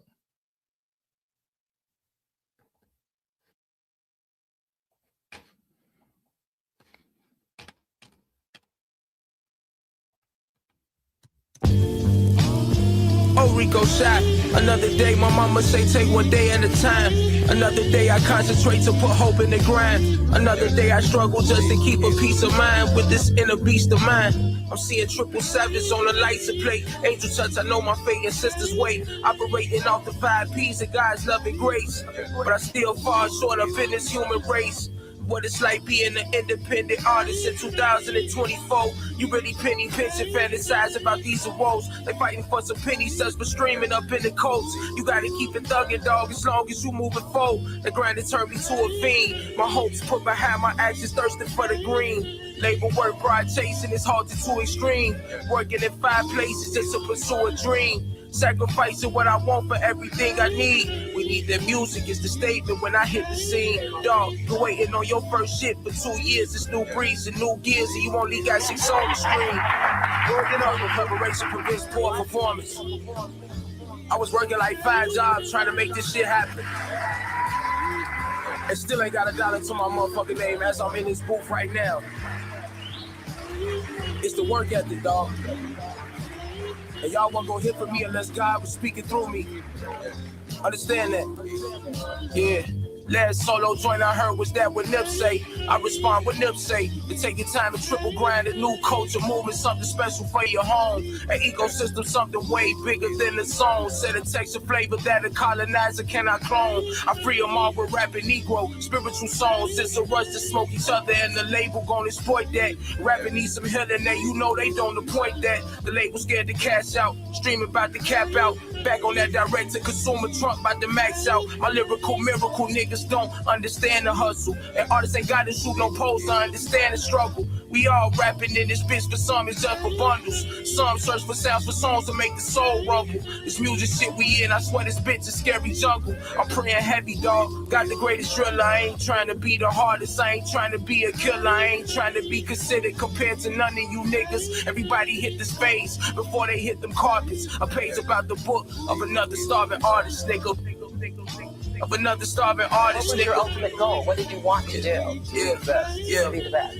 Within myself. We gonna keep pushing this shit. I'm not in competition with anybody. So you didn't care what form that took? No, I don't know what people say. Straight up. I had to master myself before I mastered this music. I had some socks. Whatever the fuck they. Okay, that was the end of that. I think he was just talking and ended. But yeah, man. Yeah, Dedication is definitely on the list. It made the 40. That's one of that's a classic verse on a classic album. But yeah, man, that's it. Thank y'all for rocking out with me this evening. Salute to everybody who contributed through Super Chat. Be sure on the way out to hit the like button, man. I'm not sure where we are as far as likes, but go ahead and get us up as high as you can before we let go. See, I see 356. If you haven't hit the like button, go ahead and do that so we can get close to 400 on the way out. So you have a list of 49. I have a list of 70 songs. But 70 possible, but 40 are gonna get made into reactions. And I think I'll do something on Patreon where I do a run through of the other ones. Of at least 15 of the other ones. But yeah, it's 40 songs. But yeah, y'all hit that like button, man. Get us to 400 before we get out of here. I greatly appreciate it.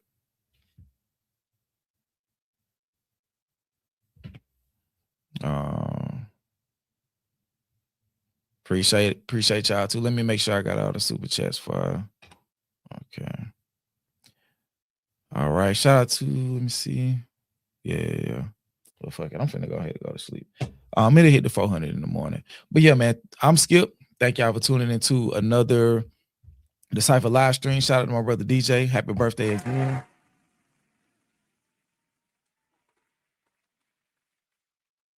And until Monday, we out of here, y'all. Peace.